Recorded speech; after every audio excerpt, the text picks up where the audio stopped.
Good morning, and welcome to the 5th hearing of the White House's Religious Liberty Commission. My name is Ashley Bunduk, and I am the designated federal official for today's proceedings. I'm delighted to announce the official beginning of today's hearing and now turn it over to our Commission's Chairman, Lieutenant Governor Dan Patrick of Texas. Thank you very much. Good morning, everyone. Meeting comes to order. We love to start on time, but we're a little late this morning, so forgive us. Rabbi Soloveitchik, you have the opening prayer for today. Would you bless us?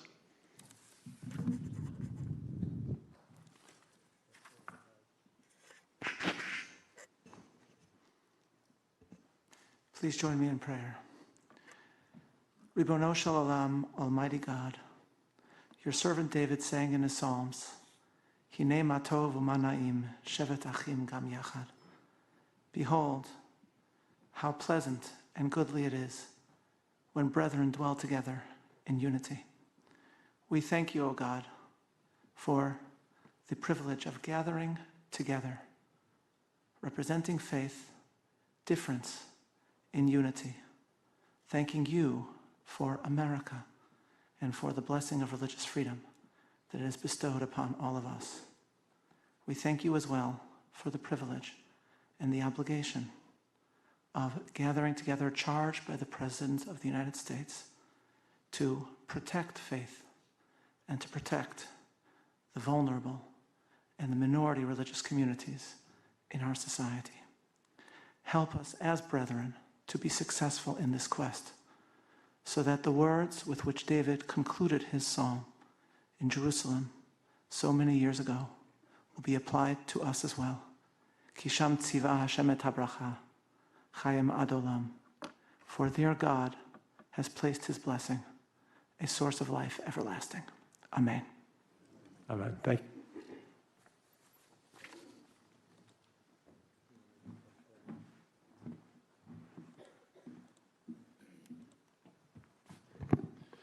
We have been blessed with great speakers throughout our hearings, and once again today we have a person of great faith, a friend of mine for, I guess now 20 years. He served in the Texas House. He's now our Secretary of HUD, a person that we all look up to, who has been guided by God and has lived in a country that allows him to express his religious beliefs. And that's what this committee is about, representing all faiths. We have 2 more hearings scheduled, one in March and one in April, before presenting a report to the President of the United States is under our charter. And our focus on this committee, for those of you joining us for the first time, is clearly on individual liberty. In the last several years, many people of all faiths in this country have had their liberty denied, and we've had powerful testimony, at times bringing tears to our eyes. And today we will have another committee. We will continue as our schedule without a lunch break all the way till this afternoon. And before we begin with our first witness, it's my honor to bring out the Secretary of HUD, my friend, you might call him Reverend sometimes, Scott Turner. Scott?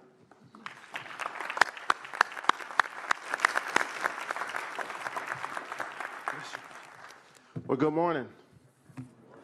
Thank you, Governor Patrick, Dr. Carson, and commissioners. It's so great to be with all of you here this morning. You know, freedom of religion is enshrined in the First Amendment as America's first freedom.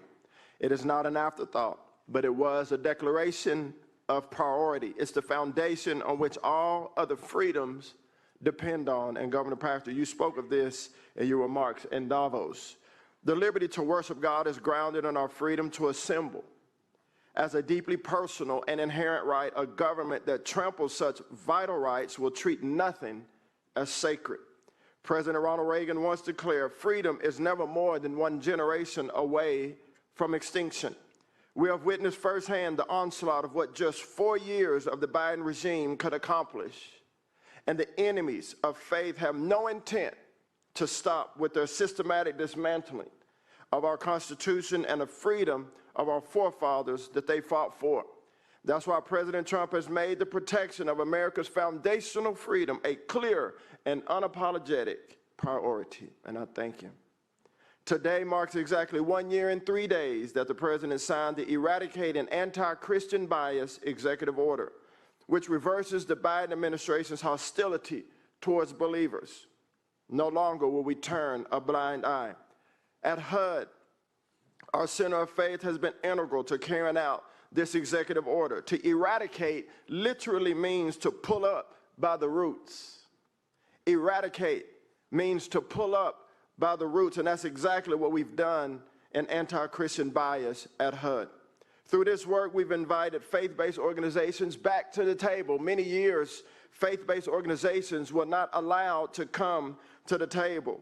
After the Biden administration shut them out for many years, they were stiff-armed, but no longer. We'll welcome them back to the table. I have personally witnessed and seen our faith-based groups and organizations care for our homeless neighbors around the country. I've seen them help Americans recover from addiction. I've seen them provide food and shelter to the most vulnerable people in our country. The Trump administration is restoring the founders' intent to permit the free exercise of faith. The free exercise of faith. The growing threat across America is the intimidation and the threatening of those who seek to assemble freely, to live freely. And that's exactly what is being done in targeting of our Jewish neighbors and the Jewish faith. The October 7th massacre in Israel, it was a wake-up call, not only for our Jewish brothers and sisters, but for all people around the world, that hate is still alive and well. The shooting in Bondi Beach, Australia, was a reminder that if we leave this hatred unchecked, the next anti-Semitic massacre could very well take place in our homeland. We will no longer leave it unchecked. Accountability is on the rise. A recent report found that more than 3 in 4 American Jews felt less safe in our country following October the 7th. And almost half of Jewish college students feel threatened on their campus, or they feel pressured to hide their Jewish identity to avoid harassment. Jewish students, all students, should feel safe and secure on college campuses. Hate is learned, and college campuses across the country are fomenting it. It's an incubator. They're instigating the spirit of hate. We've all watched the anti-Semitic rioters turn American campuses into battlefields, viciously attacking Jewish students, vandalizing historic monuments and buildings, invading classes, ruining graduation ceremonies, and harassing innocent students who just want to go about their day. No longer will we turn a blind eye to these activities. President Trump acted swiftly upon his return to the White House to combat this wave of anti-Semitism. He signed an executive order to restore order and make clear that the glorification of terrorists and brutality against Jewish Americans will no longer be tolerated.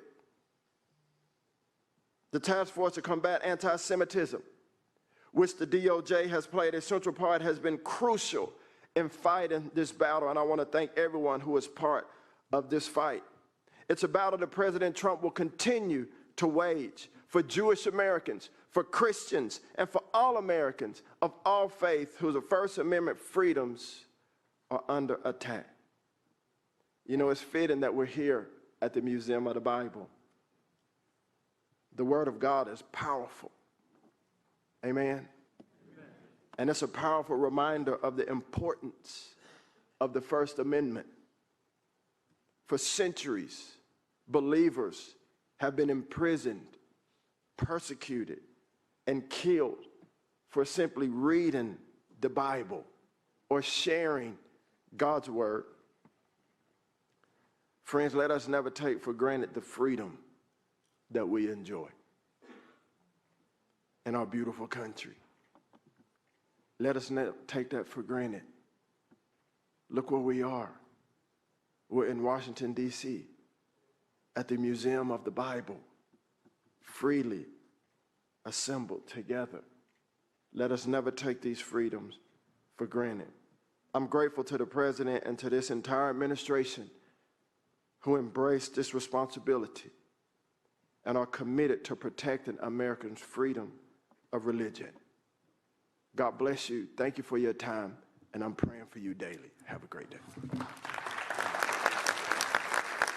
Thank you, Mr. Secretary.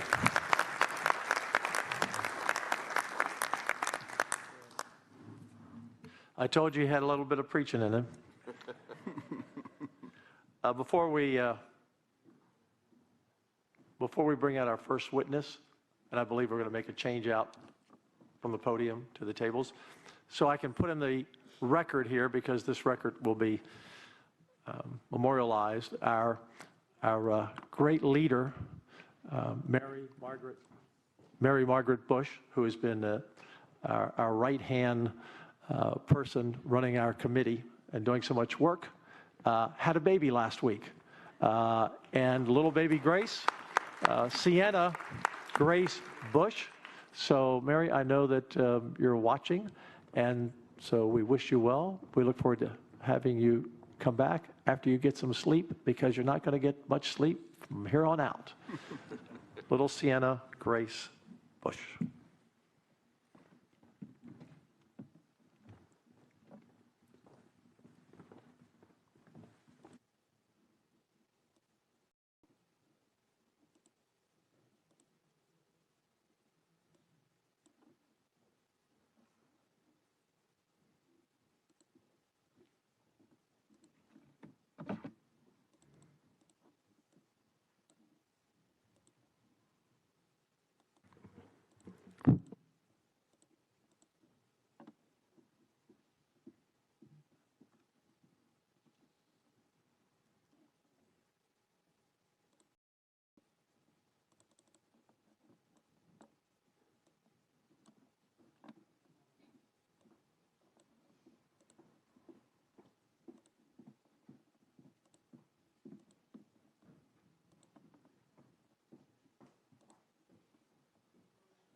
If our witnesses will come out for the first panel, Itzi Frankel, Shavos Kestefamabam, Coach Bruce Pearl from Auburn University, great basketball team, and Rabbi Uri Berman.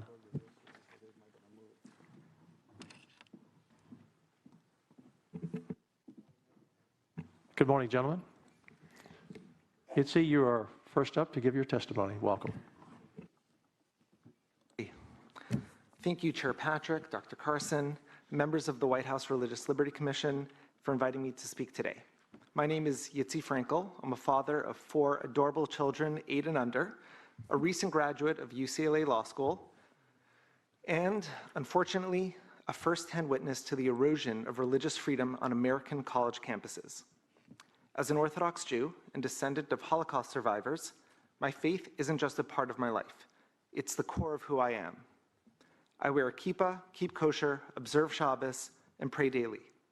These practices sustained me through law school, and it is my faith that made me a target when anti-Semitism surged at UCLA after October 7th, 2023. In the wake of Hamas's brutal attacks, UCLA's campus became a breeding ground for hatred. Activists chanted genocidal slogans like "From the River to the Sea" and "Intifada Revolution." Jews at UCLA witnessed classmates smashing a piñata of Prime Minister Netanyahu while yelling, "Beat that effing Jew." But the worst came in spring 2024, when activists set up an encampment on Royce Quad, the heart of campus, and created a Jew exclusion zone. Masked enforcers set up checkpoints, barricades, and required wristbands for entry. Jewish students like me were stopped, harassed, and physically blocked unless we disavowed Israel's right to exist and hid our religious symbols like our Star of David necklaces and our kippahs. To illustrate how chilling this was, I brought something with me today. This is a copy of my grandfather's Nazi-issued work permit, complete with a swastika. This was the only paper that allowed my grandfather to pass safely. It has a non-Jewish identification, my grandfather Solomon Frankel had to hide his Jewish identity and go by a non-Jewish name, Ivan Bondrovsky. It is the greatest pride in my life and a rebuke to Hitler and the Nazis that 80 years after the Holocaust, I had the honor to name my son after my grandfather. He now proudly carries the name Solomon Frankel. These same 80 years later, on an American college campus, I was shocked that I was expected to wear an activist-approved wristband and disavow my Jewish faith, just to access public spaces. This is not the first time someone in my family has needed the correct identification to pass safely. We must ensure it is the last. 80 years after the Holocaust, many of my Jewish classmates lived in fear on an American college campus. The way I was treated as a Jew on UCLA's campus violated my rights to freely exercise my religion in public, turning UCLA into a place of contempt rather than learning. This wasn't just mob rule. This was enabled by institutional failure. UCLA's administration didn't just stand by. They actively aided the exclusion. It was UCLA itself that provided the barricades used to create the Jew exclusion zone. They stationed security to enforce checkpoints, and despite their public admissions that they knew Jews were being blocked, they instructed campus police to stand down, ceding public property to violent anti-Semites. Even UCLA's own task force to combat anti-Semitism condemned all of this as structural anti-Semitism and a violation of the First Amendment. The Justice Department agreed, finding in 2025 that UCLA acted with deliberate indifference, creating a hostile environment under the Equal Protection Clause and Title VI. My experience mirrors a national crisis. Similar discrimination and harassment happened at Columbia, Harvard, Northwestern, and beyond, where anti-Semitism masquerades as political protest but targets religious identity. Post-October 7th, Jewish students nationwide have faced isolation, threats, and chilled expression of faith. Wearing a kippah or attending a Shabbos service has become a risk. That's why, with the help of brilliant attorneys at the Beckett Fund for Religious Liberty, Clementon Murphy, and Davis Polk, I sued UCLA alongside 2 other students and a professor. We brought numerous claims, including under the First Amendment Free Exercise Clause and the KKK Act. We argued that UCLA illegally excluded Jews from their own campus by kowtowing to the activists and their anti-Semitic acts. In August 2024, Judge Mark Scarzi issued an injunction. He faulted UCLA for continuing to open its campus to other students, even as the university well knew that Jews like myself were being illegally blocked. He rightly called their mistreatment of Jews on UCLA's campus unimaginable and abhorrent. Unbelievably, UCLA initially appealed this ruling. They eventually dropped their appeal, and still they fought for a year and finally surrendered in July 2025. The settlement included a federal court order barring exclusion of Jewish students and faculty, plus $6.13 million, symbolizing the 613 commandments in the Torah. That sum included donations to worthy Jewish organizations like Chabad at UCLA, the Jewish Graduate Organization, and the Orthodox Union Jewish Learning Initiative on campus. This outcome wasn't just a personal victory. It exposed lessons for the nation. Litigation can hold failing institutions accountable, but it cannot be the only tool. UCLA's penalties, including frozen grants and proposed fines, show that accountability matters. Yet some critics, even from Jewish organizations, call these punitive. I disagree. Without consequences, universities will continue facilitating anti-Semitic hate. My case proves that swift enforcement protects religious liberty, but gaps remain. Looking forward, I urge this commission to recommend policies that safeguard religious minorities like Jewish students. The administration must strengthen Title VI enforcement by the DOJ and Department of Education, mandate investigations within set timelines, and tie federal funding to compliance. I'll close with this. Several days after October 7th, when UCLA's chancellor issued a weak statement that failed to unequivocally support Jewish students or condemn the celebrations of Jewish death sweeping campuses, I wrote to him directly. I quoted the book of Esther. In it, Mordecai gives Queen Esther a dire warning. Do not imagine that you, of all Jews, will escape. If you keep silent in this crisis, relief and deliverance will come to the Jews from another quarter. And who knows, perhaps you have attained this royal position for just such a crisis. Leadership hesitated then, as it has too often since, but in 3 weeks we will celebrate Purim, the story of how silence nearly doomed a people, yet courage and providence brought deliverance. I take Mordecai's words to heart. This is why I stood up to UCLA and am not afraid to call them and others out. This commission and the policies it recommends can be our modern Mordecai and Esther, a call to action before it's too late.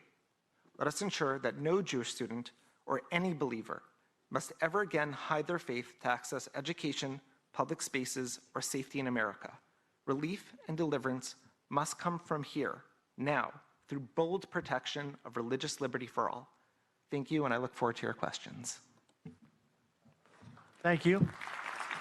Members, as we have done before, we will wait till all four testify, and then we will take any questions. Shabbos Kestenbaum, is that right? Close enough. All right, close enough. Thank you. I appreciate it. Thank you. For sure. Well, let me start off firstly by saying that in Jewish theology, when we wake up, we say a prayer that is called Modeh Ani, which is literally translated as thankful am I. And the rabbinic commentators are always puzzled by that phraseology, because it should not be Modeh Ani, thankful am I, but Ani Modeh, I am thankful. And the lesson we learn is before we can say anything, before we go about our day, the very first thing is we must show appreciation. So before I even get to the testimony, I just want to say what a remarkable breath of fresh air this commission and this hearing is. As a individual who registered to vote as a Democrat the day I turned 18, nobody's perfect, we could not get help from the Biden-Harris administration. They did not lift a finger as American students were being denied access to education on their college campuses. And I remember on the campaign trail when President Trump said that religious liberties would be a priority when he gets into office. And this is a testament to the fact that the promises made on the campaign trail have in fact become promises kept. All of you on this commission are a testament to that. Many of the individuals in this room, like Martin Marks, like Jennifer Korn, like Leo Terrell, like Harmeet Dillon, like Dr. Sebastian Gorka, you have been fighting the fight that I wish the previous administration would have cared to fight as well. So first and foremost, thank you for doing this. The second point I want to say is that in 1790, President George Washington writes a letter to the largest Jewish community in the United States, numbering 25 families in Newport, Rhode Island. And he says, here in the United States, we want you, as descendants of Abraham, to come to our country and practice your faith, because in his own words, quote, bigotry will be granted no sanction and persecution no assistance. And how shocked and how embarrassed and how appalled would President Washington and President Adams and President Jefferson and our founding fathers be today to know that in the 21st century, American students and American citizens were denied access to education because of their religious identity, and the people denying them that access were those who were allegedly in the upper echelons of our society, the most elite, the most progressive, the most well-educated. Why do we care about Harvard and UCLA and Columbia and Penn and all these other morally bankrupt institutions? It's because these are institutions that purport to train the next generation of American leaders. And by and large, they're not wrong. Statistically speaking, it's not an exaggeration at all to state I probably sat in a room at Harvard with a future congressman, a future senator, even a future president of the United States. And if these are America's future policymakers, if these are America's future judges and jurors, if these are America's future authors of the books your kids and grandkids will read, who are taught to hate Western civilization, to hate the founding of our country, and to hate other people based on their religious identity, then this is no longer simply a Jewy issue or an anti-Semitism issue, but this is an issue that cuts at the core of our American democracy, our liberal values, and our Western civilization. And I have to say, even though, of course, this hearing is focused on anti-Semitism, and I will get to that, I promise, I started a timer, but I do want to say that when chants at Oklahoma State of F the Mormons are being sprung out, that is an attack against the Jewish community. It's obviously an attack against the Mormon community, but it's also an attack on every single American. When we have in Long Beach, California, California just a week ago, a Catholic school being vandalized to the point whereby they can't even renovate the school anymore. That is not merely an attack on the Catholic community, but it's an attack on the Jewish community, and it's an attack on every single American. And that, unfortunately, brings me to Harvard University. I will, in the interest of time, skip to October 7th, which was not only the largest massacre of Jews since the Holocaust, but it was also a massacre in which 45 American citizens were butchered by the rapist Islamic regime of Hamas. And I just want to quote what was happening on the night of October 7th amongst the most educated, the most elite, and the most progressive of our society. Quote, 2 days after Hamas's deadly attack on Israel last year, senior administrators at Harvard University wrestled with how to respond. Drafting a public statement, they edited out the word violent to describe the attack when a dean complained that it, quote, sounded like assigning blame. They debated whether to explicitly disown a declaration by some Harvard student groups that Israel was responsible for the violence, but ultimately they decided not to. And when they did eventually come out with their statement, it did not, in fact, include the word violent.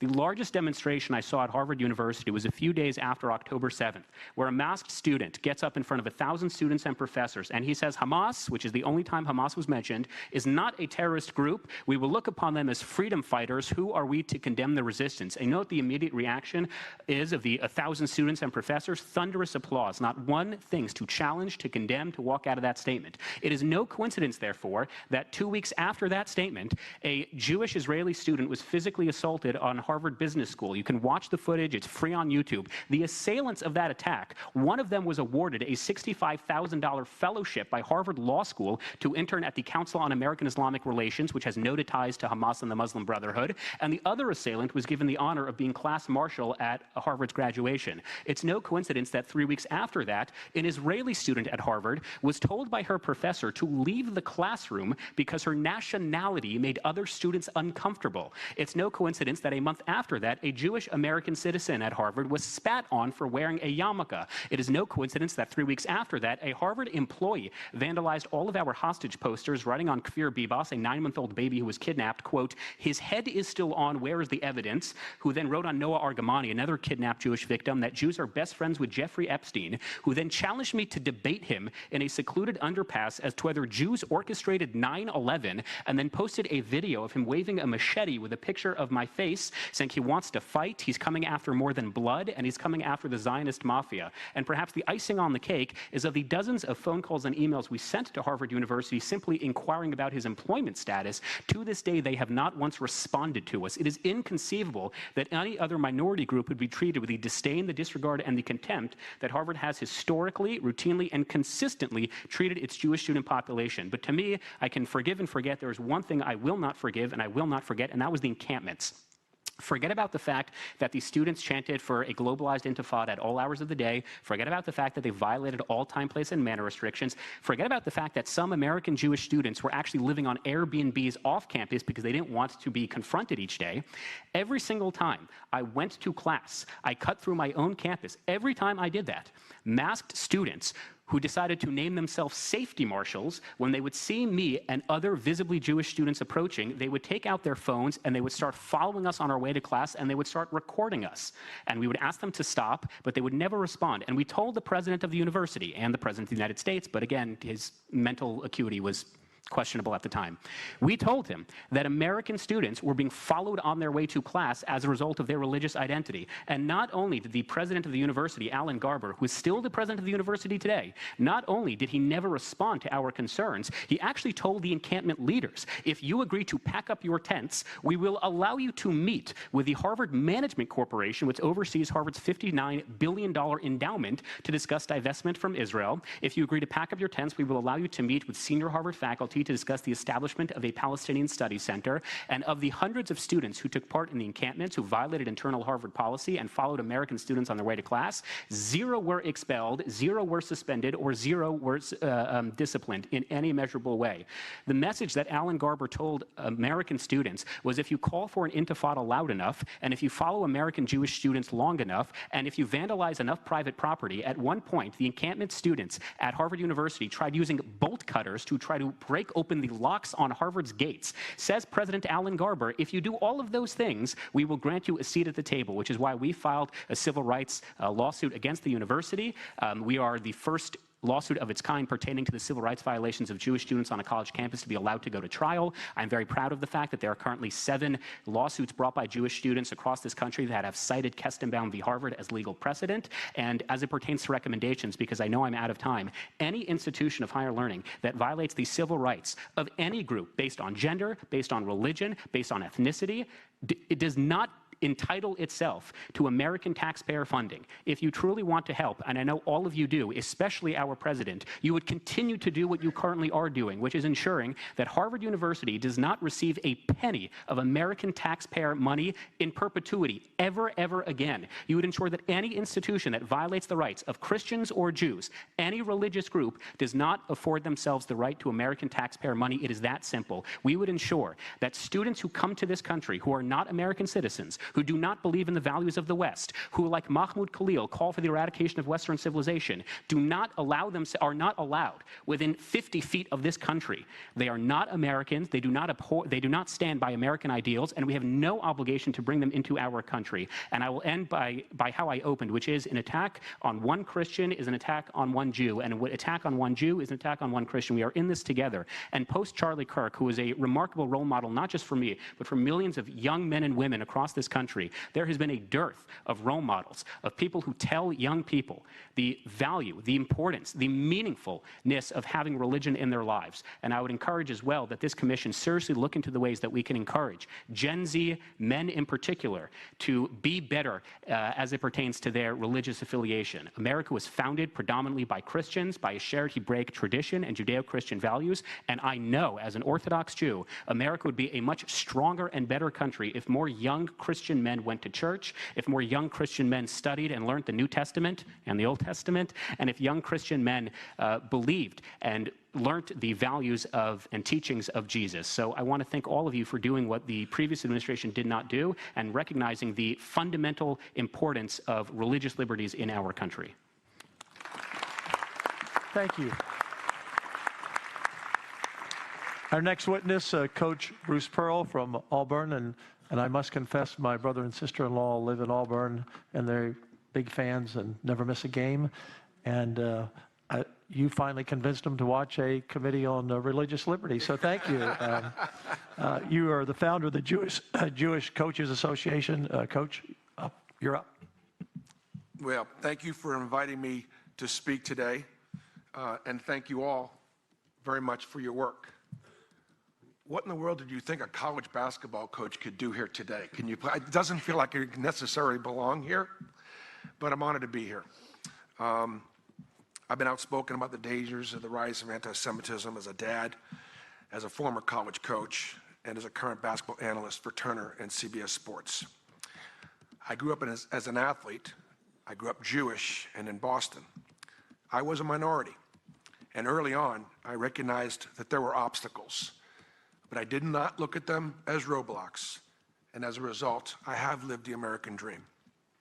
Since October 7th, it has become increasingly clear that we're facing a real moment of danger, not only for the Jewish people, but for the principles of religious freedom and human dignity that are central to this great country. I have spent decades building and leading teams made up of people from every background, race, ethnicity, and religion.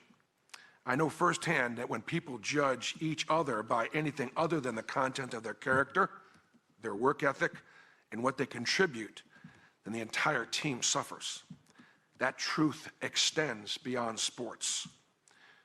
History teaches us that when a society begins to scapegoat, exclude, or target a group based on their identity, the decay really stops with that group. Unfortunately, we're seeing those warning signs right here in the United States of America.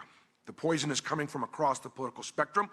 On the far right, we see conspiracy theories about Jewish power and hidden Israel influence. We see Holocaust denial and efforts to demonize Jews as enemies of Christianity. On the far left, the Jewish people's basic rights and sense of belonging are being attacked under the guise of anti-Zionism.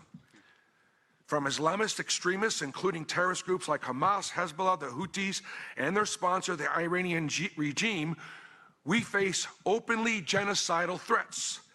This Muslim Brotherhood literally wants me dead as I sit here and speak to you today.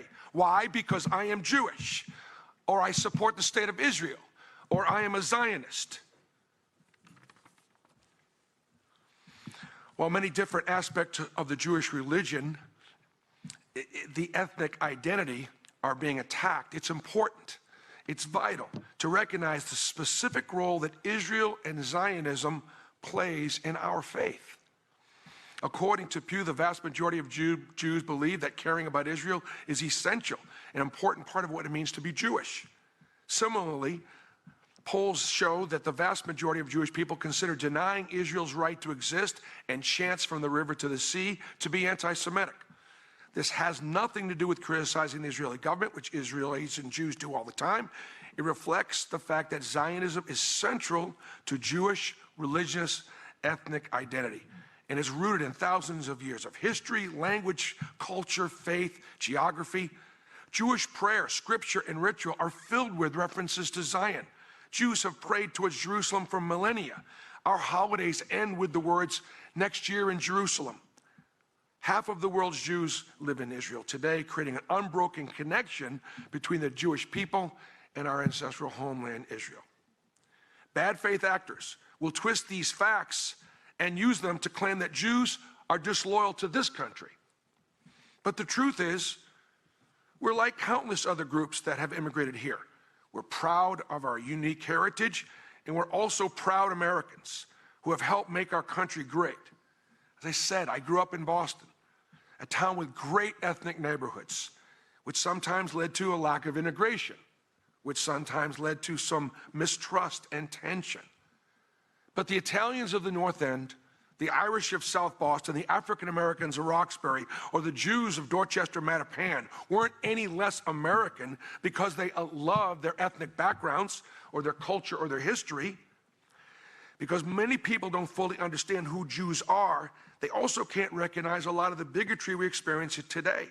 So let's be clear. When someone dehumanizes Israelis, or promotes discrimination against the world's only Jewish state, or denies its right to exist, those are not simply controversial political opinions. They are forms of hate that have real-world consequences right here in America, for me and for my family.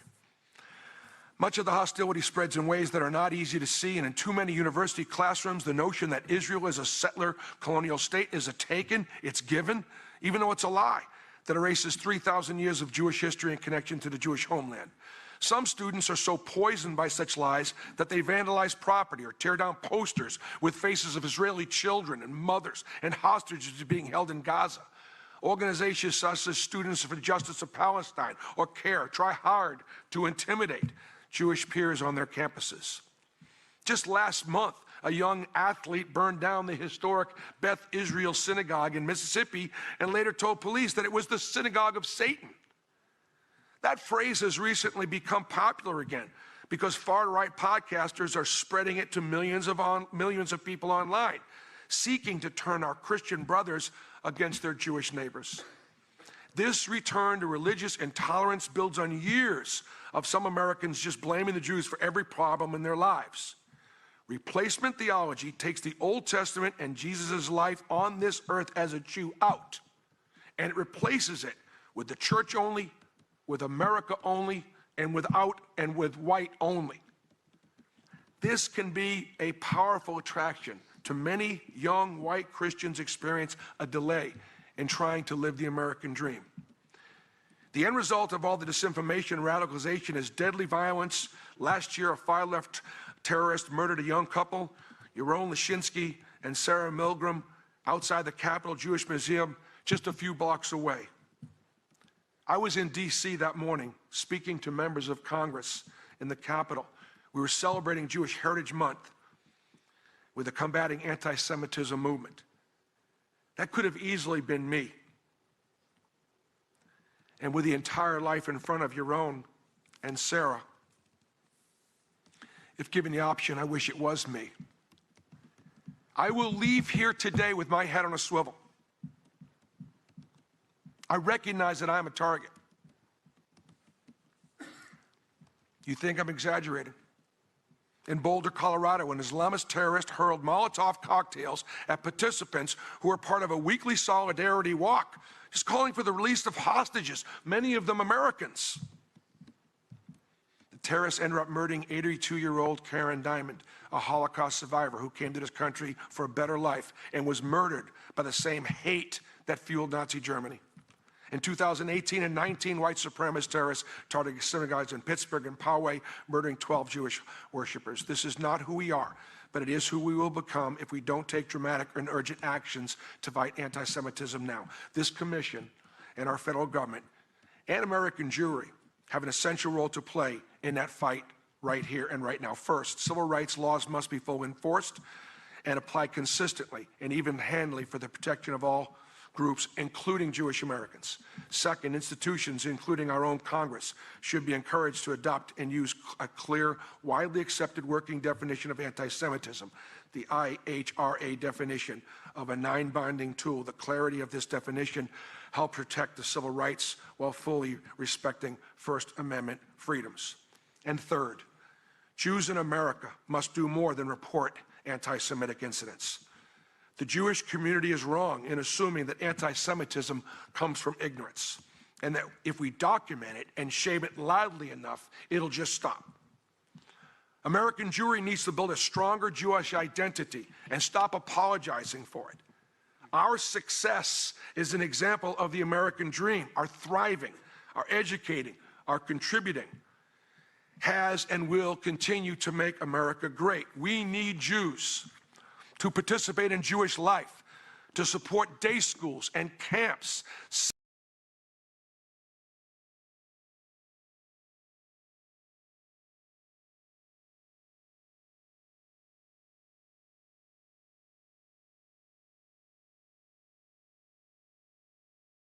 synagogues and temples, visit Israel and support the state of Israel and stop apologizing for it. Reporting on anti-Semitism is not the same thing as fighting anti-Semitism.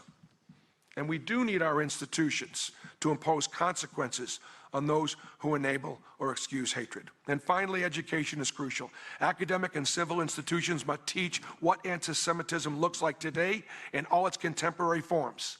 Universities want to be institutionally neutral. They don't want to take sides for fear of protests or stirring the pot. Look, we first teach the difference between right and wrong, good and evil, truth and lies and propaganda. The truth is that Israel has been surrounded by Islamic neighbors who rule their people and who simply don't want to live next door or side by side. They want the Jews gone from the land. That's the truth. The truth is that if the Jews had lost any of the wars that we were thrust into, 48, 67, 73, or October 7, 2023, Jerusalem would not be the free sea that it is today. That would protect all faiths from visiting there, live and worship. Yet somehow we are afraid to teach our kids those truths on our college campuses today.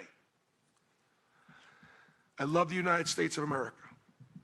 This country saved my family from the Holocaust and from pogroms.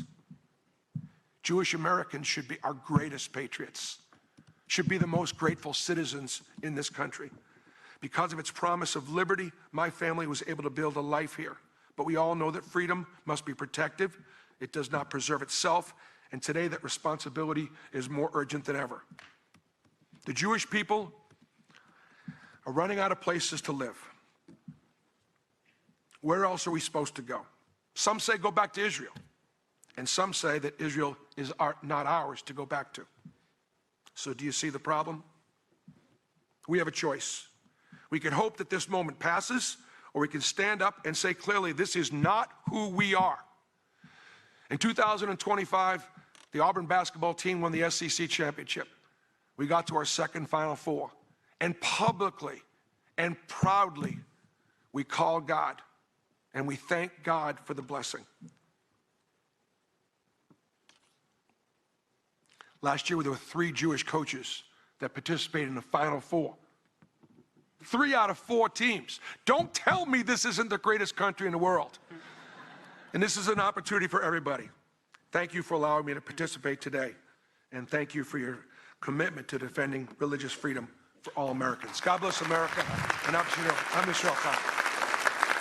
Thank you, Coach. Thank you, Bruce. Rabbi Ari Berman, you're our next witness. Thank you so much, Chairman Patrick, and thank you for the invitation to be here. The next time we speak, perhaps do not put me after Coach Pearl. This has really been a great honor to be here with you, to be with Dr. Carson, my dear friend, Rabbi Soloveitchik, Reverend Graham, who I last was with in Washington at the President's inauguration, Dr. Phil, everyone here in this commission, and these incredible witnesses. You know, it's so important that we're here today for the issue of anti-Semitism in higher education is not simply a Jewish concern, it's an urgent national one. Because anti-Semitism is not the fundamental problem. It's a symptom of a disease. The disease is the moral erosion and cultural amnesia afflicting some of our most historic institutions of higher education. I am the president of Yeshiva University, our nation's premier Jewish university. And what I will share with you today is from the perspective of a university president. For after October 7th, I was in communication with presidents from across the country. And what I saw was profoundly disappointing and in some cases inspiring. And I think you need to hear both to best diagnose and treat this disease. On October 7th itself, I was in Jerusalem and witnessed firsthand what it means to be attacked by a terrorist army. The missiles in the air, the sirens urging us into the safe rooms. The day that I sent my son, a senior in college and combat reservist in the IDF, off to war. While my son risked his life defending the Jewish state, I was across the Atlantic working to defend the United States. When I returned to America a few days later, I was horrified by the weak response of many of my colleagues to this assault on innocent civilians.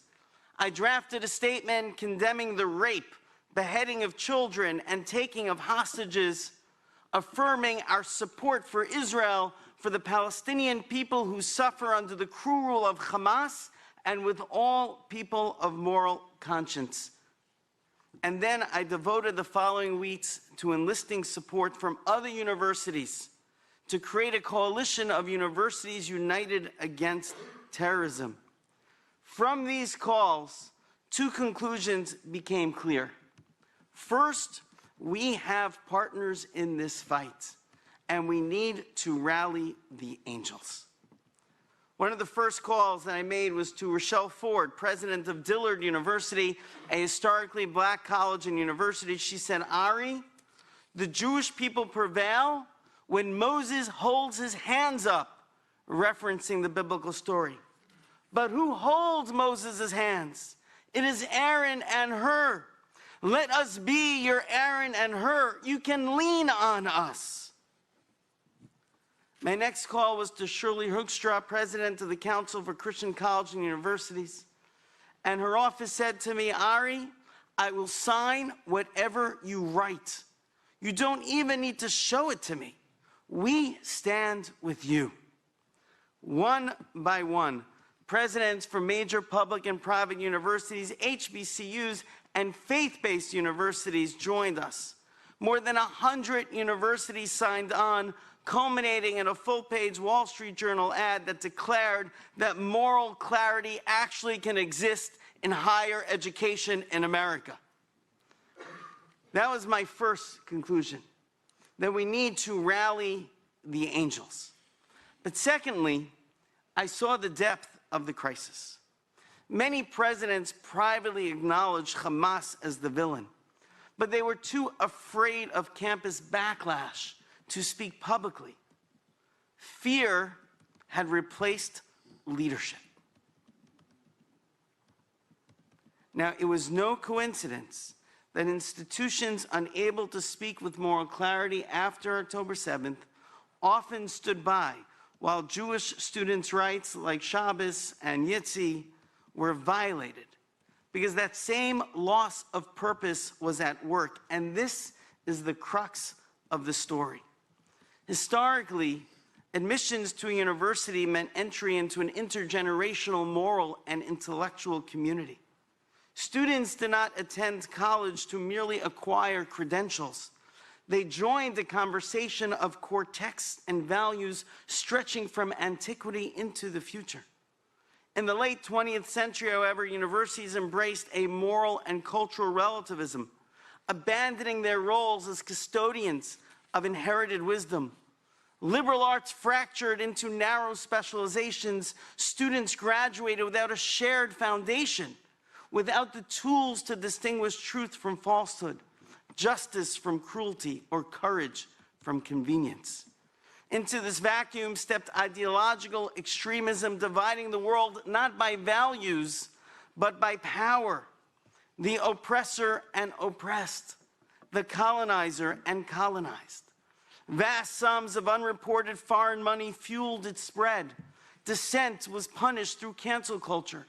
And Jews, among history's most persecuted people, were startlingly cast as oppressors, while Hamas, among the world's most brutal terrorists, were perversely recast as the oppressed.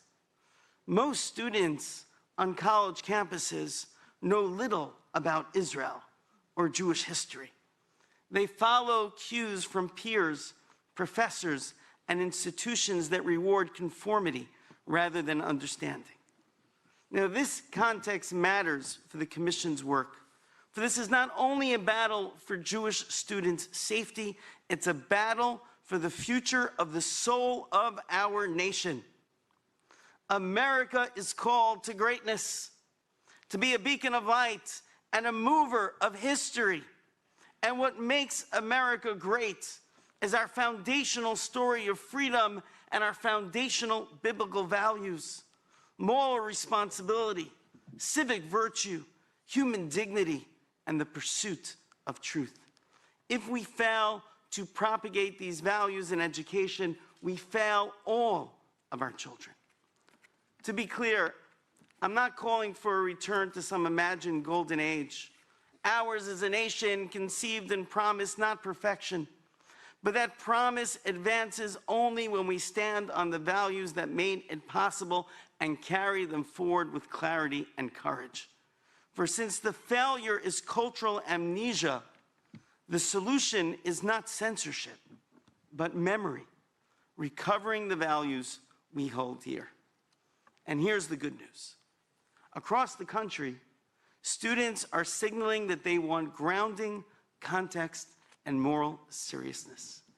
This helps explain one of the most significant and under-discussed developments in American higher education: the rise of faith-based colleges and universities, FBCUs, which now educate roughly 10% of undergraduates and consistently outpace national enrollment growth.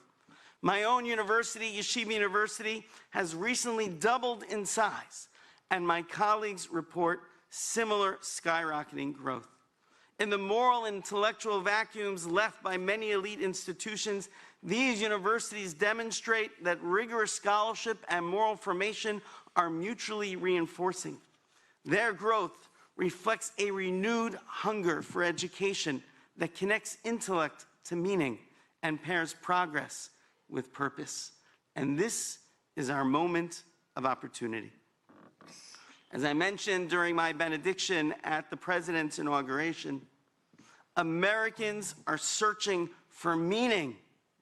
We need to rise to meet this moment. We need to build a coalition of angels. In addition to governing the universities that are failing to protect their Jewish students' civil liberties, we must also gather and strengthen those that successfully transmit America's story and American values.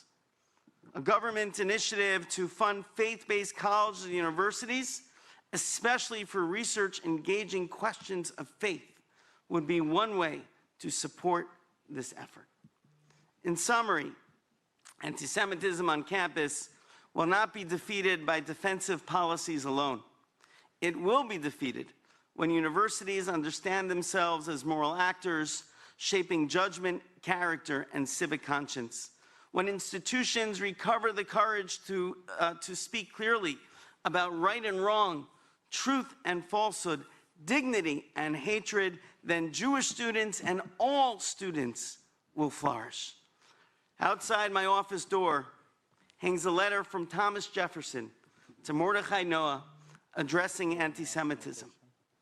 Jefferson wrote that our laws have applied the only antidote to this vice, protecting our religious as they do our civil rights by putting all on an equal footing. And then he added 6 words that summon us today.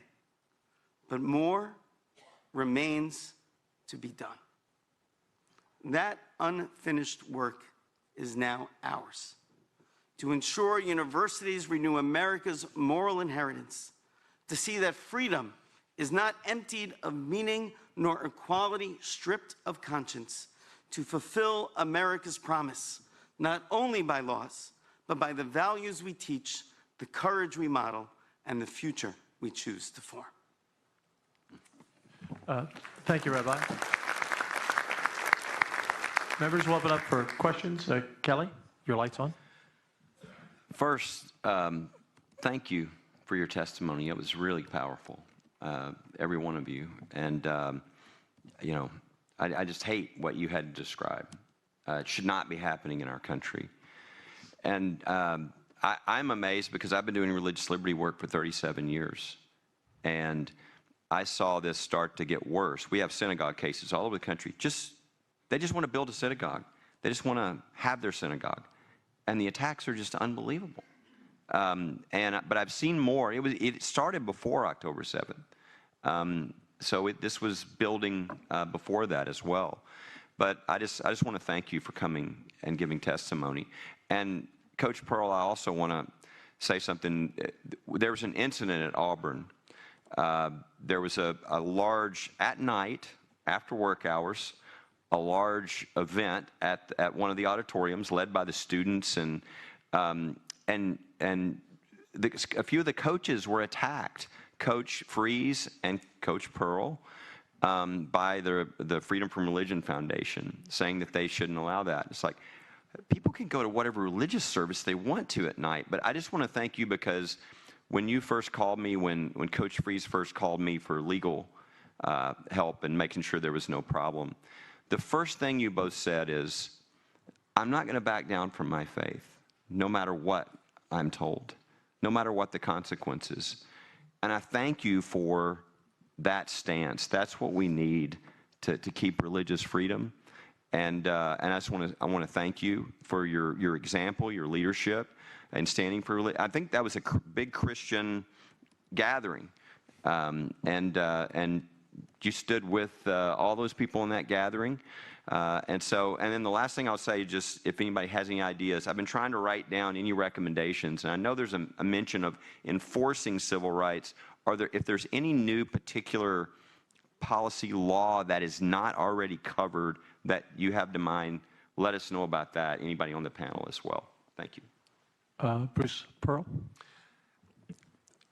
It was an honor to have my foundation and my family help sponsor about 9,000 kids worship in an auditorium, hear testimony and witness, and about 250 of them jumped in the water and got baptized that night.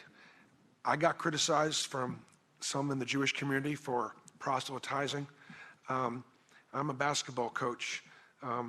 Most of my kids are Christian. I've got a few Jewish kids on my team, but I have always had a team pastor, and I want my kids to get closer to the Lord. There is a revival going on in this country, and I think it's actually going to save our country, and it's a wonderful, wonderful thing. But my message, and you know, so it was amazing. That event's called Unite, and Tanya and Chad Pruitt have taken that event all throughout the country, and it's wonderful. This may be uncomfortable to hear, but again, my job is to bring people together, players together from different types. Abraham is the father of all.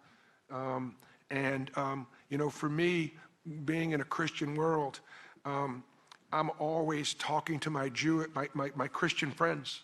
I'll say, so, who are you having over for Passover this year?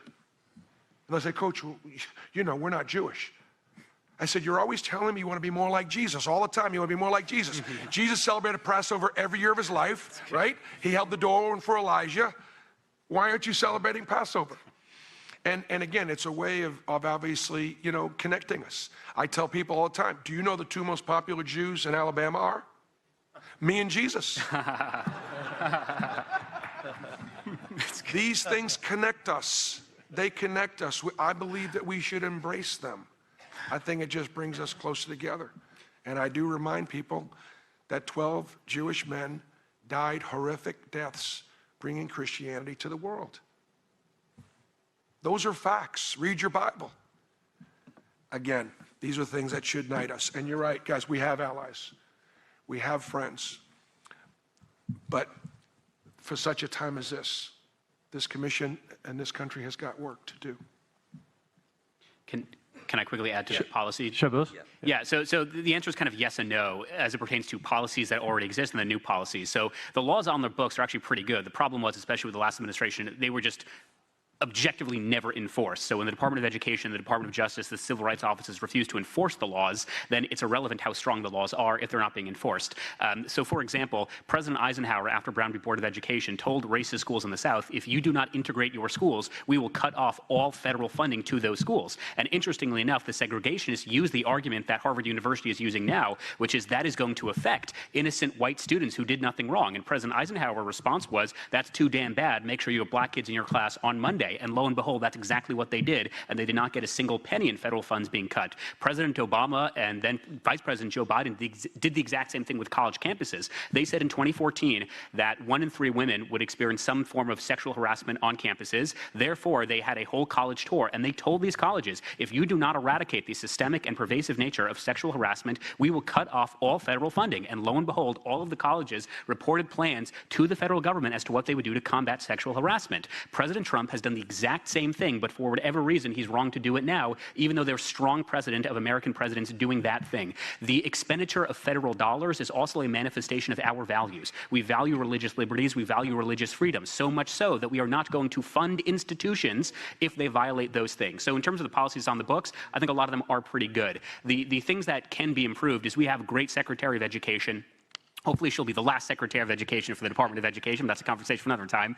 And under Section 117 of the Higher Education Act, she has produced and streamlined the amount of foreign funding coming in from, you know, foreign actors. The problem is we don't know what we don't know. So for example, Yale University was underreporting how much they were receiving from Qatar by $25 million alone. Qatar is the largest state sponsor of American institutions of higher learning. There should be a blanket ban on foreign adversaries funding our campuses. So for example, there are so many Chinese communists at Harvard University, and this is true, there's a Wall Street Journal on this, that the Chinese Communist Party literally refers to the Harvard Kennedy School, which is their School of Public Policy and Government, as, quote, the party school. Chinese communists or individuals who work against American interests should not be allowed on American campuses for any reason. They should not be allowed to donate money to American campuses for any reason. So that would be one example of new policies that we should be looking into. Why is it that the Chinese communists or Islamic nations know that the secret to undermine the United States is to sort of politically indoctrinate young people? We have to recognize that as well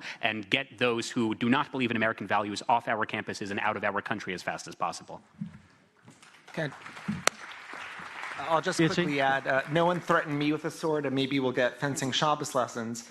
But at the encampment, there was a student who came out of the encampment, stood behind Jews, including me, with an inverted red triangle, is on camera throwing punches at Zionists, has given interviews where she says it's cool to punch Zionists. UCLA says we can't discipline these students because they're masked. A real mask ban, an enforced mask ban, would clear up a lot of problems. I can just add one. Yes, sir, Rabbi. It's so important that when we talk about new policies, and it's important to do with the stick, but we also have to have the carrot. It's important to focus on everything that the universities should not be doing, but actually coming around with a coalition of universities that are transmitting American story and American values right matters. And I've said this to the Secretary of the Department of Education directly, even when it comes to international students. You know, international students coming to universities aren't good or bad. It depends what universities they go to. If they go into universities that teach them to hate America, then that's bad. But when they go to universities that teach them to love America, that's actually good. And we have thousands of foreign students. I just had a group of South Korean students. They came to Yeshiva University. They wrote me a note. They said, "Dear President Berman, we love Yeshiva. We stand with Israel." Now, we never told them to stand with Israel. We told them to love America. And they know when you love America, you naturally will stand with Israel. And this is part of our education. And we need to gather, coalesce, and reward those universities that are actually transmitting the American story and American values. That is essential for policy, that this group, and this hasn't been done yet, that this group can uniquely recommend and further to help strengthen America.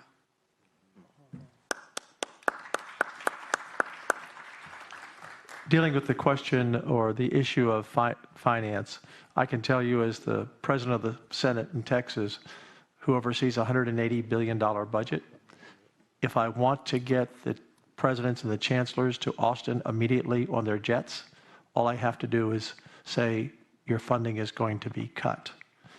They respond to that more than anything else, whether it's federal or state funding. Ryan, you're up next, and then Rabbi. Yeah, thank you. And thank you to all four of the witnesses. That was just very compelling testimony that I doubt I'll ever forget. And as I was listening, two thoughts went through my head. That's evil, but probably not illegal. And that's evil and probably illegal.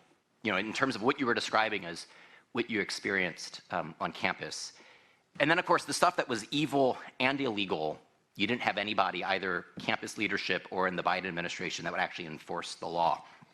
And I guess my question, and it's for anyone who wants to answer it, how should we as a commission, and how should, ultimately we're offering advice to the Trump administration, how should we think about where that line is between evil but legal,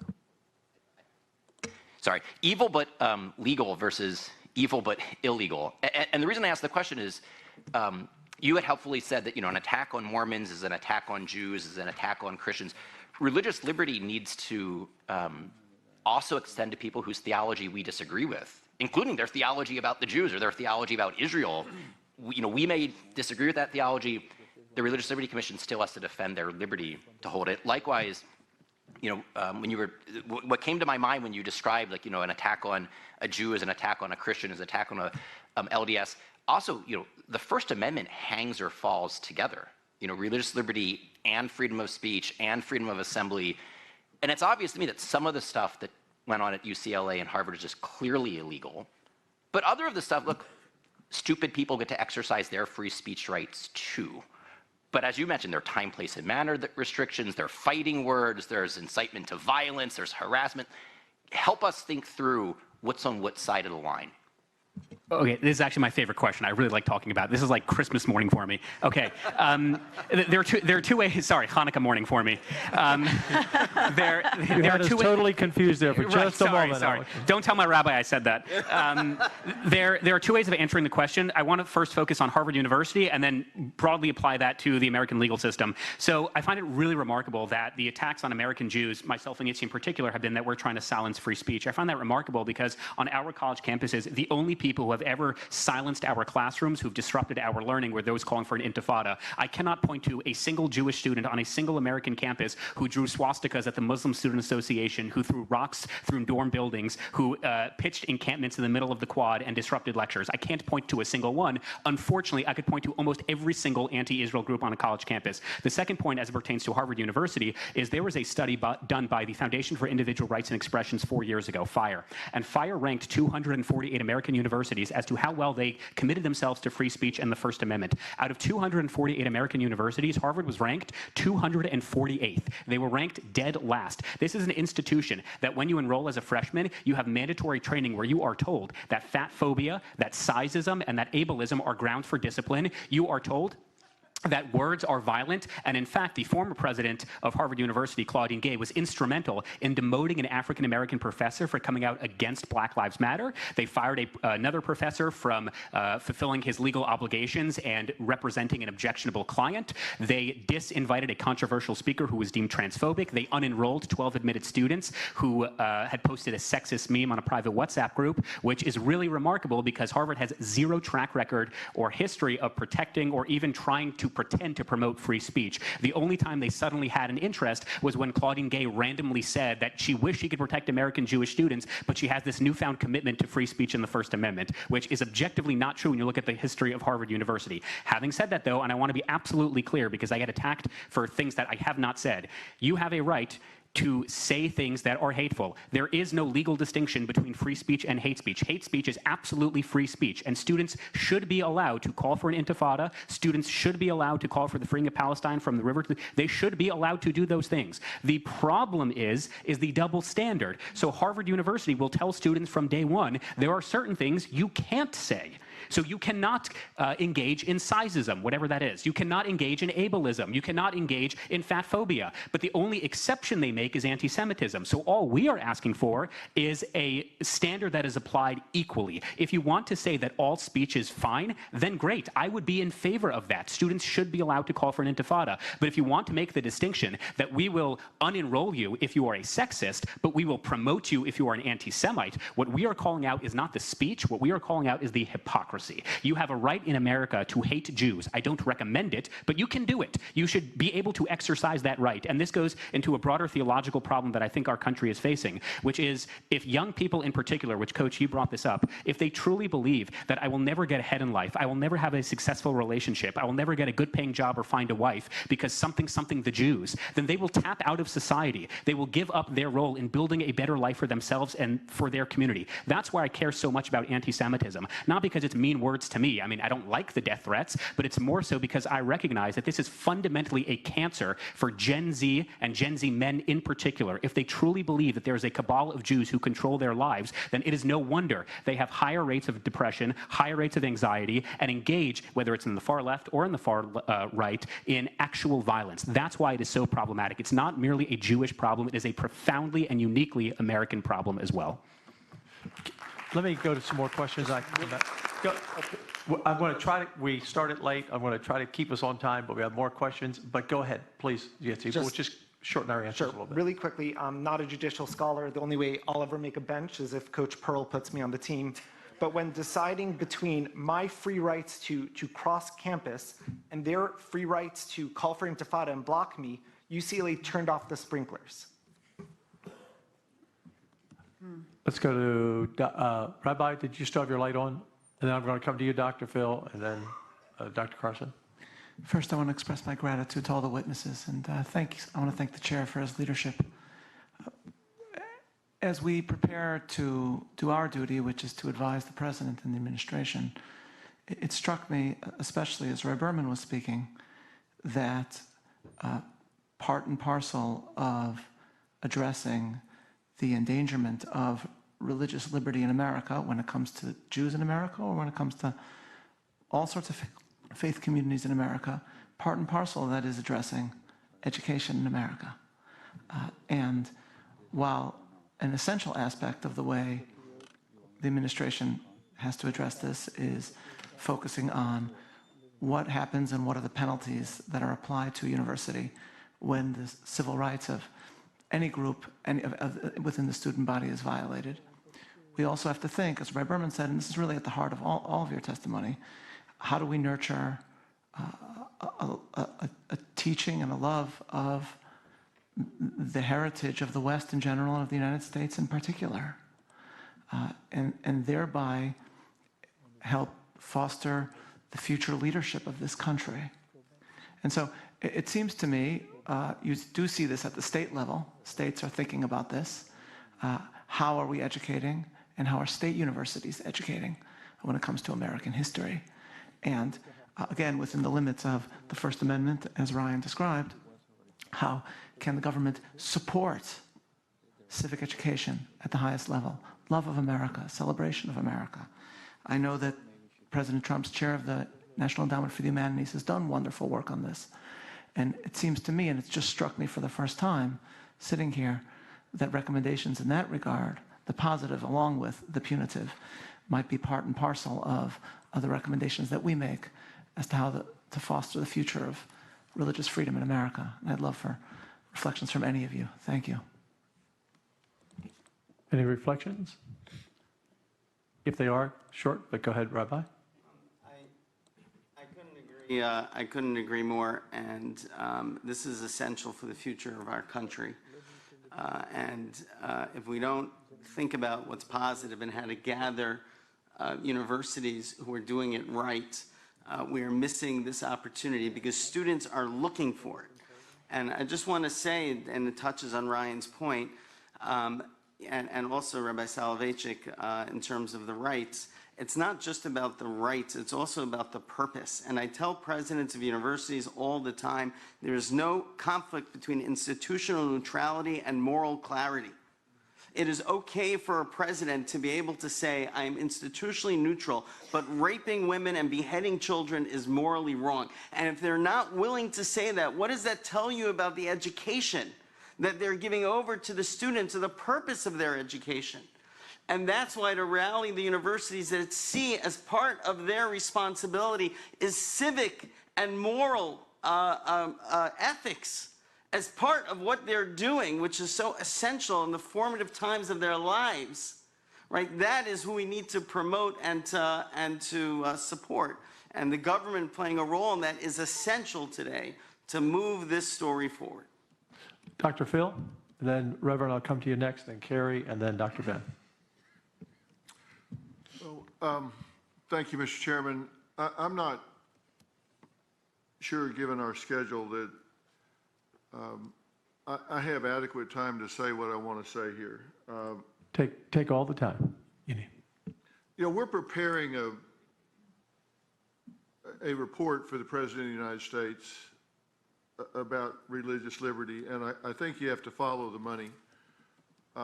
If we want to do this as an academic exercise, then, you know, we can talk about it till the cows come home. If we want to actually make a difference, then it's probably going to come down to funding. You know, I'm not Jewish, but I've really invested in this cause, and what these gentlemen are saying is not being hypersensitive. It's true. I've seen it. I was on UCLA campus the day and night they took that encampment down. I was with Jewish students on that campus that day as they stood and looked at these activists, these demonstrators, saying, we want you dead. It's just that simple. We want you dead. This is not a private university. This is a public. We pay for this university. Our tax dollars. I understand free speech. I understand they can say, I suppose, that we want you dead, but they can't push them around physically. They can't impede their ability to get into the library. They can't intimidate them to the point that they don't feel safe going to class. And I saw all of those things happen. I heard their lives threatened. I actually stood with them in the Halil as they called campus police for assistance. And as soon as they said what they wanted, they heard a dial tone. They just hung up. But I mean, they didn't say, hey, can't help you, call. They just hung up. If you look at the ratio of left liberal to conservatives on college campuses, at the administrative level, it's 25-1. It's 25-1. If you look at it at the professional level, you know, it's anywhere from 60% to 11 to 26% conservative. And At Harvard, it's 80%, for example, who, by the way, have had $385 million from foreign countries in the last 5 or 6 years. And listen, if you listen long enough, people will tell you what they believe. You know, we heard from the presidents of Harvard, MIT, and UPenn testifying on Capitol Hill with sickening smugness, condescension, arrogance, and dismissiveness when asked the simple question, does calling for genocide of Jews violate your policy against bullying and harassment? To really understand the gravity of that question, you just have to take out the word genocide and just put in a dictionary definition of genocide, which is the deliberate killing of a large number of Jews with the aim of destroying the Jewish ethnic group and the nation of Israel. Does that violate your policy against bullying and harassment? Well, the answer was it depends on context. It depends on context if calling for the deliberate killing of a large number of Jews with the aim of destroying the Jewish ethnic group and the nation of Israel, does that violate your policy for bullying and harassment? Well, I'll give you some context. While you were intellectually selling out, I was in Israel talking to hostage families, visiting the kibbutz, going to the site of the Nova concert, interviewing the Prime Minister, looking at the damage that was done, viewing footage that others haven't seen. This is all real. This is all real. If we want to make an actual change here, we need to be prepared to make a recommendation that they may have the right to this speech, but we have the right to not pay them to do it. We have the right to not use public funds to pay people to single out a group and intimidate and harass them and call for their murder. We have intellectual rot at our elite universities in the absence of critical thinking. And if we're willing to sit by and allow Jews to be singled out and continue to pay for that infrastructure, that ideology, and we have impressionable kids going for an education instead getting indoctrination from these ideologues, then we get what we ask for, and you deserve better. And as a commission, we need to be very clear about that, and the leverage we have, I suppose, is funding of these universities. Harvard has $56.9 billion endowment, so maybe they don't feel like they need the money, but that's a bluff I would call. That and a whole lot of other universities that are replacing critical thinking and education with intellectual rot and indoctrination. And I think we need to be very bold about that. When we have administrators endorsing students demonstrating for known terrorist groups, which, by the way, have killed 48 Americans, it seems to me we need to take a strong stand and be very bold in our report about this. And thank all of you for having the courage to be here. You live it every day. I talk about it a lot, and I just know the death threats I get are insignificant to what I'm sure you must endure. Thank you for your courage in speaking out here today. Thank every one of you. Thank you, Dr. Phil. And members, since we did start late and powerful testimony, great questions, we have more witnesses, we're going to extend our time. We're going to end at 1.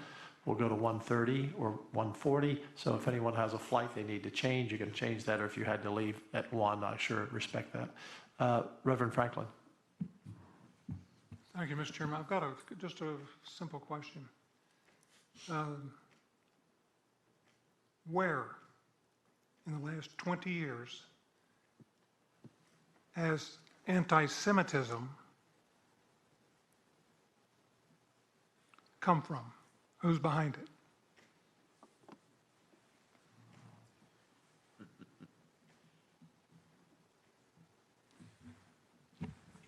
It may go unanswered. I think the general hatred for Western culture and religious values is where it comes from. It's all in bed together. I spoke at a Christian high school on Friday. Shout out to Mount Academy. And they had me, an Orthodox religious Jew, speaking to them, and I said, you need to stand for your religious values and the Western values.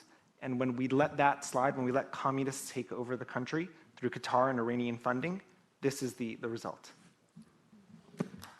I would agree with that. I would add just two things quickly. One is it comes from the absence of something else. So anti-Semitism, or the hatred of the Jew, to me is indicative of a much greater societal ill, which is people looking for meaning or purpose or answers in their lives. And because they have abdicated religious institutions, then anti-Semitism is sort of seen as a scapegoat or rationale for why their lives have not ended up the way they wanted it to be. That's sort of my thinking on this. But as it pertains to college campuses specifically, the best example I can come up with is Luigi Mangione. So Luigi Mangione, of course, shot and killed Brian Thompson, the United Healthcare CEO, in broad daylight in Manhattan. Every single age demographic in the United States condemned that assassination because it was, in fact, an assassination, with one glaring exception. That's 18 to 24-year-olds. 18 to 24-year-olds, my generation, overwhelmingly support what Luigi Mangione did, because we on our college campuses have been fed a diet of political indoctrination whereby all peoples can be classified into two groups, the oppressors or the oppressed. And if you are on, or if you score high enough on the victimhood Olympics, if you are oppressed enough, then you have carte blanche freedom to do whatever it is you need to rid yourself of that oppression, which is why you can show my classmates at Harvard the most horrific images and videos of October 7th. And in fact, we were the first university in the world to show the October 7th footage. And ironically enough, Claudine Gay, the president of Harvard University, refused to go because she was busy preparing for her congressional testimony the next day, which went swimmingly. And you can show my classmates those images. It will not move them in any measurable way, because as they will tell you, as they told me, resistance is justified when people are occupied. So whether they raped or killed or beheaded, it doesn't really matter, because that's what they had to do, and they had a permission structure to do that thing. That's how I view anti-Semitism, is the moral abdication, or perhaps the permission structure to blame others for your lack of personal fulfillment in life. Dr. Phil, you want to make a follow-up? Reverend Franklin, were you finished? Did you want to make a follow-up, Reverend Franklin? In the last 25 years, there has been a seed of anti-Semitism that has taken root. And my question is, who's behind that? Maybe the coach knows. I just want to go on record that I'm answering Reverend Graham. If there's a question about faith or religion, this is really, is it? We all feel the same way, Coach, so you're just fine. Reverend, I know you've been to Jerusalem many, many times. And some people are afraid to go there for whatever reason. I just think it brings us all together. I'm just amazed by seeing all the faiths there at the same time, free to worship. And Reverend, I think that faith can be a choice in this sense. Religion has divided us in many ways instead of uniting us. And I think that's part of the foundational problem with anti-Semitism. I just choose to look at our faith and our Father God the same way you do. Dr. Phil, do you have a follow-up? Then I'll come to you, Kerry. I just wanted to share. Last week, I had the honor to sit and interview the Israeli ambassador to the United States, Ambassador Leiter, and I asked him that very question.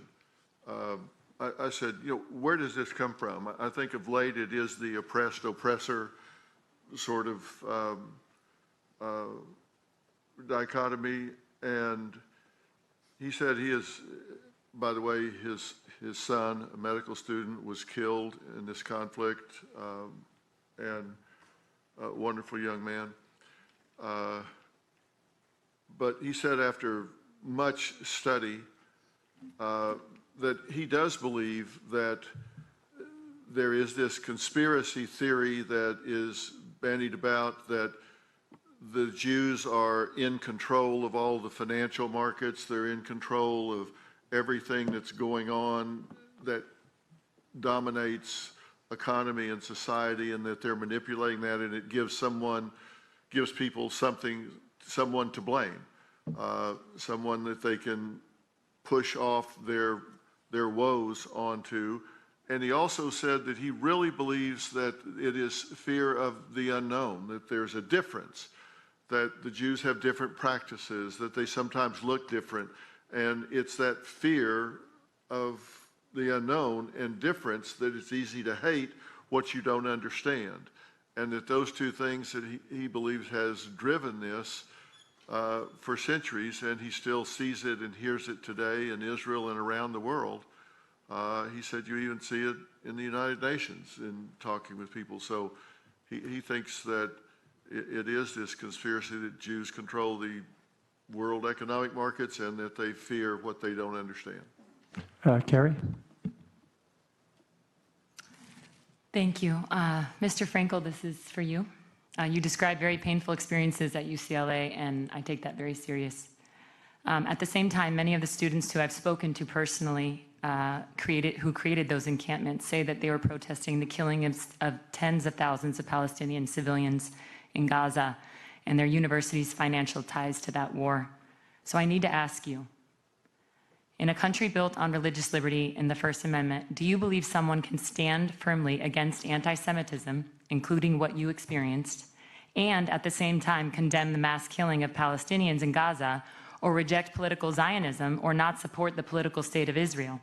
Or do you believe that speaking out about what many Americans view as genocide in Gaza should be treated as anti-Semitic? Because in my view, the United States cannot and must not make loyalty to a particular theology about Israel a litmus test for protected speech or moral legitimacy. Charlie Kirk said that Jew hate is brain rot. Some people don't have brains. I'm not going to assist them in setting a double standard for the Israeli government and the Jewish people as they fight to defend themselves. These were students calling for intifada within days after October 7th, before Israel had even entered Gaza. So it's not about them and their using Palestinian civilian death, which is horrendous and horrible. They're using it as a prop, and it doesn't matter. My religious beliefs are violated. You don't get to block me because I'm Zionist and a Jew. You want to protest Israel? Great, 100% go ahead and do it. But the university let them wear masks, even though there's a mask ban. They violated all time, place, and manner restrictions, amplified sounds. It went on for years. They kept doing this time after time again. And that's what the judge saw and said, that's not okay. They can protest, they can't block Jews, and you can't assist them in doing it. I'm really grateful that we're having this discussion because I think this is a topic that is really affecting so many Americans. Rabbi Shapiro, he's based in New York. I invited him here today, but he's not here today. He says, and I would love your opinion on this, American Jews are increasingly treated as less fully American, our loyalty questioned, our belonging made conditional, because Zionist ideology falsely claims Israel is the nation state of Jews everywhere, and that every Jew is nationally tied to it. He says, this framing is anti-Semitic at its core. It strips us of our identity as Americans, recasts us as foreigners in our own country, and arms anti-Semites with accusations of divided loyalties and collective guilt for actions we neither chose nor control. No other foreign country does this. No sovereign state claims to politically represent an entire worldwide group defined by religion or heritage and bind its members to its deeds. Yet Jews alone bear this unique, unjust burden. That dangerous lie must be rejected openly and firmly. The remedy is clear: civic education that teaches unconditional American belonging through citizenship alone, not ethnicity, heritage, or any fabricated foreign tie. We are Americans, full stop, and we reject any doctrine that treats us otherwise. Would you say that statement is anti-Semitic?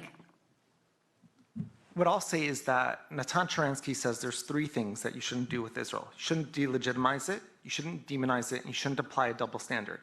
You can abide by those three things, you're not anti-Semitic. So by not being a Zionist, does that make you an anti-Semite? I don't think you need to be a Zionist to support a country that defends itself and is free and religious in a hostile neighborhood. So is anti-Zionism Hold on anti-Semitism? one second, Carrie. Yes. It is? It is? Sorry. Yes. To take that point for a second. Let me back up. I didn't want to step over that answer. I didn't know you were still, both of you, still talking. So Just to be clear, is anti-Zionism anti-Semitism? Yes. It is? Under IHRA? Rabbi, sure. you're up next. You're not That sure? definition, So but what is the I definition? would love to speak to that. Undoubtedly, anti-Zionism is anti-Semitism, and undoubtedly, and one does not have to support the specific policies of the government of Israel, but to not support the right of Israel to exist, which is what anti-Zionists do, while not taking that same stand to the 28 Muslim countries and 13 Christian countries in this world, is a double standard, is hypocrisy, and is absolutely anti-Semitism. I think it's also important that we not make Islamophobic remarks while we're here today. I would appreciate that. I just want to Since this say, is a religious liberty hearing. God forbid was anything like that said. But if you deny, if the Jewish people are the only people that you deny the right to have its own state, that is absolutely a double standard, hypocrisy, and anti-Semitism. Well, as you know, I'm a Catholic, and Catholics do not embrace Zionism, just so you know. So are all Catholics anti-Semites, according to you? As I said, anti-Zionism, by denying the right of the Jews to have their own state while not saying the same for any other peoples, that is a double standard, hypocrisy, and anti-Semitism. So just to be clear, are Catholics anti-Semites? Carrie, excuse me. I'm going to interrupt the discussion. Our committee is focused on religious liberty taken from all people, whether they be Muslims, Jews, Christians, Sikhs. We've had all those witnesses here.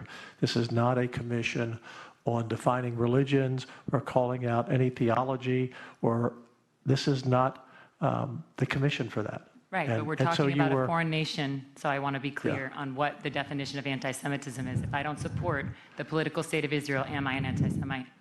Yes or no? They already answered, asked and answered. According to you on the record, yes? If I don't support the political state of Israel?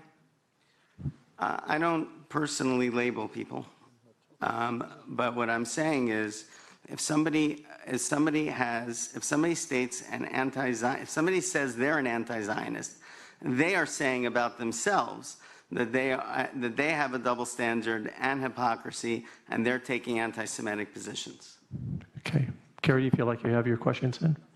I don't agree with that, because as a Catholic, I don't agree that the new modern state of Israel has any biblical prophecy meaning at all. So that's my stance, and I'm Catholic. Catholics support the Muslims. Yeah. Dr. Ben. First of all, I want to thank you all for your passionate stance and bringing some clarity to this issue. You know, I've known a lot of Jewish people, worked with a lot of Jewish people. Some of the finest people that I know sitting in the front row here, Dr. Henry Brim, 25 years, the chairman of neurosurgery at Johns Hopkins, is one of the kindest, fairest people I've ever worked with.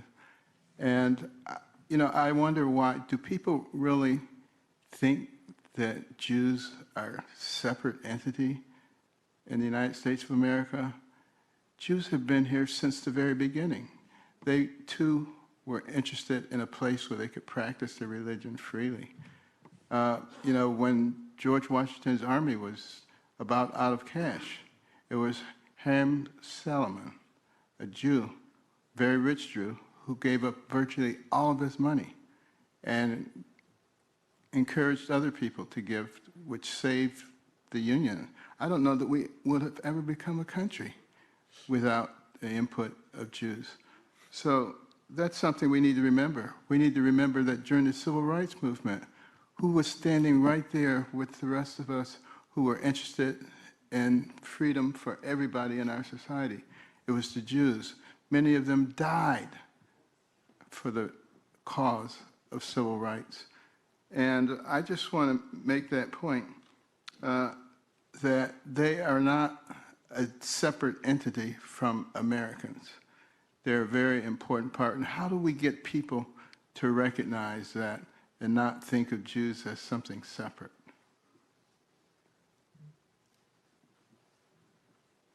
And by the way, as a Yalie, I should be happy to hear all this about Harvard.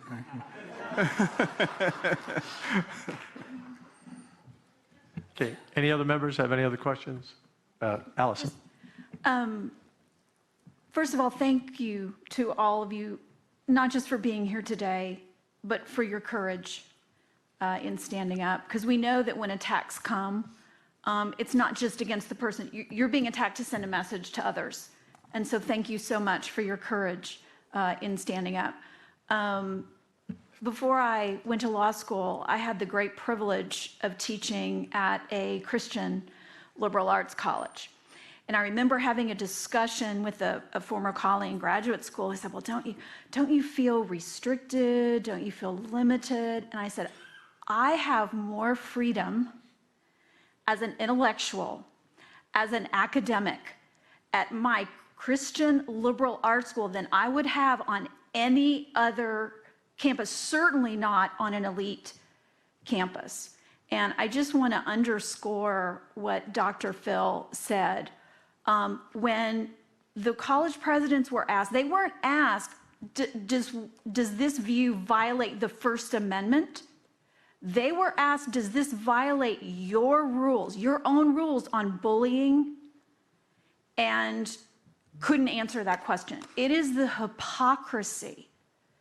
It is the hypocrisy to wave around the free speech banner for this when most college and university campuses, if anything, have been free speech zones. So I think as the commission, as we gather to try to focus on religious liberty, on increasing religious liberty and ways that we can suggest and recommend to the president to increase it, I think it is vitally important to acknowledge that for years, college campuses around the country have been the furthest thing from places where free speech has been allowed to flourish. So we should be horrified, but we should not be surprised at what we see happening on particularly elite college campuses across the country. But thank you again for being here. We're very grateful for your testimony and your presence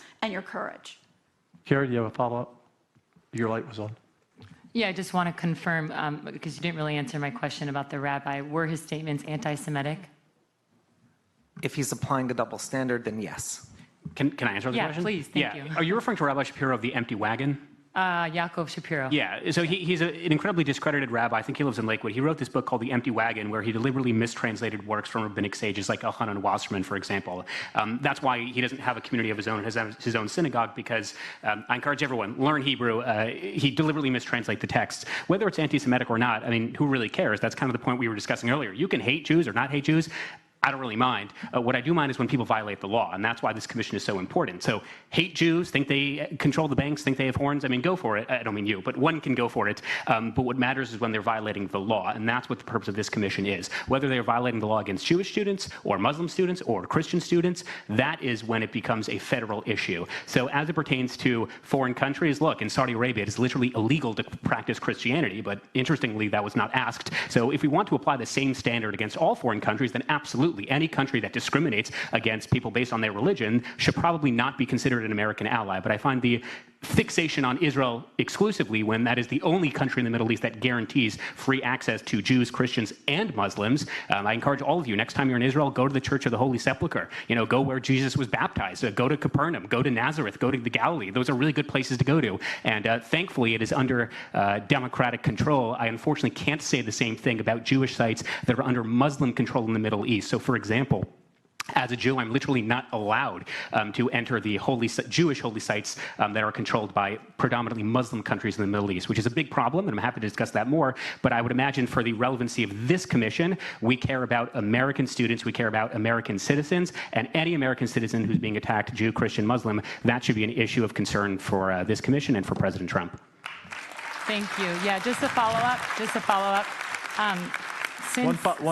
One last follow-up. Since we've mentioned Israel a total of 17 times, are you willing to condemn what Israel has done in Gaza? No, because I unilaterally reject that it's not a genocide. The only genocide ever carried out was on October 7th when Hamas tried killing every man, woman, and child they could possibly find. Hang on, let me respond. 70,000 innocent civilians killed? Let me respond. So first of all, you won't condemn that? And Carrie, just on the record. He's already. Excuse me. Okay. As chair of the committee. I think it's important we have this discussion. I agree. I'm happy to answer. And Carrie, I think we'd be great friends. Yeah, I'm happy to answer. Carrie, we have had the discussion. Good questions, good answers. This is a commission on religious liberty. If there's another commission on America. this issue, I don't know why we're talking about a foreign country. Well, to be fair, you brought it up. Okay. You did. At no point in my testimony did I mention Israel. I was very clear about American Jewry. You did. I did not mention Israel. Okay. We'll talk about this later. But that's objectively not true. I did not mention Israel. This can be another discussion on another day, and you two can have coffee. Let's go to Rabbi to close this up, and then we will wrap this panel up. Thank you, Chairman. I thought I'd conclude this session with just two comments. The first is just building off the double standard to which our witnesses referred. I'm in a unique situation because I sit on two separate religious liberty commissions. I'm on the President's Domestic Liberty Commission, and I'm also a member of the U.S. Commission for International Religious Freedom. And of course, everything I'm saying now is not representing any of my fellow commissioners on either commission. It's just me.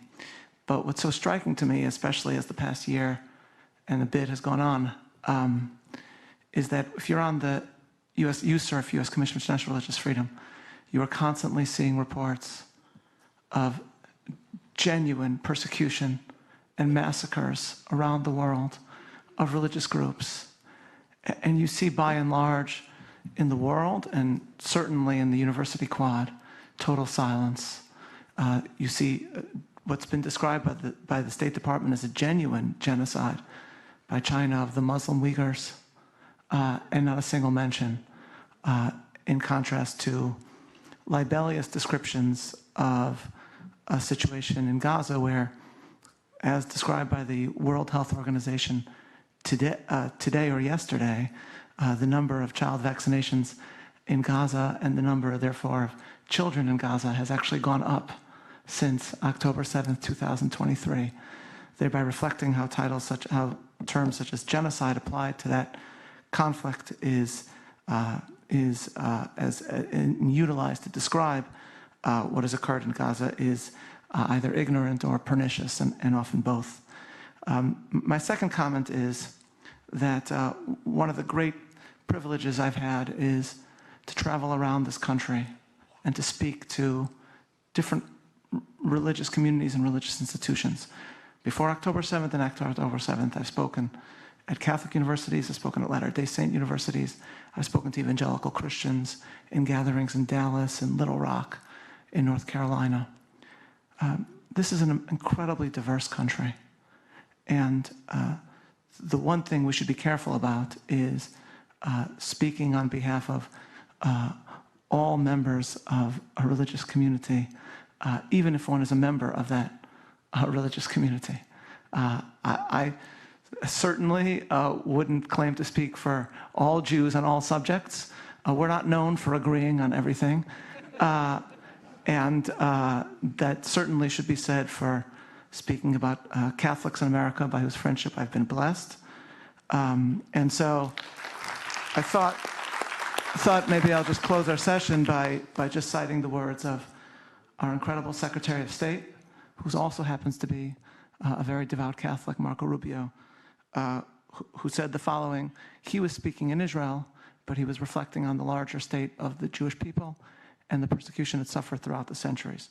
Marco Rubio said, standing in what is called the Pilgrimage Road near the Temple Mount, and he said as follows: "To stand here today on the very road where not 2,000 years ago so many from everywhere venture to fulfill that desire to be closer to the Creator, is a humbling and honoring experience.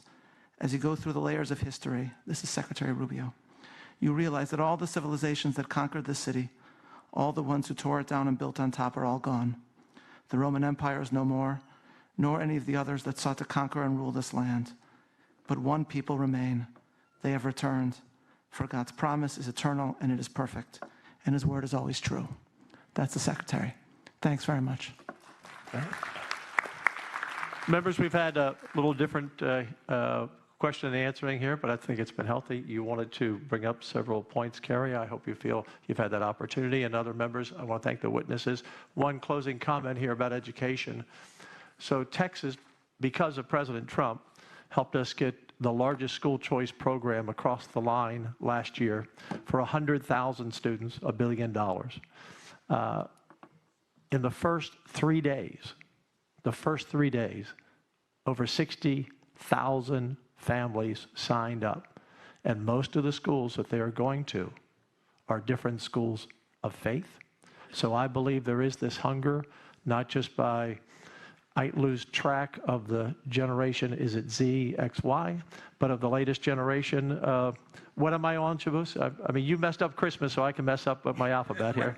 We're Gen Z. I think Gen you guys Z. are boomers, no offense. All right. Yeah. But you all look very young. Yeah, Dr. Phil, we didn't have letters for us, did we? We're just getting older. But I do think there's that hunger. I see it everywhere, that young people are looking for relevance, and obviously for the parents, because we're going to surpass our 100,000 applicants for private schools pretty quickly in probably just a few weeks. And I think that's a very positive sign, I want to thank all the witnesses, all the commission members. Thank you for all of your questions. And now we'll go on to the next panel. Thank you very much.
We're going to be moving on with a second panel in just a couple of minutes, so please make yourselves comfortable.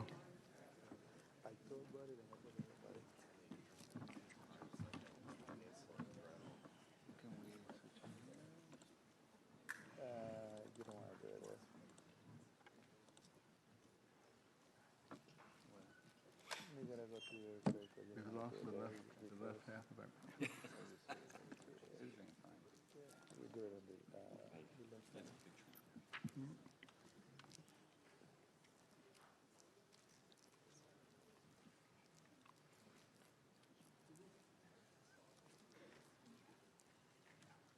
Well, because we have a time issue and all the panelists are here, and half the panelists are here on this side, we're going... Okay. You represent that side, okay. That's the left side, by the way.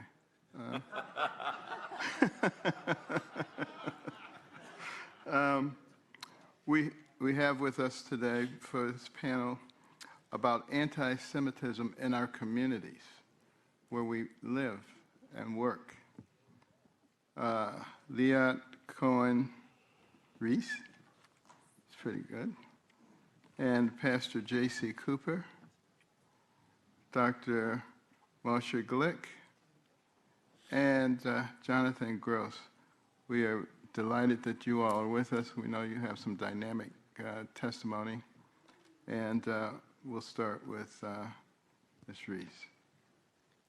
Members of the Commission, thank you for this opportunity. I am the founder and director of the Christian and Jewish Alliance in San Diego, California. Last year, I became the director of the Anti-Semitism Task Force at Stand With Us, an international organization devoted to combating anti-Semitism and misinformation on Israel through education and outreach. I'm here to share about the hostility we have faced from anti-Semitic agitators who continuously disrupt our worship services. With the help of First Liberty Institute, we have filed a lawsuit seeking federal protection so that we can worship in peace. As a devout Jew, I believe that Hashem, God, created an everlasting covenant with Abraham described in the Torah. My religious beliefs call on me to support and pray for Israel as a safe homeland for the Jewish people. The term commonly used by Jews worldwide to describe our connection to the Jewish ancestral homeland of Israel, an integral part of my religious, ethnic, and cultural identity, is Zionism. The massacre on October 7th of 2023 in Israel was the largest slaughter of Jews since the Holocaust. During that time, many of us in the San Diego Jewish community felt isolated. Yet I refused to believe that we were actually alone. I reached out to local Christian leaders, including the Mission Church, and we formed the Christian and Jewish Alliance based on our shared religious beliefs about Israel. At first, we regularly hosted events bringing Christians and Jews together, from intimate Shabbat dinners at local churches to large worship events. But hostile agitators have consistently targeted our public events, attacking us every time we've come together.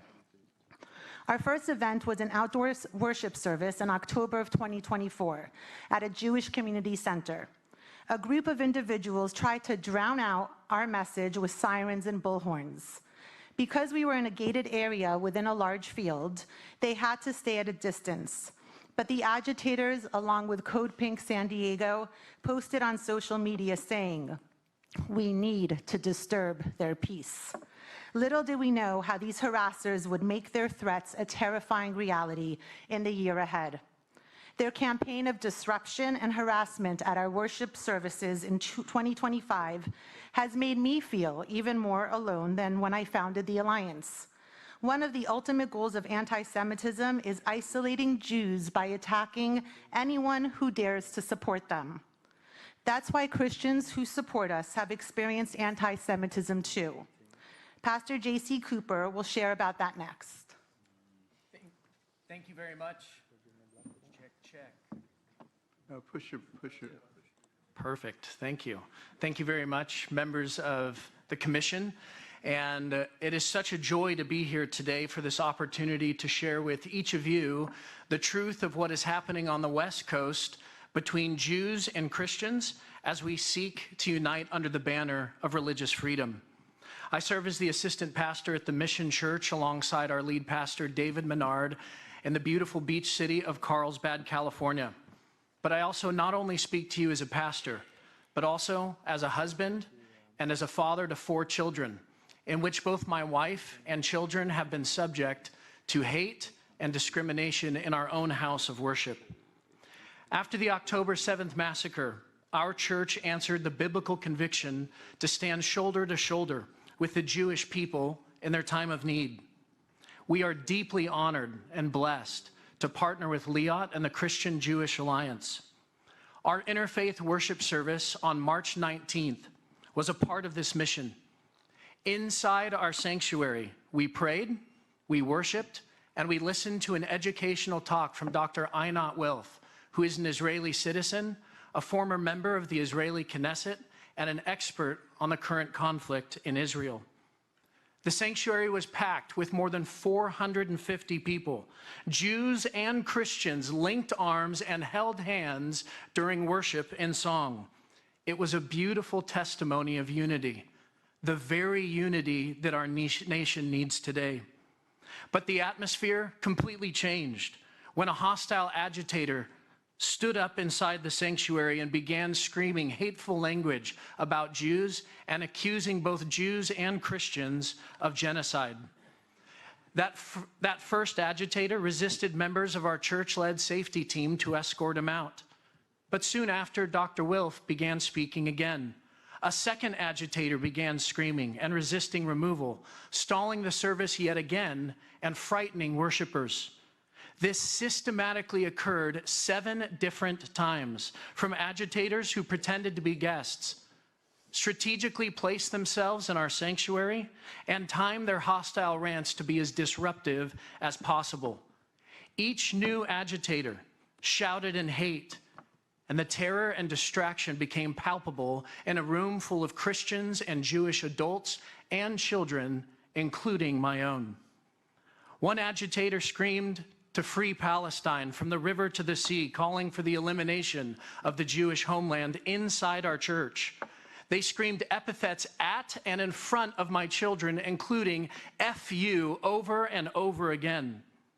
When we began to guide this particular agitator out of the sanctuary, she forcefully resisted, slammed her body into me and others, and we almost fell down our balcony stairs. While the tension grew inside our sanctuary, a mob was amassing outside of our front entrance doors. They screamed through bullhorns, blaring sirens, right outside the church, shouting chants like, "Mission Church, you can't hide. We charge you with genocide." They falsely accused our members and our Jewish guests of being Nazis. You imagine calling Jewish people Nazis? My peaceable invitation to speak with these agitators was met with violent rhetoric and hostile body language. One man even charged the entrance of our front doors. Our worship service and our opportunity to learn about anti-Semitism was shattered through the hostile anger and hate of these agitators. Instead, we experienced anti-Semitism firsthand. Our congregation, our Jewish guests, my wife, my children, and I literally feared for our safety as the agitators dominated the narrow sidewalk out in front of our church doors.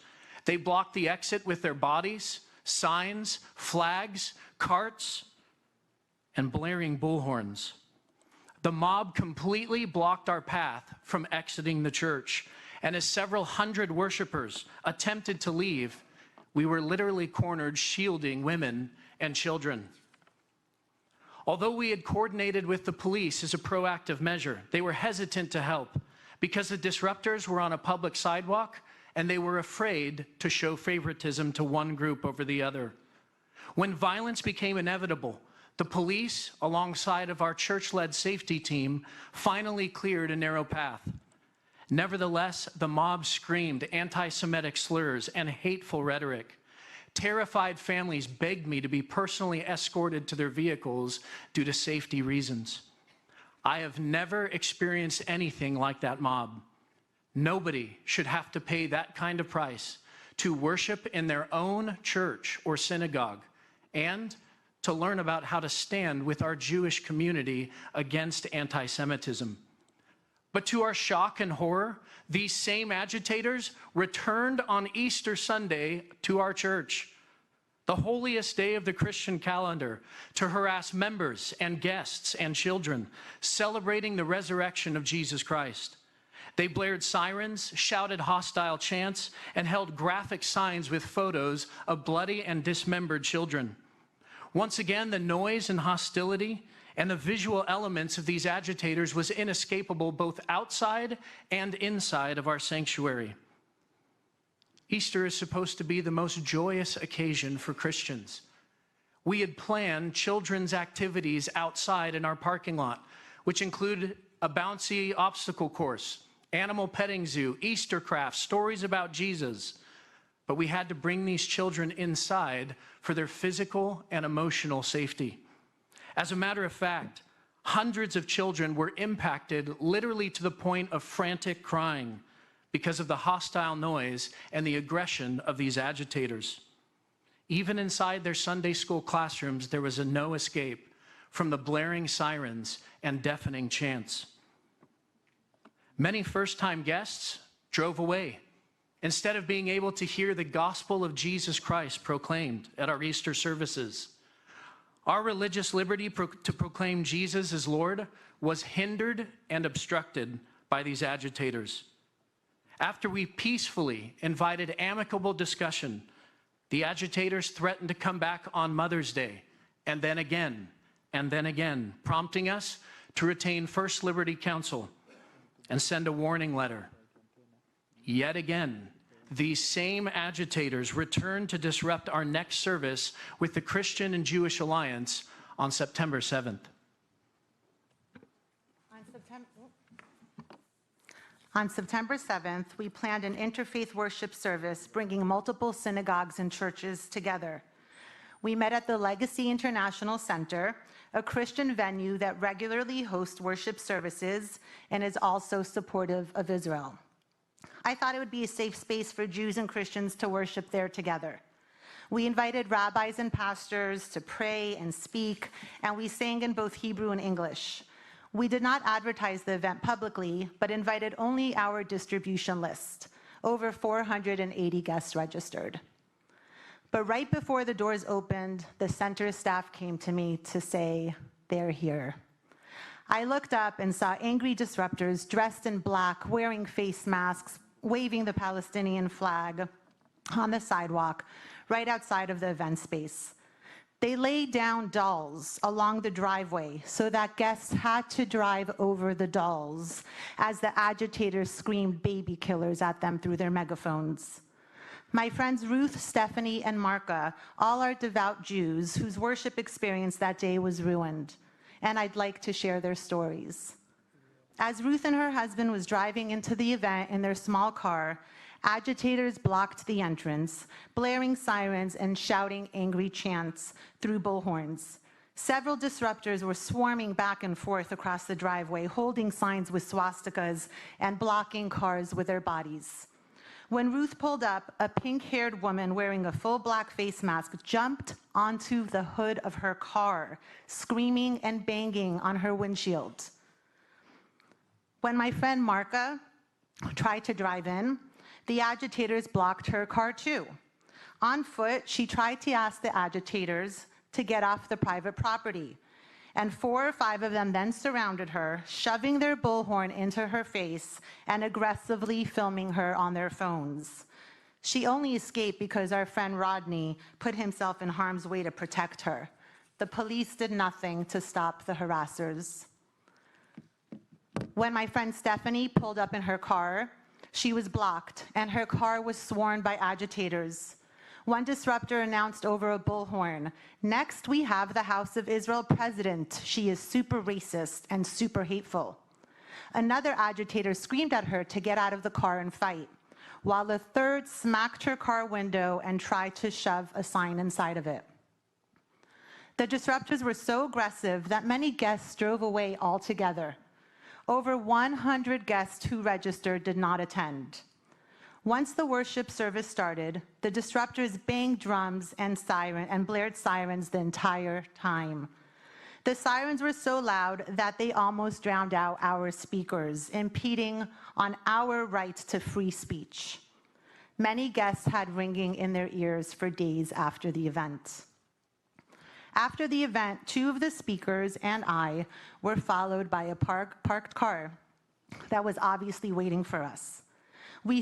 For safety, we had to run into the lobby as the car sped off. Scared, we needed a security guard to walk us to our car. All we wanted was to gather safely, pray, and worship together.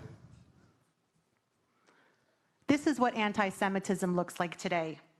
This is happening not just in San Diego, but all over the country. In 2019, President Trump signed an executive order adopting the International Holocaust Remembrance Alliance definition, also known as IRA, which states, Anti-Semitism is a certain perception of Jews, which may be expressed as hatred towards Jews. Rhetorical and physical manifestations of anti-Semitism are directed toward Jewish or non-Jewish individuals and/or their property, towards Jewish community institutions and religious facilities. That is exactly what we are experiencing. The agitators express hate towards us at our worship services, intimidating, obstructing, and interfering with our free exercise. They targeted our Christian friends and allies, trying to isolate us by punishing anyone who dares to support us. When people of different faiths come together in worship and unity, this helps to diffuse conflict and overcome hatred. Our efforts should be celebrated and not vilified. Because we refuse to be scared into silence, we are planning our next event together, and it will be beautiful. But we need protection to ensure everyone's safety. In closing, I have 3 recommendations for the Commission to consider.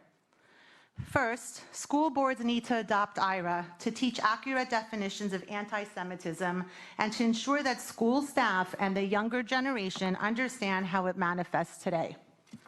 Similarly, IRA needs to be adopted in city governments so that local police forces receive proper training on how to recognize anti-Semitism and how to enforce existing laws so that ministries like ours can receive meaningful protection.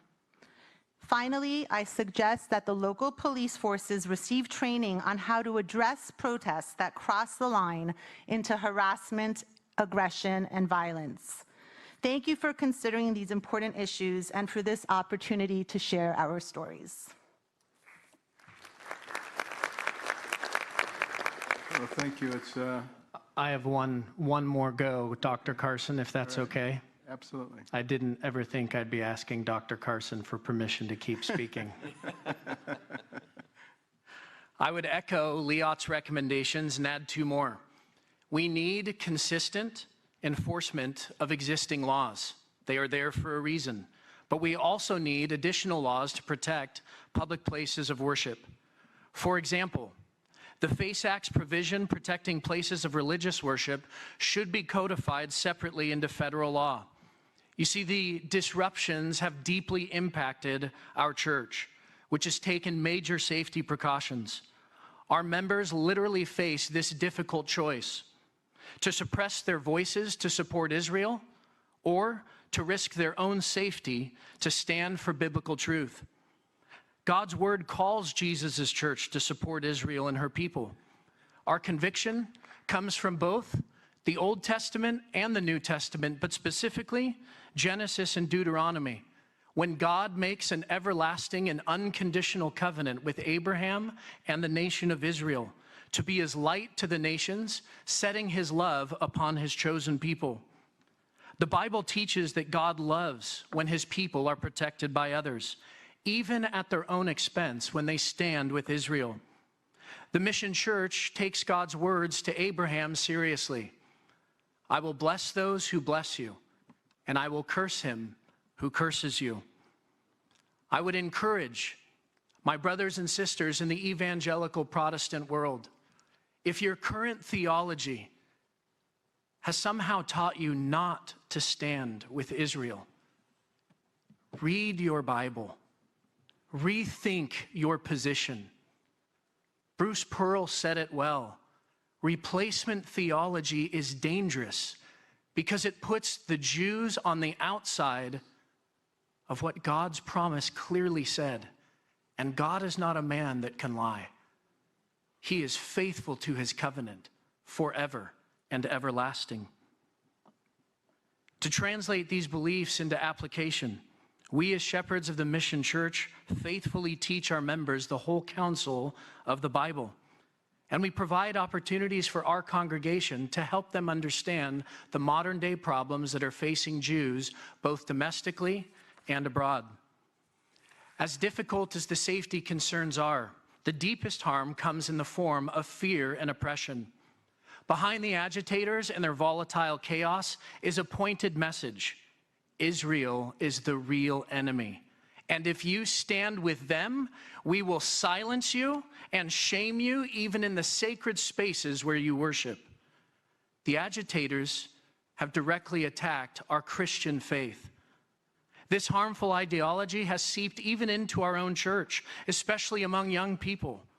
The most concerning element is not whether our church members are willing to stand for truth in the face of opposition. It's when truth is manipulated by fear of violence associated in standing with our Jewish neighbors against anti-Semitism, which is why anti-Semitism is not just a Jewish problem. Anti-Semitism is everyone's problem because it is an assault on religious liberty. We cannot let the agitators, the influencers, or even anti-Semitic rhetoric disguised as academic rhetoric scare us into silence. God clearly calls the church to support the Jewish community, and it should be our honor to faithfully do so for the Jew first and then for the Gentile. God's church cannot be silent while Jews are facing anti-Semitic attacks. That's why we retain First Liberty Institute and Jones Day. And together with the Alliance and our friend Ruth Mastrom, we filed a federal lawsuit in November of 2025. The FACE Act should protect every place of worship in America from interference by agitators seeking to disrupt our free exercise of religion. In closing, we are so thankful for this commission's courageous commitment to protecting religious freedom. We're thankful for the Attorney General and Assistant Attorney General and the many others who are defending people of faith in Minnesota, in New Jersey, in California, and across this great nation.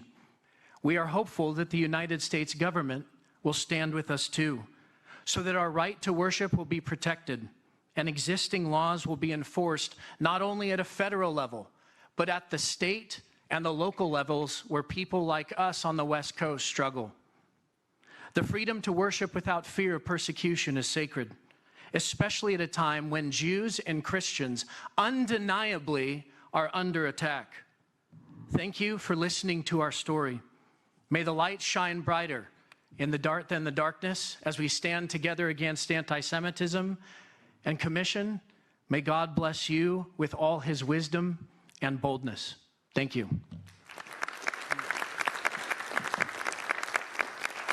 We appreciate the courage that you two have exhibited in light of so much opposition. Now we'd like to hear from Dr. Glick.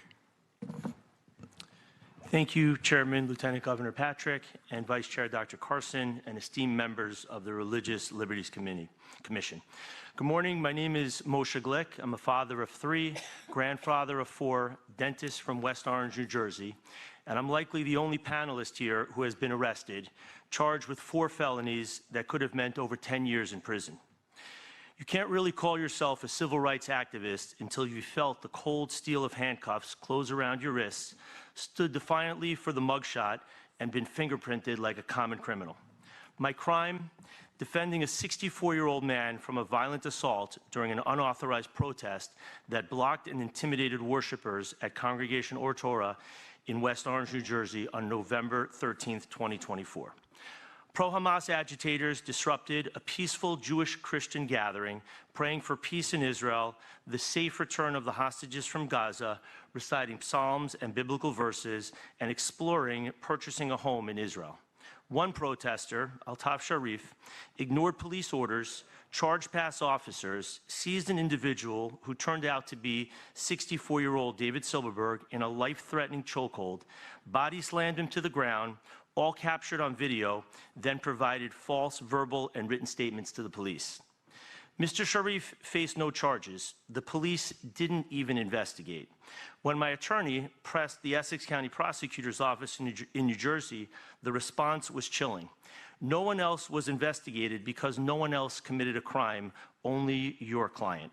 This, despite clear video evidence of a violent hate crime being submitted to the prosecutor's office and the assault being fully reported and documented in the official West Orange Police Department incident report. Video evidence initially suppressed by West Orange police clearly showed the assault, deception, and targeted disruption of Jewish religious life.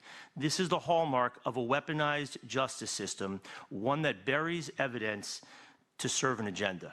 In stark contrast, I, the one who stepped in to stop a brutal assault, was the only one arrested.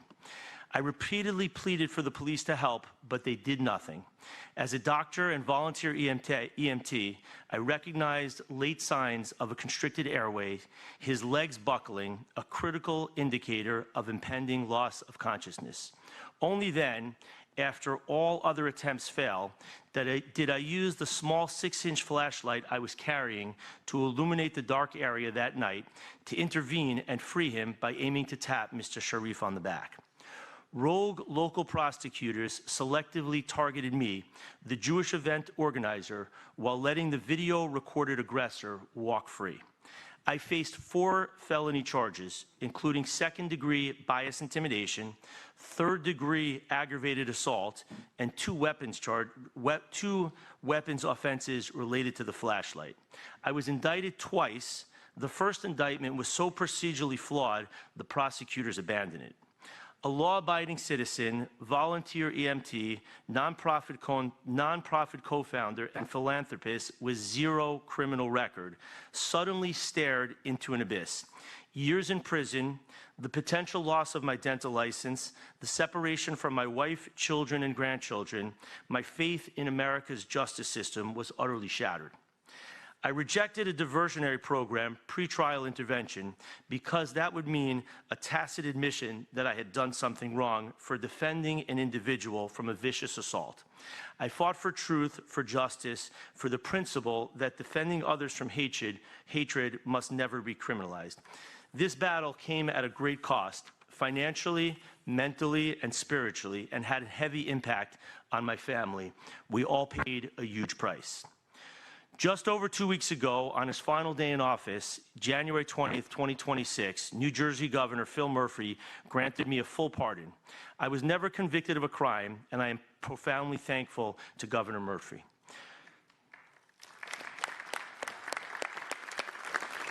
Heartfelt thanks to U.S. Attorney General Harmeet Dillon, Jonathan Gross, and Orlando Sanza at the Department of Justice for their landmark FACE Act complaint that exposed this injustice. Special recognition to Jonathan Gross, the DOJ attorney under Assistant Attorney General Dillon, whose foresight and fortitude brought the very first FACE Act case to protect houses of worship. He is the true hero, and without his courage, none of this would have been possible. And deep gratitude to Weil, Gotchel, and Mangus, led by partner Yehuda Bachweitz, for stepping up pro bono in October 2025 when others hesitated due to the taint of my criminal charges. If the Essex County, New Jersey prosecutor can weaponize the government against honest, hardworking citizens like me, shielding aggressors while targeting defenders, we are all in great peril. I therefore ask Attorney General Pam Bondi, Assistant Attorney General Harmeet Dillon, and the heroes working at the Department of Justice to investigate this matter fully. I am all in to help, providing evidence, testimony, or whatever is needed to ensure accountability and prevent such malicious prosecution and selective enforcement from happening to any other American. If police and prosecutors shield aggressors and criminalize defenders in these circumstances, what will happen to communities of faith all over this great nation? Jews have long been the canary in the coal mine. Whenever anti-Semitism rises, it's a sign that democratic values, religious tolerance, and civil liberties are in decline. I urge this commission to confront these egregious actions. Inverting justice risks normalizing anti-Semitism within law enforcement and turning the canary's silence into a dire warning for freedoms far beyond our community. History's warnings rings clear across the centuries. Societies that fail to protect their Jews, or worse, turn against them, often hasten their own decline.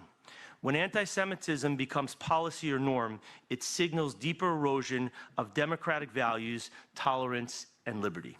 Ancient Egypt enslaved the Jews, oppressed them harshly, and defied their cries for freedom, only to be broken by devastating plagues that struck at the heart of its power. The once mighty empire, pinnacle of ancient civilization, was forever diminished, never regained its former glory. Babylon razed Jerusalem, exiled its people, and soon vanished from history's stage. Mighty Rome crushed the Jewish quest for self-rule, destroyed the temple, only to fade into the history books. Nazi Germany boasted a 1,000-year Reich rooted in hatred of the Jews, yet that hatred devoured it, collapsing in just 12 years by 1945. All four of my wife's grandparents survived the Shoah. 2 endured Auschwitz, a testament that unchecked hatred devours its hosts. These are not coincidences. They form solemn, recurring patterns. Societies that oppress the Jewish people sow the seeds of their own erosion. History's timeless caution: defend the vulnerable or risk joining the shadows of fallen empires. The pattern is unmistakable. Yet deeper truth rooted in our shared heritage offers real hope. In Genesis 12:3, God declares, "I will bless those who bless you, and whoever curses you I will curse, and all people on earth will be blessed through you." This is no mere verse, it is a divine law of history. Nations that bless the Jewish people, the descendants of Abraham, prosper. Those that curse them invite ruin. America's extraordinary success flows from its historic embrace of Judeo-Christian values and fierce protection of religious freedoms for all who seek to worship God. We cannot allow violent protesters and radicalization to threaten that divine blessing. I did not come here to beg for protection. I came to call for action.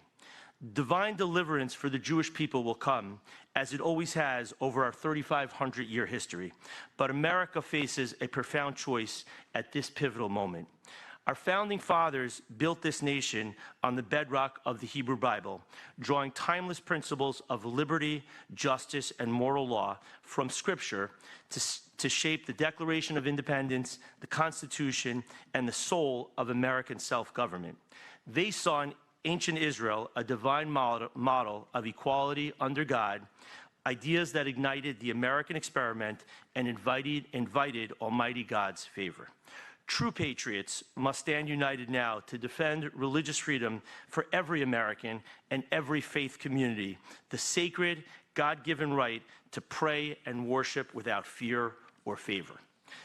By upholding these biblical principles of liberty, freedom to worship God, and moral truth, we secure God's continued blessing on this nation, fortify its moral code, and ensure lasting prosperity for generations to come. I am no great rabbi or scholar. Some might say I'm not even a real doctor. But we Jews believe, that was a Seinfeld reference, but we Jews believe that sincere words from the heart carry weight and can summons heaven's grace. So I leave you with the ancient priestly blessing from Numbers 6:24. Yivarechacha Adonai v'yishmerecha, Ya'ir Adonai panav elecha v'yichuneka, Yisa Adonai panav elecha v'yasem lecha shalom. May the Lord bless you and keep you. May the Lord make his face shine upon you and be gracious to you. May the Lord lift up his countenance upon you and give you peace. May this blessing guide your work, steel your resolve, and protect all who stand against hatred. We cannot allow this to merely be a good meeting, one that ends with nice words, polite handshakes, and a handful of tweets that fade away. We stand at a pivotal moment in history, one that calls us to rise together. By addressing Jew hatred, anti-religious extremism, and all forces attacking those who worship God, with courage and clarity, we can safeguard the values that define our republic and secure a stronger, more unified future for all of America. I offer my assistance to this commission and the White House, recommendations, implementation, whatever is needed. This is the hill I am willing to die on. God bless President Trump. God bless this great nation. Am Yisrael Chai. Thank you.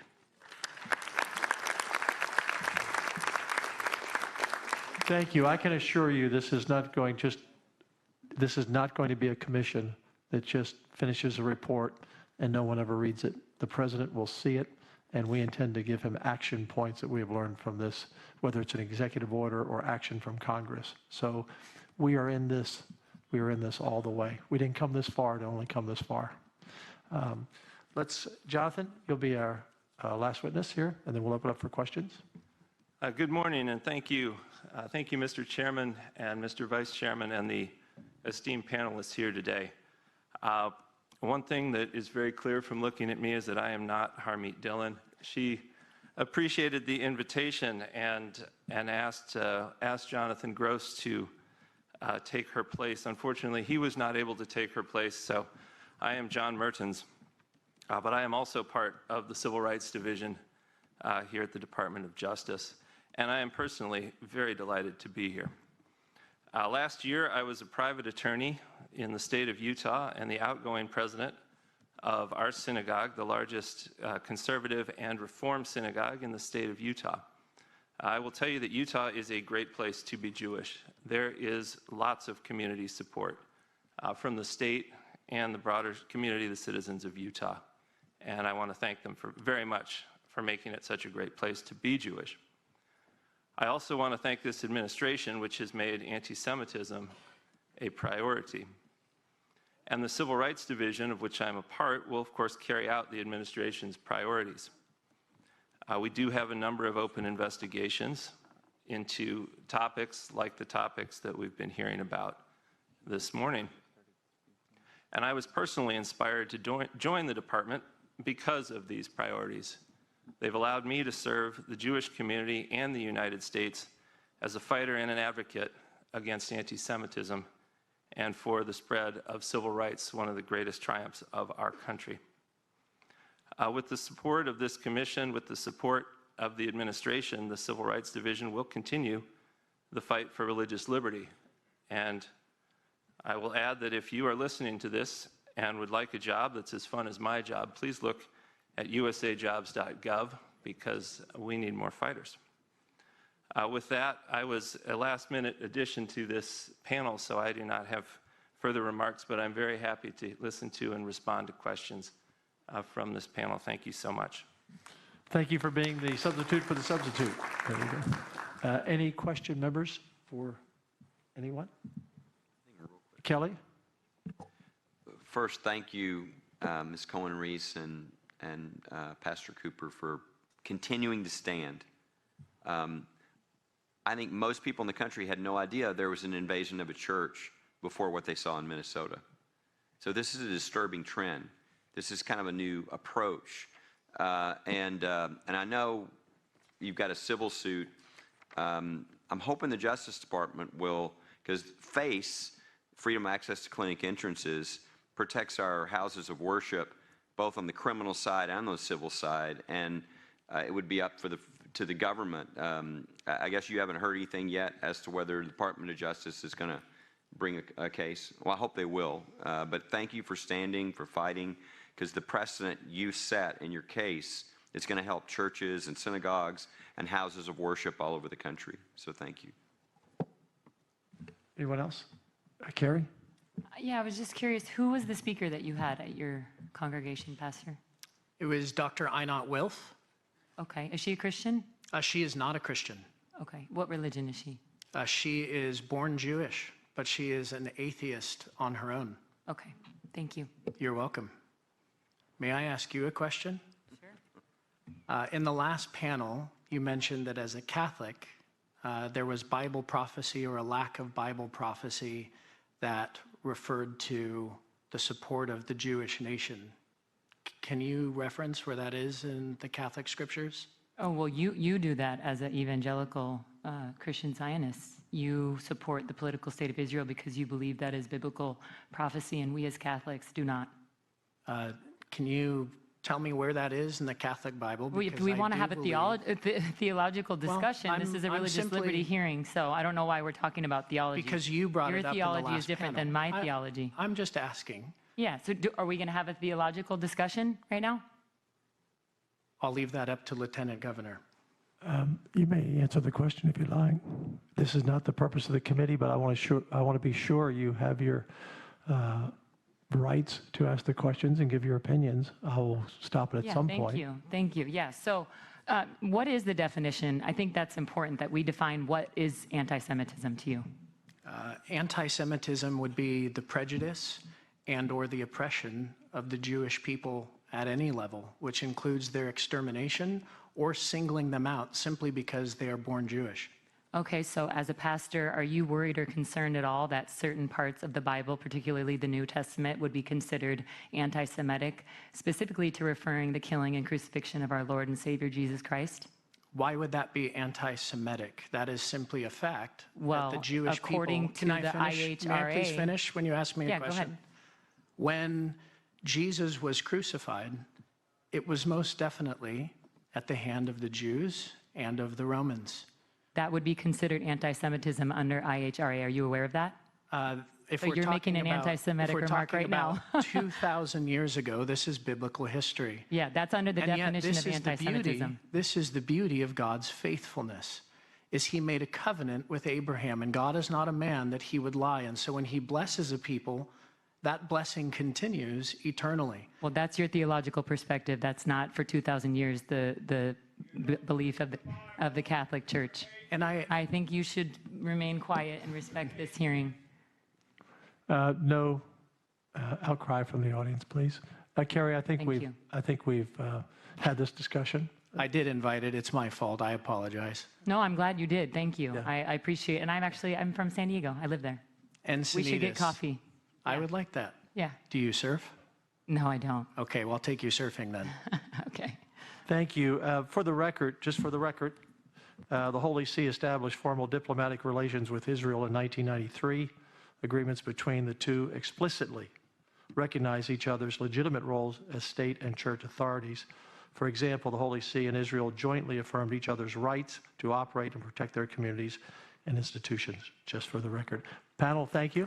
Thank you very much. And they also condemn the genocide in Gaza. Thank you, panel. Thank you very much.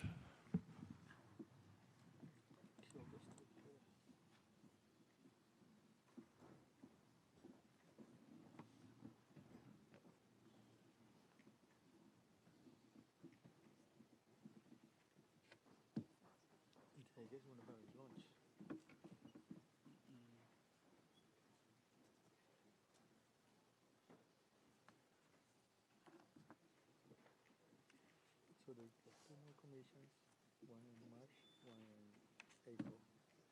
They must have added to the report to the president, and they reopen again the commission for start again if they want to follow through and continue with it.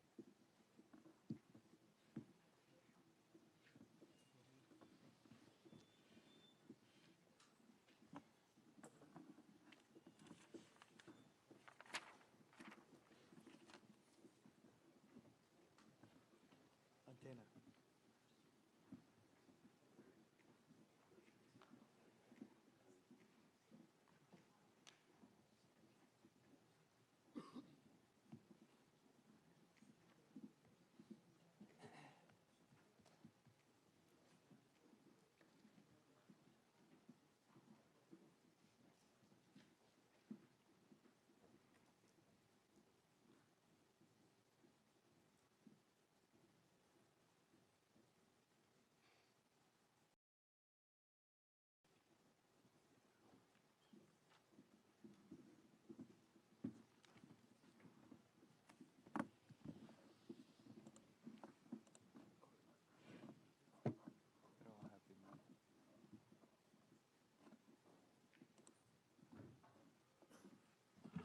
Thank you for coming. As we have done, all four of you will speak, and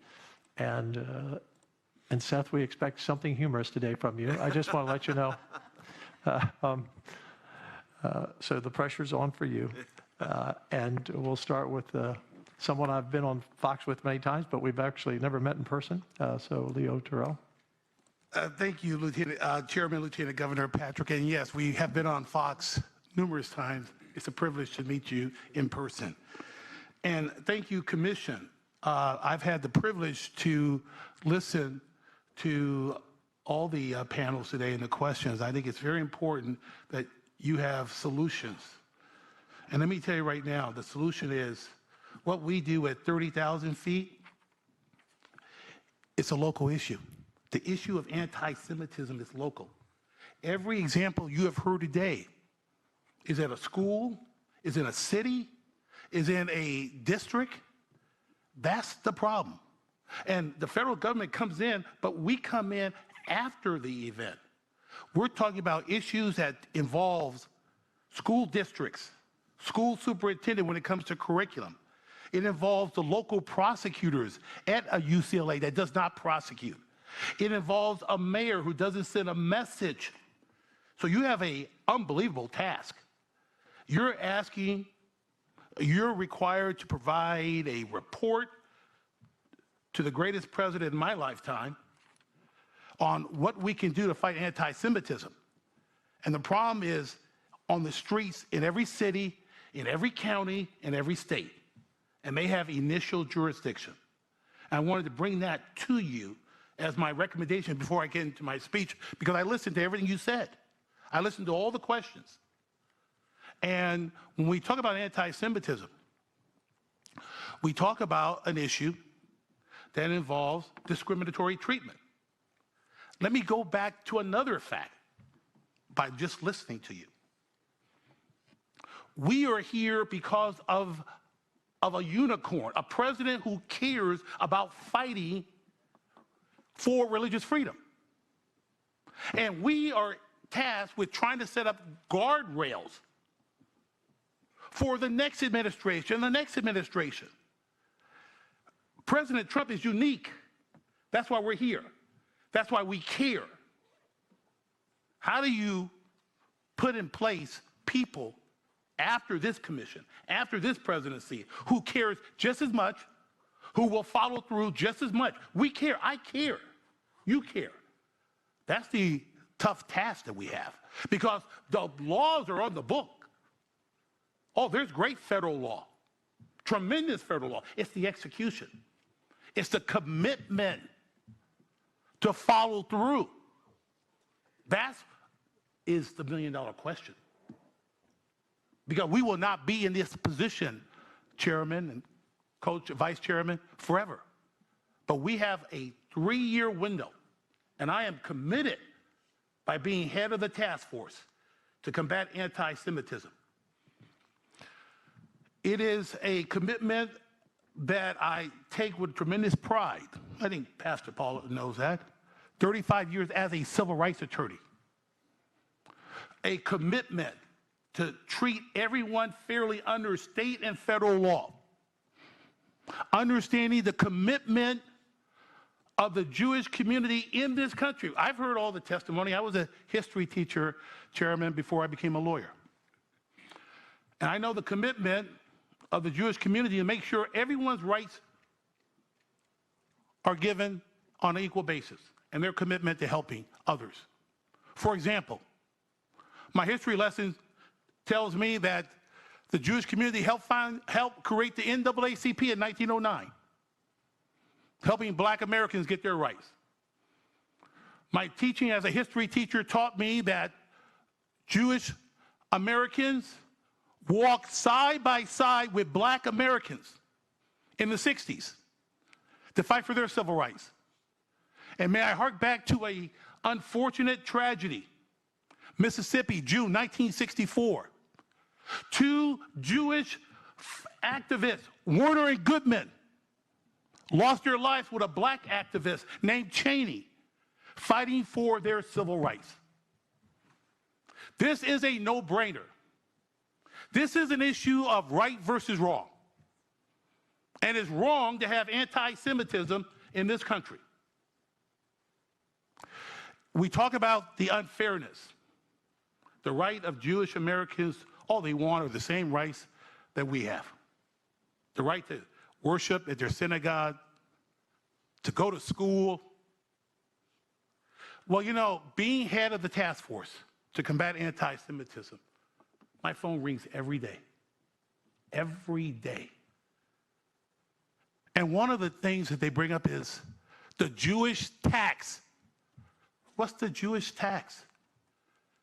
Well, the Jewish tax is the exorbitant fee the Jewish community has to pay for security and protection to have a meeting at their synagogue or to walk the streets. It's the Jewish tax. It costs tens of thousands of dollars because they're not protected. And that is a problem that they have. a major problem.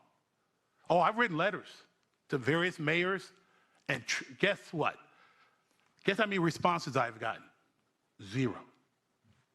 See, that's that local issue. That's that issue that is there that you have to work on. How do we use the power of this great administration down to the local level? I heard all the discussion about universities and colleges. Wrong target. And here's a target you should work on. I had a great meeting with the Labor Department. And it's not just Title VI and taking the funds away. How about a great law called Title VII? For what? Unions at the local school district level are anti-Semitic. Hijacking the unions. Hijacking the curriculum. Hijacking the lesson plans for K-12. That's our next agenda. The colleges and universities, I got some bad news. They've already been taken away. The next target is K-12, our young people. The lesson plans, Chairman, the objectives of those plans. They're teaching hate in K, first, second, third, fourth grade, right now as we speak. That's what my phone says every day when I get to my office. Every day. The hate that is being taught to our young people. You're not born to hate, you're taught to hate. And this is going on. You know, my job here as head of the task force to fight anti-Semitism, and may I say, thank you, President Trump, for giving me this job. Thank you, Pam Bondi, for giving me this job. And it's a commitment that I have that goes well beyond the term of this administration. This is a lifetime commitment. As a civil rights attorney, this is a lifetime commitment. You'll see me, Chairman, if I leave and go back to Fox, talking about this after. Because my freedom is contingent upon everyone in this great country to share in their right to have their own religious freedom. A few other notes, and I'm passing it to my partner to the left. People say, why do I care? May I say to you, I am proud to be a black Baptist. No, I'm not Jewish. This is not a Jewish issue. It's an American issue. It's a Western civilization issue. We are all obligated. I just came back from Israel last week, and I spoke to a great person who is also non-Jewish. His name is Ambassador Mike Huckabee. Love Mike Huckabee. You see, we have to expand this fight because our freedom is at stake. And so we have an obligation. I'm talking to the choir to expand this base. And when people say to me, hey, Leo, you're doing a great job as head of the task force, I said, if you know me, I said, no, I could do a lot more. There's a lot more we could do. I want to go back to that labor issue, that union issue. You can use Title VII against teachers' unions who are discriminating against Jewish teachers. Title VII. I learned that from sitting in a meeting with the Labor Department. There is so much we can do. So much. But it's not being utilized. And I will leave you with this. That people say, hey, you know, Leo, you're gonna lose a lot. You're out there, you're fighting for Jews to have the rights like you, and it's gonna cost you a lot of opportunities. I'm willing to pay the price. It's a no-brainer. Because I'm not gonna shut up. Anti-Semitism is wrong. And you have an obligation, and we all have an obligation to do something about it. God bless America, God bless President Trump, and God bless you. Thank you.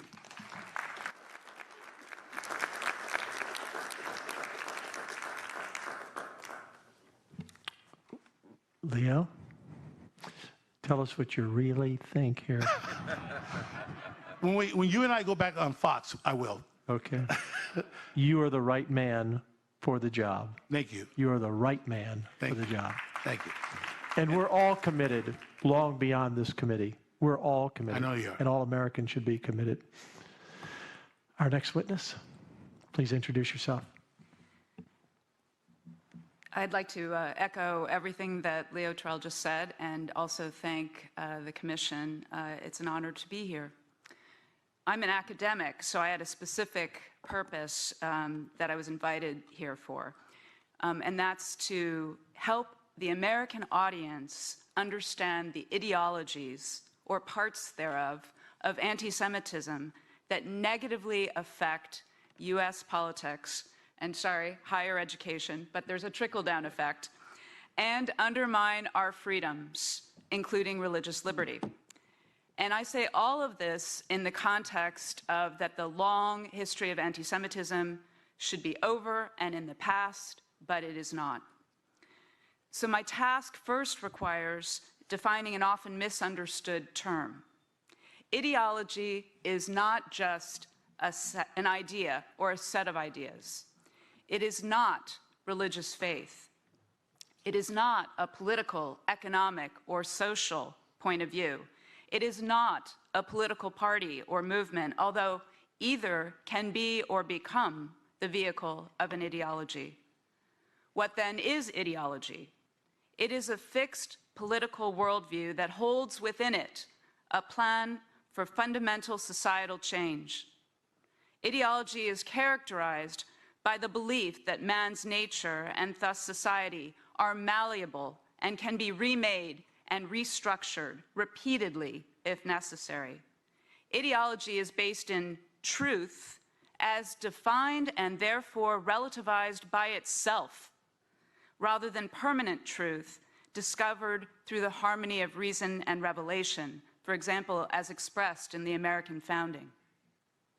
Born during the reign of terror of the French Revolution, ideology fully formed in the modern era. The 20th century is the most destructive in human history in terms of war, tyranny, and injustice, much of that due to ideology. Not every ism is an ideology, and not all ideologies are totalitarian, but all ideologies are extreme in their agenda for fundamental societal change, whether or not they employ violence. While not technically needed, it can be helpful to place the modifier radical before the worst cases of ideology.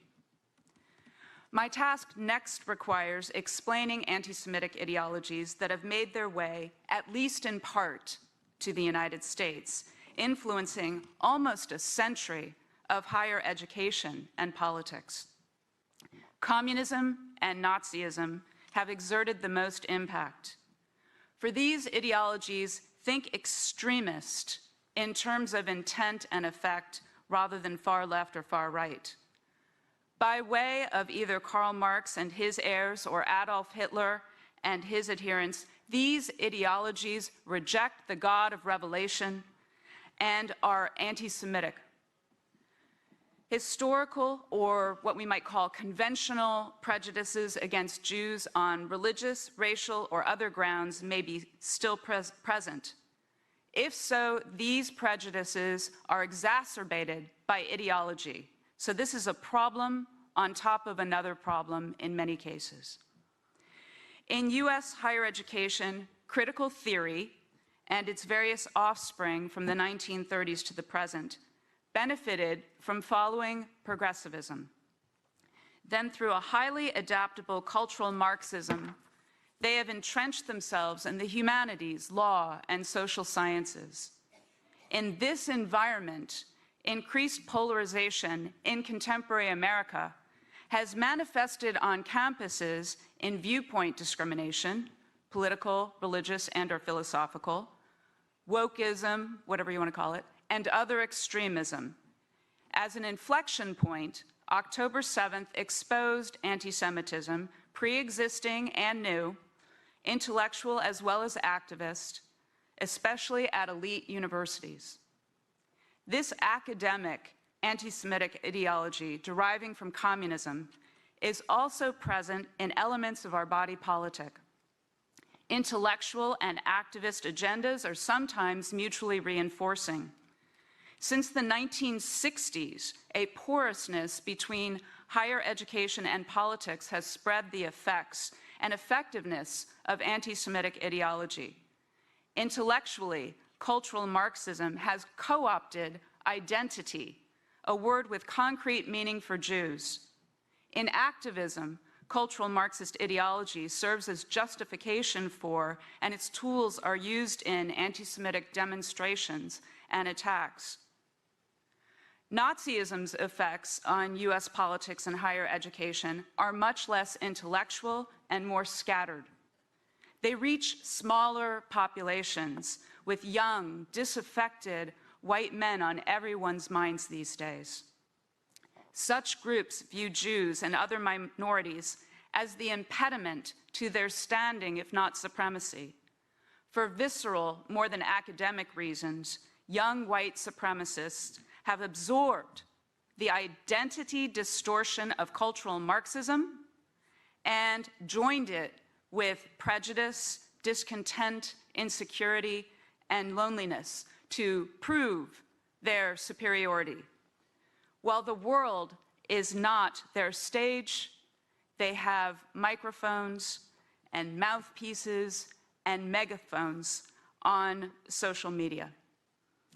How should Americans respond to, reduce, and prevent anti-Semitic ideologies in politics and higher education? 1, correct information and non-ideological education are needed at all levels, K-12 through graduate school. Thank you. It's really important. It's all education. Nazism internalized and ideologized anti-Semitism. Communism is atheistic and anti-Semitic. We must undo the ideologizing. In tandem, we need a renaissance in hard news, just the facts.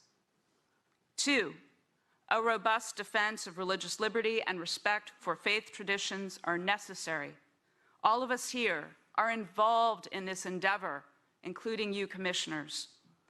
3, freedom of speech and civil discourse are essential in and of themselves and as supports of religious liberty. America 250 provides opportunities galore for all of these. Ending on a personal note, I am, perhaps like you, a 3F American: faith, family, freedom. I am also a native Washingtonian and Catholic, coming of age under John Paul II and Reagan. In this area at that time, Holocaust survivors visited all schools and witnessed. Today, I am chairman of the Victims of Communism Memorial Foundation. At VOC, our Witness Project tells the stories of victims who have survived communism. Too many, including Soviet refuseniks and other Jews, were twice victimized by communism. At this time, we need witnesses in schools, on campuses, and throughout the public square as part of the solution to combat anti-Semitic ideologies in the United States. Thank you. Thank you, Dr. Spaulding. I'm proud that this last year's session, that we passed legislation in Texas to teach communism and the horrors of communism in our schools. Thank you. I think we now may. have several, yes. I think we may be the Florida, leader Texas, on that. Florida and Texas. Arizona. Yep. There you go. Thank you. That's 47 states behind us. I know. Get on board. That's right. That's Father? right.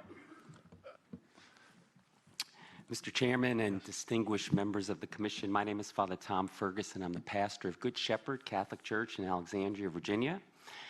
And I'm very grateful today to be here to offer these brief remarks as a statement of the Catholic Church's teaching regarding anti-Semitism. This past year, 2025, the Catholic Church celebrated the 60th anniversary of the conclusion of the Second Vatican Council, which is very commonly known as Vatican II. Between 1961 and 1965, all the Catholic bishops from around the world met in Rome at the Vatican to address issues relevant to the Church's teaching and practice as regards both its internal life and its mission in the world. For most Catholics, the most significant and lasting impact of the Council was its provision for the celebration of Mass and other acts of worship in vernacular languages. For those who are not Catholic, one of the greatest accomplishments of the Council was to renew the Church's commitment to ecumenism, to fostering a greater unity among Christians in prayer, study, dialogue, and service to those in need. There are also two documents of Vatican II that are of tremendous significance to the work of this commission, and they are its Declaration on Religious Liberty and the Declaration on the Relation of the Church to Non-Christian Religions. The Declaration on Religious Liberty affirmed as Catholic teaching the idea that the human person has a right to religious freedom. This freedom means that all people are to be immune from coercion in such wise that no one is to be forced to act in a manner contrary to their own beliefs, whether privately or publicly, whether alone or in association with others. The Council further declared that the right to religious freedom has its foundation in the very dignity of the human person, as this dignity is known through the revealed Word of God and by reason itself. In the Declaration on the Relation of the Church to Non-Christian Religions, the bishops at Vatican II reminded all Christians that according to God's saving design, the beginnings of our faith and our election are found already among the patriarchs, Moses, and the prophets. And since the great spiritual patrimony common to Christians and Jews is so great, the Council wishes to foster and recommend mutual understanding and respect, which is the fruit above all of biblical and theological studies, as well as of fraternal dialogue. And most importantly, for our purposes today, the Church, mindful of the patrimony she shares with the Jews, decries hatred, persecutions, and all displays of anti-Semitism directed at Jews at any time by anyone. 35 years after the Second Vatican Council, this teaching on anti-Semitism prompted St. John Paul II in the Jubilee year 2000 to seek forgiveness on behalf of Christians of every time and place who might have ever in any way contributed to acts or a spirit of anti-Semitism. Speaking of the Jewish people, Pope John Paul II prayed to God, "We are deeply saddened by the behavior of those who in the course of history have caused these children of yours to suffer, and asking your forgiveness, we wish to commit ourselves to genuine brotherhood." In a recent collaboration with the American Jewish Committee, the United States Conference of Catholic Bishops, echoing the words of Pope Francis, stated clearly, "A true Christian cannot be anti-Semitic." Before I conclude these remarks, may I offer one brief personal example of how Catholics not only condemn anti-Semitism, but also reflect a willingness to engage in fraternal collaboration that flows from the common spiritual patrimony of Christians and Jews. From 2004 to 2008, I was the pastor of St. Thomas of Becket Catholic Church in Reston, Virginia. That church has the distinction of sharing what is one of the most prized portions of a faith community's patrimony, its parking lot, with a Jewish community. The Northern Virginia Hebrew congregation was established in 1967 with congregants, but with no building of its own. The community eventually acquired a portion of the land owned by the Catholic Church in Reston and conducted its worship in the same space used by the Catholic parish until its synagogue was built on the property, where both communities have since shared not only the parking lot, but also semi-annual Catholic Jewish dialogues on various theological, spiritual, and moral and ethical issues, while also collaborating to serve the material needs of those who are poor in the community. It's a small example, but it's an apt conclusion to this brief description of the Catholic Church's absolute condemnation of anti-Semitism and its commitment to respect and collaborate with the Jewish community to make a positive contribution to the common good in our religiously pluralistic American society. Thank you. Thank you, Father. For those who don't follow the Babylon Bee, it is the master of satire of our generation, I believe. I'm a frequent reader. I'm glad I've never been a subject. But you have a lot to work with, to be honest. You've been the subject. You probably have. Seth? Maybe after today, we'll see. Yeah, maybe after today. I will say, though, if you want me to be funny, you should bring me on a better topic, a lighter topic. This is a heavy one. First, I just want to start by saying I'm thankful to the commission. I'm thankful this commission exists, first of all. But I'm thankful to all of you for serving on it and for inviting me here to speak today. It's an honor to be here. I am Seth Dillon. I'm the CEO of the Babylon Bee, the world's most trusted, factually accurate news source. For those who aren't familiar, we publish funny fake news like The Onion or CNN. See, there you go. We got some laughs. We've actually gotten in trouble for CNN jokes before. The first joke we ever got fact-checked for on Facebook was a headline that read, CNN purchases industrial-sized washing machine to spin the news before publication. And for whatever reason, I don't know why, that was fact-checked and rated false, as if anybody believed that that was true. And Facebook threatened us with penalties and suspension if we continued to publish fake news. We're like, that's all we do is publish fake news. Oh man, there's so many other examples I'd give, but we can't get into all of that today. Our mission is not just to make you laugh, it's to make you think a little harder, or differently at least, about things that matter. The use of satire to expose foolishness and mock absurdity is ancient, tracing all the way back to the Hebrew prophets. To put it as succinctly as I can, our job is to ridicule bad ideas, not just because it's entertaining, but because it's necessary. Bad ideas taken seriously have catastrophic consequences. It should go without saying that anti-Semitism ranks highly among history's horrifying examples, but it's gaining popularity again today, particularly among younger generations on the right. And it's not always subtle. Transgressive agitators on social media are building massive cult-like followings, declaring themselves to be on Team Hitler. They proclaim without apology or fear of consequence that Hitler was right. The question is why, and what should or can be done about it. I'm a conservative, excuse me, and it's fair to say that a lot of the bad ideas we make fun of at the Babylon Bee are progressive ones. Recently, however, I've taken fire from fellow conservatives for pointing out what should be obvious. There are bad ideas on the right, too. Never punch right, they say. Focus on the real enemy, the left. They're the ones promoting abortion on demand, gender transition for minors, open borders, censorship, DEI, all of these things.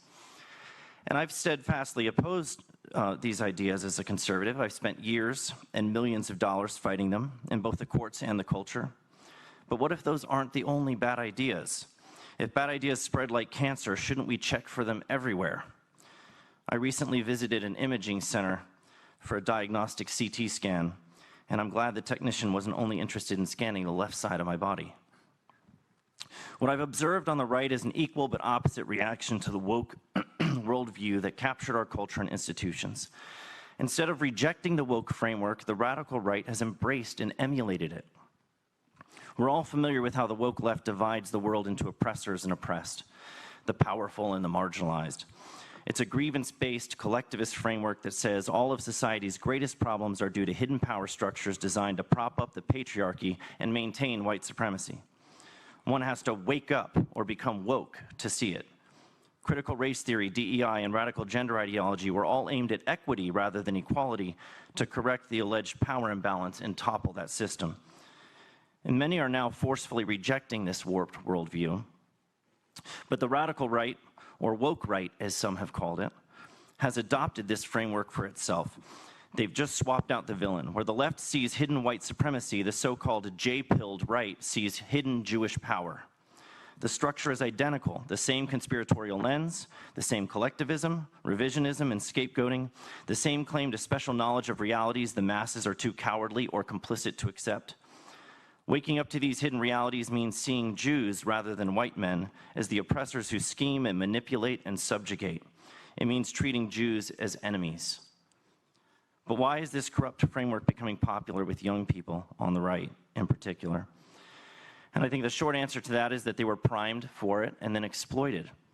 Young white men in particular have been told their whole lives that they are the problem. Masculinity is toxic, Western civilization is oppressive, whiteness carries guilt. That created hunger for any counter-narrative that said, you're not the villain. In fact, you're the victim, and someone more powerful than you is doing this to you. And there's some truth to that, of course. They were villainized. But that was the injustice of it. To turn around and do the same to someone else should be out of the question. At the same time, institutional trust was collapsing as so-called experts and authoritative voices were caught in one lie after another. Ironically, while they claimed to be fighting misinformation, it was beyond parody. But when you realize you've been lied to, you become dangerously vulnerable to a false inference that the opposite of whatever the history books or institutions say must be true, or that anyone who rejects those institutions and their lies must be offering the truth themselves. That's fertile ground for radical conspiracism. The anti-Semitic agitators exploited both vulnerabilities at the same time. They told young men who to blame, and they told a generation that had lost faith in every institution that here at last was the great hidden truth. Most people have a moral intuition that genocide, and I mean actual genocide, is evil. The Holocaust is one of the clearest cases of moral evil in modern memory.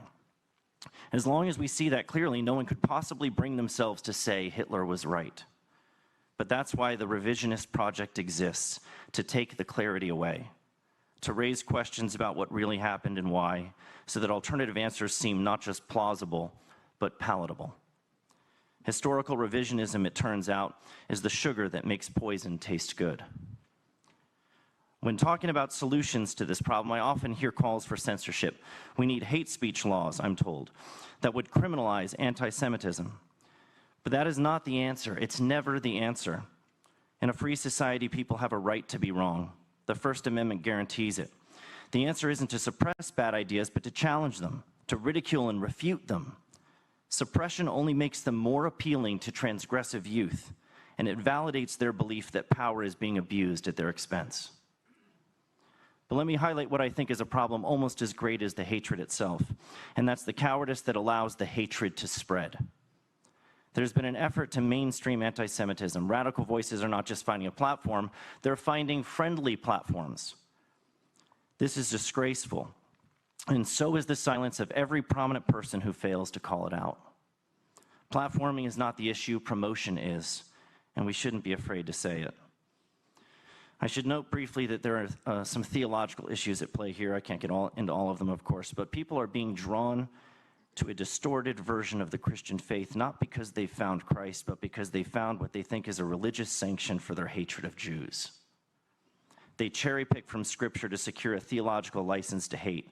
They declare, "Christ is king, you dirty Jew," in the comments section. This should offend every Christian. It certainly offends Jesus, our Jewish Savior. The Apostle Paul, a Jew, said he would be cut off from Christ if it would save his people. That is the posture of Scripture. Anguish, irrevocable love, and the conviction that God's promises to the Jewish people have not been revoked. The posture of the radical right is its precise opposite. If your Christianity gives you permission to despise the people through whom God revealed himself to the world, who gave you the Scriptures, the prophets, the moral law, and the Messiah, then you are not practicing Christianity, you're practicing a perversion of it.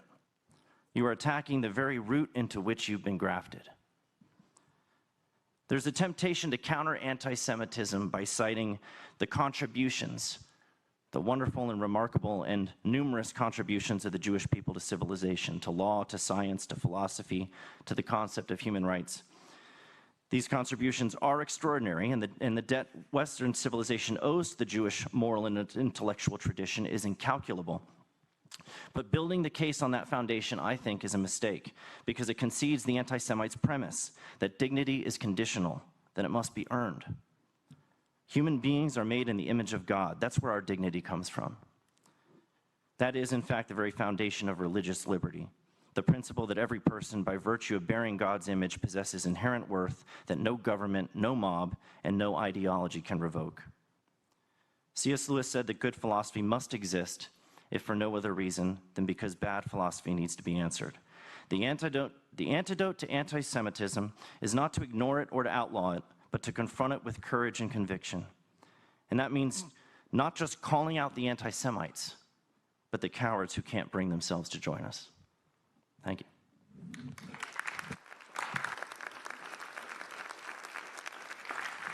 Seth, I think you will have spoiled your image for your readers, that there's a brilliant mind behind all of that humor. Members, questions for and all these witnesses, all four of you, as the panels before us, have just been brilliant today and courageous today and honest today, and in a variety of ways. It's really been a great three panels. Dr. Phil, did you have a light? Did I see a light or a no? Okay. Anything on this side? We're going to let you off scot-free. I can't believe that. Oh, I do. Oh, you do? What was our Kara, joke I'm sorry, I didn't If see your light. nobody else wants to participate, I guess I will. Seth, I know you're big on free speech. Babylon Bee wouldn't exist if you didn't have freedom of speech, and I'm full supportive of that. You said platforms are an issue, which I assume you're referring to X. Are you saying that Elon and heads of platforms need to censor speech that they determine as anti-Semitic? And if so, by what definition do they censor? Would that definition censor this verse from the Bible? The Jews who killed both the Lord Jesus and their own prophets and drove us out and don't please God and are contrary to all men. 1 Thessalonians 2:14. I think you may have I think he should be removed. I think he should be removed. Excuse me, we will not have outbursts from the audience. If there's a further outburst, I will ask you to leave. Thank you, Chairman. All right, you're out. Please escort this gentleman. We will not be interrupted. Thank you. We're having a discussion. It's very important. I think you may have misheard what I said about platforms. I said platforms are not the problem. Promotion is the problem. So what I advocate for, I actually personally advocated for Nick Fuentes to be reinstated on X when Elon took it over. Not because I like what he has to say, but because I love that he has the right to say it. So even these ideas that I steadfastly oppose, I think the solution to them is to push back on them. Better speech, more speech, good speech in response to bad speech. So you may have just misunderstood what I was saying there about the platforms. Yeah, I understand. Thank you. And then, Leo, thank you so much for being here. What anti-Semitic actions have taken place? I've heard a lot of examples of harmful words and protests, but aren't we free in this nation to have the right to protest, protected by the First Amendment? As I said, Seth, you love free speech, as do I. So words are protected. What I'm concerned about is what further legislation do we need around free speech? Well, first of all, let me be very clear. I've been a civil rights attorney 35 years. I am a strong, strong believer in free speech. You will not have me challenge anyone's right to speak. I support Seth on that. But when you match speech with conduct, criminal conduct, such as blocking access to someone's right to go to school, along with the speech, then you cross a line where there may be a criminal activity where the affirmative defense of free speech no longer exists. We had a lot of discussion about a school that I'm embarrassed that I went to, UCLA Law School. We heard what was going on. I was sitting there cringing because it was true. And we had people who were block access. Speech, I'm all good for that. Going back to what I originally said, all those charges in which the line was crossed, where it went from speech to conduct, believe it or not, the local prosecutor dismissed all those charges, the criminal charges. So that's why I'm saying this problem is really on a local level. But I will support anyone's right on speech. It's when they match it with conduct that might cross the line and would be considered criminal in and of itself. But aren't there already laws to protect that? Well, you never heard me say in my presentation, there are existing laws that should be utilized. I'm not talking about creating new laws. So as the chairman of whatever your... The task force. The task force, yes, thank you. What do you recommend as far as further laws? I mentioned it today. Well, first of all, Title VI is a funding law that should be used. Title VII is very critical. Civil Rights Act 1964-65, which allows employees who are facing discriminatory misconduct to seek action. Even union organizations can be used for Title VII. So those were the two that I was referring to. And what is a great weapon, which I have learned, is that Jewish faculty members in public unions are being denied right to participate. That's a Title VII action. So what I'm saying is, under the rubric of what is currently in existence, civil rights laws, I think rights of Jewish Americans can be defended, can be executed properly. And if I was making any recommendation, there should be litigation under those two sections, Title VI and Title VII. Thank you. And then one last question for Seth. I know you were at the Hamptons with Charlie Kirk. I know he was labeled an anti-Semite at the very end. Would you like to condemn him being labeled an anti-Semite? Charlie was not an anti-Semite. Charlie loved the Jewish people dearly. And so I think that's very silly. Charlie was invited and was open to having debates about anything, including whether or not we should be supporting Israel, for example, in the current war. He's open to having those conversations. And he was very strongly irritated by people making those accusations at him by simply saying that we should be willing to have these conversations, because he didn't view that as crossing the line into anti-Semitism. Neither do I, up to a point. There are people who try to conceal their anti-Semitism under the guise of merely criticizing Israel, and you can see they're not merely criticizing Israel. But Charlie wasn't an anti-Semite, not even close, the opposite. Eric? Thank you. I spoke to Charlie about this stuff, and he was trying to have a substantive conversation, and he was clearly not an anti-Semite, but he was an anti-dentite. That's a Seinfeld joke. If you don't get that joke, look it up. My relationship with Charlie was based on our love of Seinfeld, so I just want to clarify that, first of all. Regarding what Dr. Spaulding was saying about ideology, it's interesting to me. I've always felt that all of our problems, it's ultimately about the culture. The law can only do so much. You can make laws and make laws. We heard earlier, you can have a law, and if the cops aren't doing something, who cares what the law is? So ultimately, we have to educate young people in particular, but older people as well. Our founding, I just finished writing a 600-page book on the American Revolution, and when I started writing it, I was 10 years old. No, when I started writing it, I honestly didn't understand how clearly Christian, I would even go so far as to say Reformation, Puritan Christian, the founders were. Now, I say that just because it's dramatically true, and it is not taught in our schools.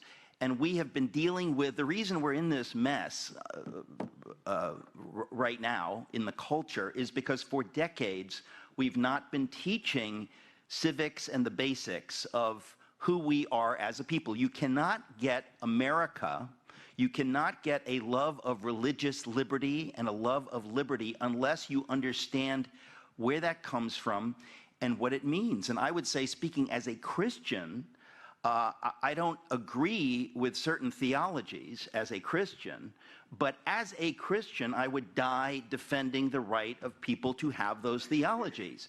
And that is a Christian value. That's not an Islamic value.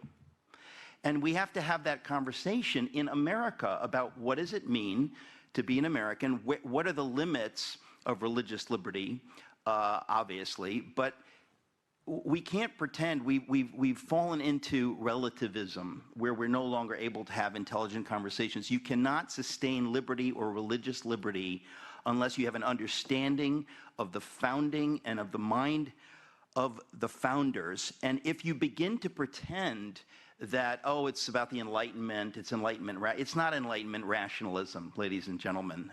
And, you know, people didn't come here from Europe so they could pursue Enlightenment rationalism. It came out of their Christian convictions. But I say this because ultimately what we're talking about here, it's a hatred of the West.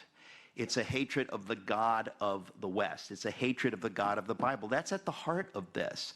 And so in this 250th year, which President Trump on the stage declared, it's officially the supercentennial, in case you didn't get that memo.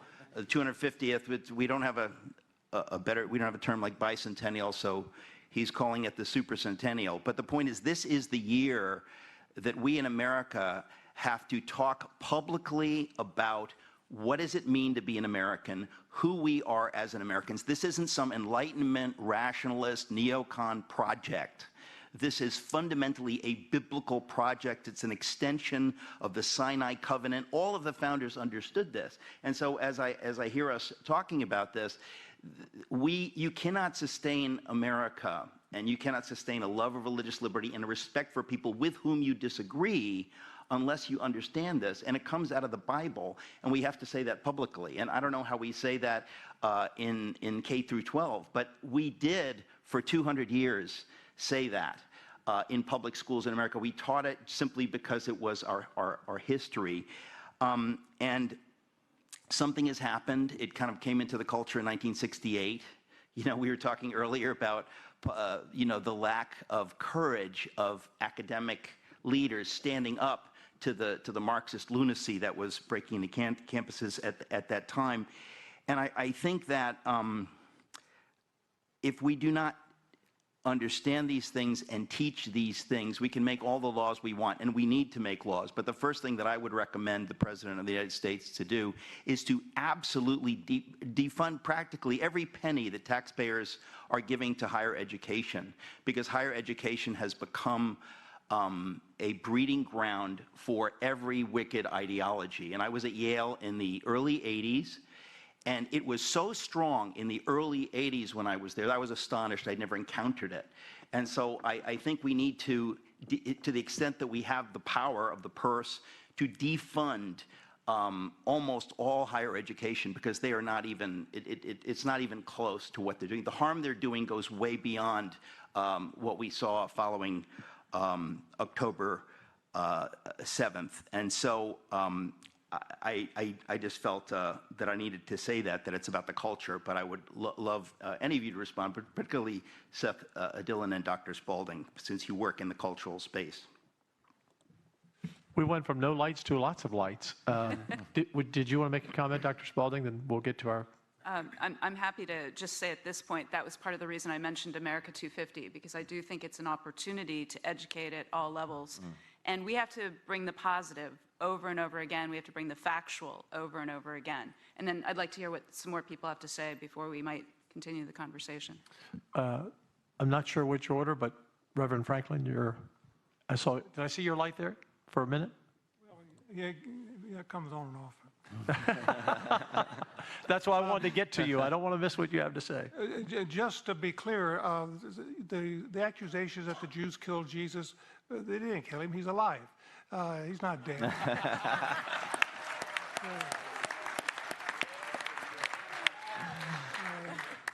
His tomb is empty.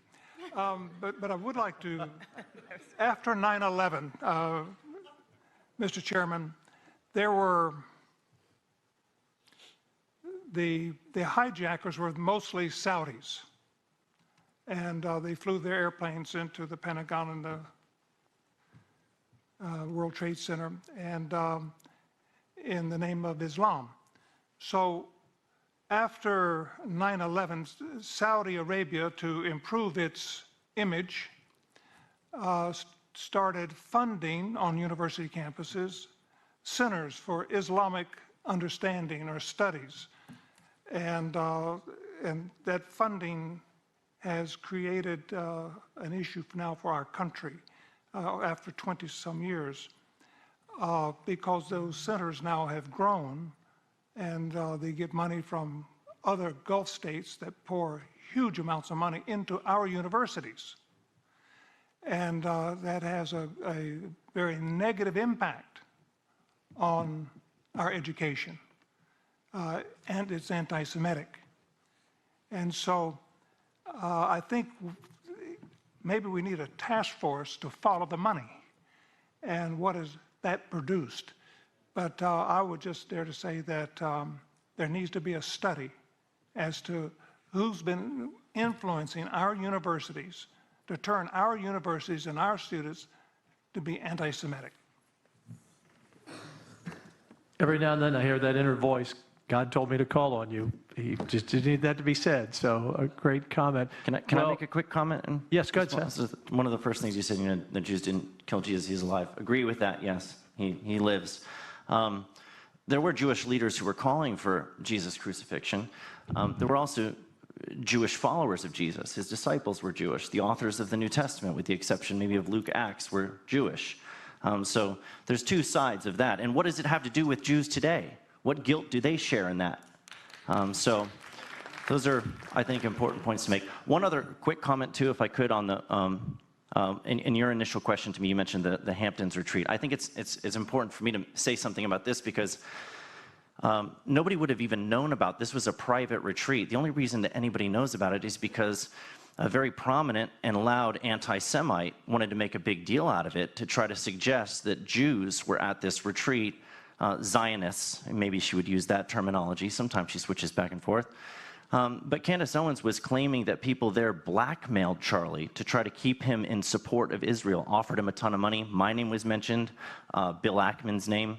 People were dragged through the mud. I've received death threats, multiple death threats. One man out in Texas was arrested for threatening to kill me and my family as a result of these lies that were told about me.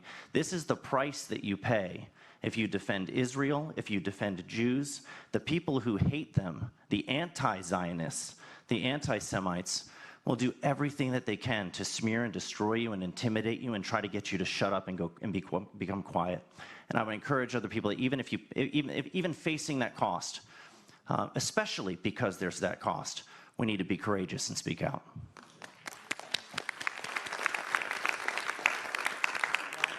Had your light on for a bit? Yep, I guess it went off. I'm very aware of Rabbi Soloveitchik's comments about not claiming to speak for an entire religion. So I'm going to ask Father to do so. 'Cause I'm not a theologian, but he is. And this follows really, I guess, providentially between what Pastor Graham and Seth have just said. Because it's at the Second Vatican Council that the Council Fathers make that exact point that Pastor Graham and Seth just made. So I just want to read a portion of that. It says, this is from Nostra Aetate. True, the Jewish authorities and those who followed their lead pressed for the death of Christ. Still, what happened in his passion cannot be charged against all the Jews without distinction then alive, nor against the Jews of today. Although the church is the new people of God, the Jews should not be presented as rejected or accursed by God, as if this followed from the Holy Scriptures. Besides, as the church has always held and holds now, Christ underwent his passion and death freely because of the sins of men and out of infinite love, in order that all may reach salvation. Amen. And then after Pope Benedict, retired, it's unusual for a pope to retire, but he wrote an academic article that was published in Nova et Vetera on some of these questions. And I just want to read one section of that. He says, from this overview, one can say that the new view of Judaism that developed after the council can be summarized in two statements. One, the theory of substitution, which has hitherto determined theological reflection on this question, should be rejected. This view holds that after the rejection of Jesus Christ, Israel ceased to be the bearer of the promises of God, so that it could now be called the people who were once your chosen people. Two, instead, it is more correct to speak of the never revoked covenant, a theme that was developed after the council in connection with Romans 9 through 11. Both of these theses, that Israel is not replaced by the church and that the covenant was never revoked, are basically correct, but in many ways imprecise and need to be given further critical consideration. And then the rest of his essay gives that greater precision and theological consideration. So I more or less open question. Help us better understand what is the Catholic teaching vis-a-vis the Jewish people. I know that's a big question and you probably only have 30 seconds, but I kind of wanted to help clarify things and I thought you could do it. Thanks for that confidence. As you said, first of all, I don't speak for all Catholics. We have two bishops on this commission who have a greater teaching authority than I do. But I would say, you know, to the first point that's brought up about the responsibility for the death of Jesus, Reverend Graham is absolutely right. He's not dead, he's alive, he is risen, and that's what we believe. But I also think that really the church's understanding is, as you've really quoted it from the Declaration on the Relation of the Church to Non-Christian Religions, who is responsible for the death of Jesus? We would say all of us. People who are sinners of every time and place. Jesus' death on the cross is not a crime that we seek to prosecute, to assign guilt to this person or that who put nails in his hands or his feet. We don't attribute his death either to the Jewish people or to Pontius Pilate. We see Jesus' death as a sacrificial death, a death that he made in atonement as an offering for the forgiveness of the sins of every person of every time and place. And that's how Catholics understand who is responsible for the death of Jesus on the cross. It's all of us. And I think, you know, you're absolutely right that Pope Benedict really has followed on in his own writings, not only as a pope, but as a theologian, to assist Catholic Christians, all Christians, to understand our relationship as Christians to the Jewish people. Personally, I really like the expression when we speak of our common spiritual patrimony. We come from the same Father in faith. And that actually is a title that Catholics use in our own Eucharistic prayer. We speak of Abraham, our father in faith. And so we really are one in a spiritual family, Christians and Jewish people. And that's how we see ourselves, I believe, as Catholics today, really seeing us sharing a great spiritual patrimony. And if there's one thing I think that's a really, you know, sign of hope or encouragement for me as a pastor on the very grassroots level, it's what we see in Catholicism today, a greater interest than ever before in learning the scriptures, understanding the Bible. You know, I see it especially among college students. In our church today, there's a tremendously flourishing ministry called Focus, the Fellowship of Catholic University Students. Catholic students on university campuses really led primarily in the study of the Bible by young adults who are just out of college themselves. And if you are seeking to know God through understanding scriptures of the Old Testament and the New Testament, I think you will come to the conclusion that Pope Francis speaks of very clearly, as I mentioned before, that you cannot be a Christian and be anti-Semitic, because we do have the same Father in faith. Our understanding of who Jesus is formed by the scriptures of the Torah, the prophets, the wisdom literature, the Psalms especially. So I see that in a very positive way as a source of hope and encouragement as Catholics take seriously our responsibility to know God through knowing his word. The more we know the word of God, the more we'll know our common patrimony in a spiritual way as members of the same family, Christians and Jews together, created and saved by the same God. You know, members, we're gonna have some very quotable comments from this the morning so far. We have one more panel after this, not on anti-Semitism, on debanking people of faith. So that'll a little change in direction. But you said something, and Kelly said it, that may be the quote of the day when you said we're all responsible. You know, and just for me personally, I used to thank God for dying on the cross for me, but I have just, as you said that, I always now pray, Lord, I'm sorry you had to die for me. Sometimes I don't feel worth it. I'm sorry you had to die for me. And so how you said that and laid that out was powerful. So thank you for saying it, and thank you for asking the question, Ryan. Rabbi, any other questions? Carrie, Rabbi, do you want to finish, or do you want to close, or do you want to ready to speak now? I can speak after. Go ahead. You've been on the hold for, and we'll come to you, Carrie. I was going to say this during my later remarks. So if you'd like me to save that, Chairman, I'm happy to. But I did have one question. Why don't you say it now, because the next panel is a different direction. Meaning, so- do you want me to give my remarks now, or? How long are those? Well, I was asked to give 10-minute remarks. Okay. And We'll I save think- that for the end, because I don't want to Save it wait for the end. panel. And that will be a rabbinic speech in 10 minutes. Will be a miracle, I assure you. Yes, okay.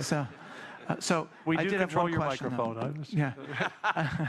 I did have one question. The first, I wanted to express gratitude to the witnesses, all of you. I hope it's okay if I single out two.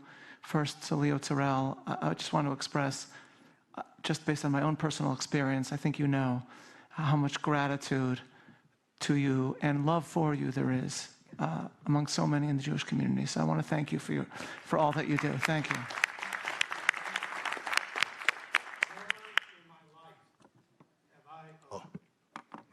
Never in my life, I'm just being honest, have I received so much love from the Jewish community here. It's genuine.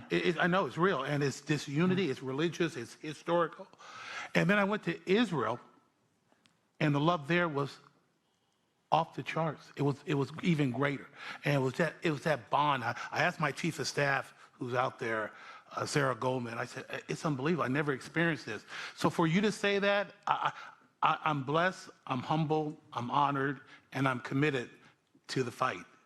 Thank you. It's we who are grateful. Thank you. And to Seth Dillon, I want to thank you first for bringing me joy every day through your work. And second, for being a courageous and fearless speaker of truth. It is strange times when some of the best truth tellers are those that run a parody news website. But that is where we are. Again, I'm profoundly grateful. And my question is for you. You refer to not only the pernicious actors that we see now in certain spheres that are on the right or right adjacent, but you also spoke about the fear that others have to call them out. Mm-hmm. Can you explain that phenomenon? Is it genuine fear of genuine danger, as you described, what happened to your family after the ravings of Candace Owens? Is it a fear of losing online influence, a quest for clicks? You work in the online world, I think I can safely say. So please describe, how do you understand that fear? It's a whole host of things. There are some excuses that are given for why certain people don't speak out. They'll say, for example, oh, well, I have a personal relationship with this person. You know, I'm friendship, loyalty matters to me. I'm not going to call them out. And, you know, that doesn't sit very well with me just because it's not a private interpersonal matter. Usually in these cases, these are like two public figures who are friends, and one of them is saying horrible things that have a negative impact on real people in our culture and our society. And so there's a duty, I think, that we have to address those things, even if it comes from a friend. I think our loyalty needs to be to the truth, first and foremost, above everything else. Mm-hmm. And that you're not being a good friend if you're not willing to confront them when they're going off the rails and do some dark stuff. So friendship, I think, requires that honesty too.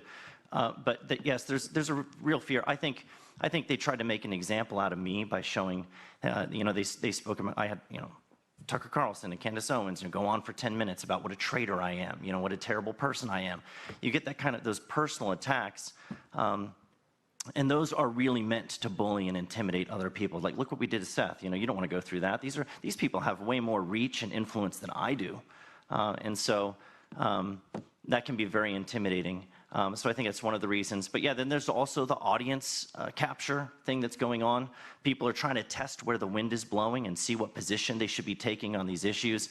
They're afraid to come out with a certain position that might alienate some people from their audience, and so they try to stay on the sidelines and ride it out. There's just a host of things at play. But I think when we have the clarity to know really what's right and wrong, and that evil is being done and said, we have a moral duty to speak out, even if that means that there's going to be some kind of a cost. And whatever we're afraid of, you know, we have to overcome that and be courageous. And that courage will inspire other people. That's the thing about this kind of fear, is it goes away once you see other people standing up and speaking. It's its strongest when we're all zipping our mouths shut. So you can take that away by standing up and speaking. You can spread courage like a good infection. Thank you. Yeah. Carrie? Thank you. Dr. Scott Hahn, one of the most respected Catholic theologians, he's written over 50 books. He's a biblical scholar, professor of church history. He said this: "Stop carelessly labeling people anti-Semites. Catholic Christianity does not in any way require you to embrace Zionism as a fulfilled prophecy." So what I've heard today is that if you don't support Zionism, you are an anti-Semite. Is that your testimony today? Seth? Yeah. This thing on? I thought you were asking him. No, I'd like to ask you. Now I'm on the hot seat. Yeah. I don't think that someone failing to support, I guess it depends on what you mean by Zionism. There's been a conversation about that today. You know, if Zionism is simply taken to mean the Jewish people's right to exist in their homeland, if you're actively promoting or seeking their eradication, then yes, I think that would definitely be anti-Semitic. Yeah, if so you're if it's simply not not that, adopt, if but it- if yeah. if you're thinking of the definition more of like, well, the Bible says Yeah, that we have theological. to have this faithful commitment to the Jews in the, you know, Right, theological supremacy. yeah, you don't have to have that view. No, Thank there can be you. a range of views on Thank that. you. Yeah, So it wouldn't be absolutely. anti-Semitic, just like Dr. Scott Hahn said. No, it can be a cover for anti-Semitism, but it isn't, I don't think, inherently anti-Semitic. No, of course not. Thank you for that. And then one last thing, two things for you. One, what was the purpose of the Hamptons meeting that you had? Yeah. And then two, I would really appreciate it if you would stop calling Candace Owens an anti-Semite. She's not an anti-Semite. She just doesn't support Zionism, and that really has to stop. Okay. Yeah. I don't know why you keep bringing her up and Tucker. Well, because they're the two most famous anti-Semites. There you right go now. again. Yeah. Everyone's an anti-Semite. Everyone's an anti-Semite, I guess. So if you don't support Zionism, you just said you're not an anti-Semite, yet Candace is an anti-Semite. I think she goes far beyond not merely supporting Zionism. She calls Jews the synagogue of Satan. She denigrates anyone who, she often uses the word Zionist and the word Jew interchangeably. At one point, she slipped up and used the word Jew, and someone said, "Oh, you're not saying Zionist anymore?" She's like, "No, gloves are off." So do you think saying Christ is king is anti-Semitic? No, Christ is king. Amen. Christ is my king. He's the Okay. king of the universe. So that's what started the whole thing with her, right? But, my thing with her. Christ, what I explained to her, and this is what she considered this deep betrayal, was simply that the phrase Christ is king has been, admittedly by many, co-opted for the purpose of identifying with a Groyper movement and putting the Jews in their proper place to show them that they are other than. And they will use the phrase in very, very nasty contexts, like I cited in my statement earlier, "Christ is king, you dirty Jew." I've had that told to me dozens of times. Do you think that that's anti-Semitic? Of course. Okay, so the phrase... No, not the Christ is king part, but the you dirty Jew. of Right. course. So I say Christ is king all the time. I'm not an anti-Semite. Right, and I don't think that makes you an anti-Semite. Thank you. I'm talking about how the phrase can be abused. So there's plenty of ways to use that phrase in a certain context or paired with other sentiments that make it clear that that person doesn't actually believe Christ is king. You can't say Christ is king, you dirty Jew, and call yourself a Christian. Christians worship a Jew. It's just absurd. So, but no, the phrase itself, and this is what I actually said in my comments, the phrase is not anti-Semitic. I declare it with humility and reverence myself. It's the abuse of the phrase. Just like when someone takes the Lord's name in vain, you should find that objectionable as a Christian. I hope that you do. Someone saying something like that in that context to a Jewish person for the purpose of treating them as other than or excluded or, to disparage them in some way, that is using the Lord's name in an abusive manner. It's exploiting it for political reasons or just for the sake of promoting hatred. And I find that repulsive. So anti-Semitism to you is mostly speech, correct? I didn't say that, no. I don't know where you got that. But for someone to say Christ is king on their social media platform, would you label that an anti-Semitic if you're looking into the context of what they're saying it, or if they just say it, Christ is king, like it could why be. You are we have to analyzing look at the context. Yeah. But I would say that's anti-Christian if you're analyzing why I'm saying Christ is king. No, saying the phrase Jesus Christ is not taking the Lord's name in vain unless you're doing it in a certain context, right? There's context matters. Yeah, so going back to Candace Owens, when she worked for Daily Wire, your friend Ben fired her because she said Christ is king. And I never said that what she said was anti-Semitic. Okay, but you're calling her an anti-Semite. Oh, yes, because she said way worse than that. Okay, let's move on, because everyone seems to be obsessed with Candace. My last question, why were you at the Hamptons? Can you just real quick? Why were you at the Hamptons? Do you think that anything Candace has said is anti-Semitic? No, I don't. Nothing, ever. That's interesting. I mean, I listen to her daily. You should look up more of I haven't her heard one statements. thing out of her mouth that I would say is anti-Semitic. Okay. If I may, could I answer the Hamptons question? You may answer. I'll do it briefly. You may answer, and I encourage you to answer, but this is not an interrogation, so you don't have to answer. Of course, yeah. I'm having fun. I'm not interrogating him. He's a comedian. He can handle it. Yeah, no, this is the best part of my day. The Hamptons meeting was a retreat called by Charlie. It was. I don't know if many of you are familiar with this. I'll give you a little context, but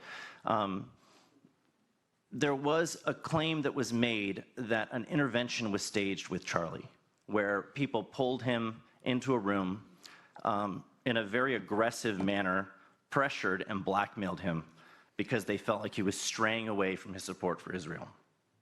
That was the claim. The Hamptons retreat, and that was. The Hamptons retreat was characterized that way. It was not like that. There were about 30 people there, handpicked and invited by Charlie personally. He brought us there. He stood at the front of the room with a microphone throughout the thing. The theme of it was Save the West.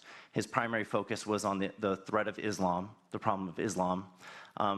There was heated and spirited debate about the issue of Israel in the room, but it was debate that Charlie himself initiated, and he wanted to hear different perspectives on it.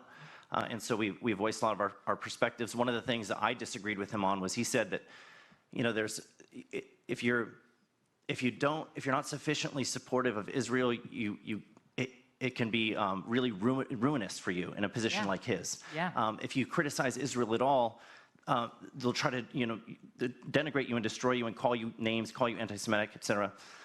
And it can ruin you. And I said, yes, certainly that's true, but it can also be very costly to stand up to those people. And I gave the example of my own experience where I criticized the critics of Israel, and they tried to destroy me. And so, we can all, whine and cry about the consequences of what might happen if we say certain things, but everybody has a right to give their opinion and say what they think. So there was back and forth like that. But there were many people that came out and made statements afterwards that it was completely mischaracterized.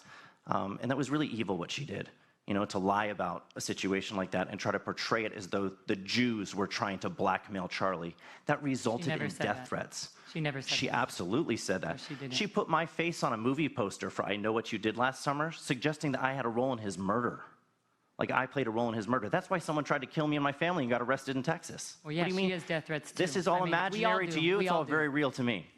I experienced it. Yeah, you can't tell me that death threats too. I experienced them too. Well, thank you for your question. We all do. Yeah. Yeah, but Charlie paid the price. It was more of a threat. Yeah. Any other? Oh, I think Allison. Did you have your light on? I'm sorry. It's hard for me to see you down there. Just real briefly, Seth, you're right. What we are about is deadly serious in terms of protecting religious liberty. It is not just, it is existential to America, and because it is existential to America, it is existential to the world, because we are the light.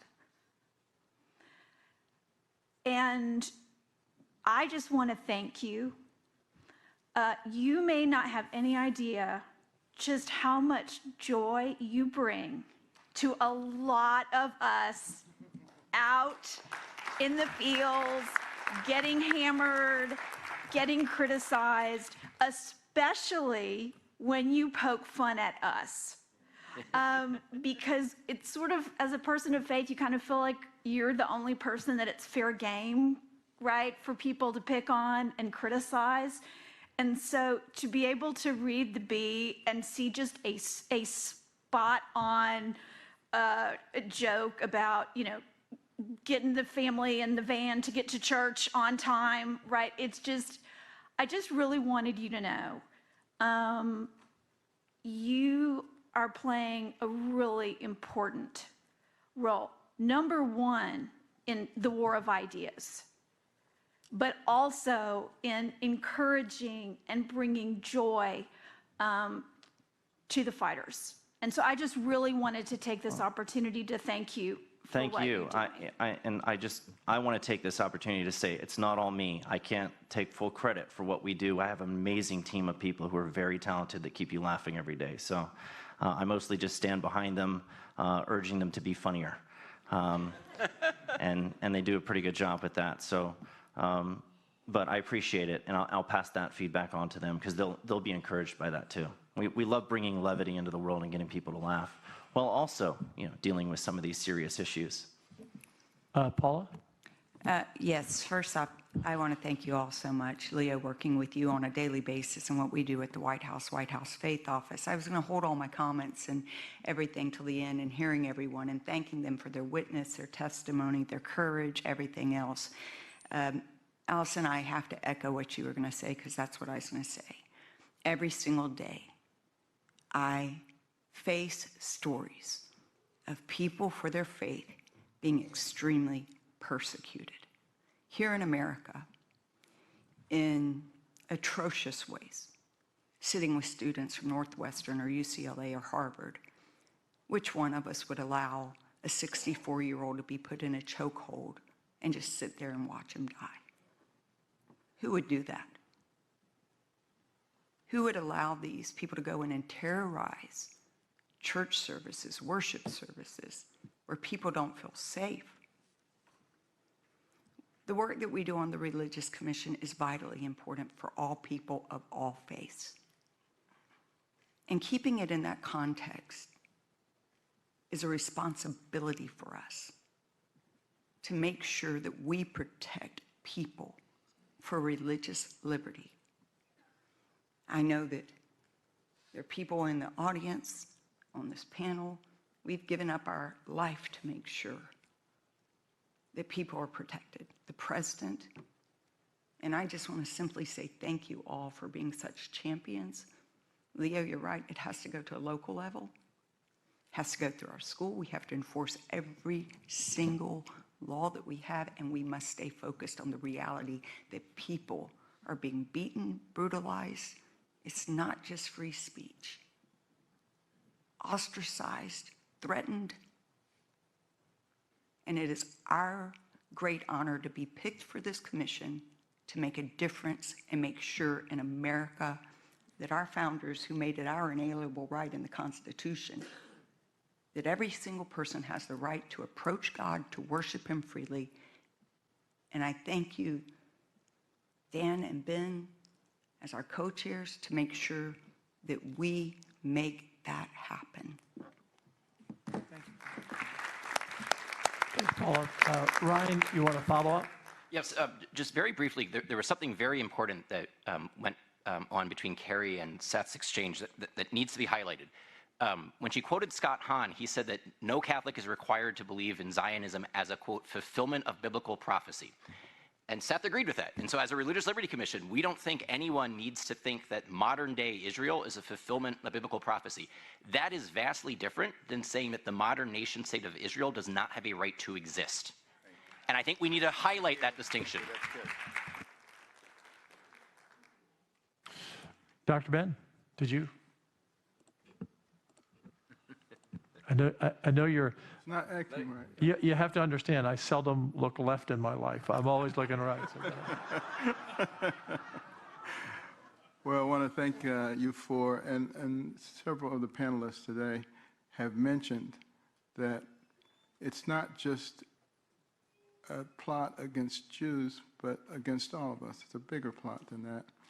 And I'm just wondering, when you look at our society today, and you see people trying to drive wedges between us on the basis of race, religion, gender, wealth, you name it, they're trying to drive wedges. Is this part of a bigger plot to divide and conquer? Jesus said it himself, a house divided against itself cannot stand, repeated by Abraham Lincoln. Is that what's going on? You're all free to.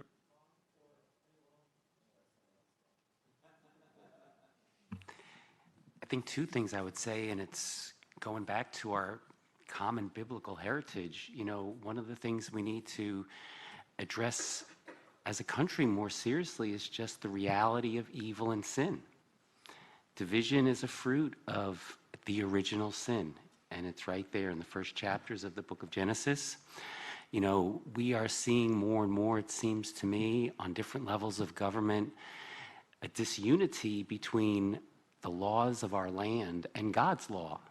And as that gap gets ever wider, there's going to be a greater disunity. There's a growth or an allowance for more mischief by the spirit of evil, the evil one, the devil himself. And I think that's one thing as a country we need to do. You know, part of the work of this commission is not just to identify evils, but also, I think, to identify where we as religious people of all different faiths can make a contribution. And especially Christians and Jews, we have a lot to say where we have common ground in terms of what God's law requires of us when we talk about human dignity, respect for human life, and how we ought to treat people with equality. And when we can go back to that origin, that's one of the first things I think, you know, where we're going to see not only the identification of evil, but the positive good that we all can bring to our society. And the second thing I think we also need to remember is that this conflict between people of faith, again, in the early chapters of the book of Genesis, we see brother killing brother. You know, right after the sin of Adam and Eve, we see the fratricide. And that's what we're doing to one another in this day in different ways, but we're killing ourselves. The more we allow these divisions to enter into our society, whether they be based on religion or race or any other distinction, our blindness to our common humanity, that's a part of our spiritual patrimony as Christians and Jews. To go back to the first chapter of the book of Genesis and the second, you know, that everything that God created is good, and that he created all of us in his image and likeness with that fundamental, inalienable human dignity. If we don't get back to that, we're just going to keep going down the path that we are going, which is greater disunity rather than unity. And we have a great opportunity, I think, to reclaim that unity, that spirit, in this 250th anniversary of the Declaration of Independence. You know, this country is founded, its first document in 1776 speaks of a shared belief in a common creator.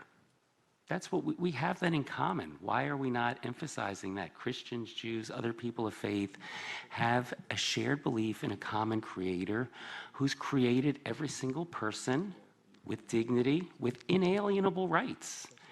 And among these included our life, the right to life. We need to go back to that fundamental principle that every single human life is a gift from God, because we are all created in God's image and likeness. Life, liberty, that's what we're all about in the work of this commission. Our first liberty being our religious liberty. So all I'm saying is nothing that's rocket science or profound theology. I'm just saying let's go back and reread the first couple of chapters of the Bible, 1, 2, 3, and let's read the Declaration of Independence. And when we reclaim those values, we'll be on a much better path to achieving the common good, a good society in our country. And I don't want to be the downer after that. I agree with everything that Father just said, but I want to answer your question. So take everything that Father Tom just said, add in what all of you have just said on the commission, and then remember, of course, God is omni-everything, so he knew that ideology would happen.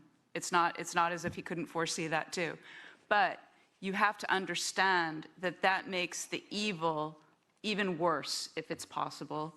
And I go back to Alexander Solzhenitsyn's famous characterization of ideology, where he said it makes Iago look like he was a little lamb, and that you have something that is so total about how it wants to break down everything that you just tested. And it means it's on us. We have to educate ourselves. We have to educate our kids. We have to educate everybody in our communities about this, and then fight, fight, fight. And then that will, you know, we'll get to this. I mean, it's all true. But if we just think it's like the old days, then we're not going to move forward. In fact, we're going to lose. We're going to lose. So now you have to say something really upbeat again, Father. Doctor, everybody good? We were together in Amarillo Saturday night. By coincidence, both speaking, I had the privilege to introduce you as the keynote speaker. By the way, Sam Houston also said it, a house divided against itself cannot stand. I just want to get a plug in for Sam Houston in Texas. This, again, has been a great discussion. We started on anti-Semitism, but we broadened the discussion, which I think has been very healthy.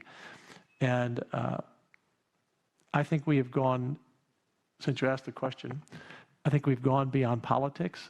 I think the battle for America is darkness and light. And those of us who believe in the light have to understand that there are those who want to take over our country. In every totalitarian government in the history of the world, the first thing you have to do is remove God.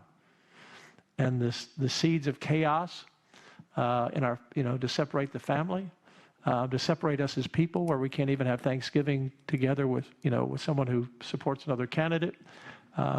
They are working hard every day. And to take over a country, you get rid of God, you take over the education, you take over the messenger. Do we have any question about the messages we see every day? And so it's darkness and light that we're battling. It's not even Republican and Democrat or some independent party. It's darkness and light. And we, as Seth said, if we're not willing to stand up for the light and call out the darkness, and you said, Dr. Spalding, then we lose. And Seth, everybody's been threatened. People around here more than myself. But the fact that you put yourself really out there every day, you sacrifice everything you have, as well as your life being on the line. We all do that from time to time, but you do it every day. So I have such great respect. I've never met you before. I just thought you were a wisecracking guy behind the Babylon Bee. But your testimony has been excellent in the answers to your questions. I want to dismiss this panel. Thank you so much. Thank you so much.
trip on any of their cables. Be careful. Don't trip. Be careful. That's so kind of it. Be careful.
We'd asked Rabbi Soloveitchik if he wanted to conclude on this, and we won't be taking questions or comments on what he says. It's just a conclusion here at the end of this panel as we transition to the debanking issue, and that will be our last panel.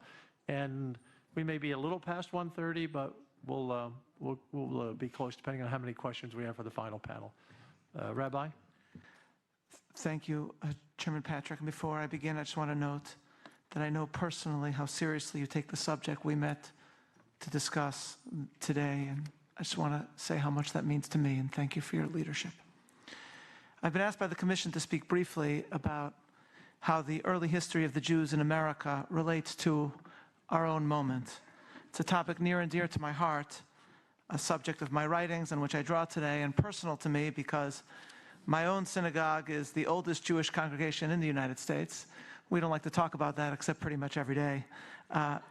Its members served in the Revolution and experienced the warm embrace of the founders.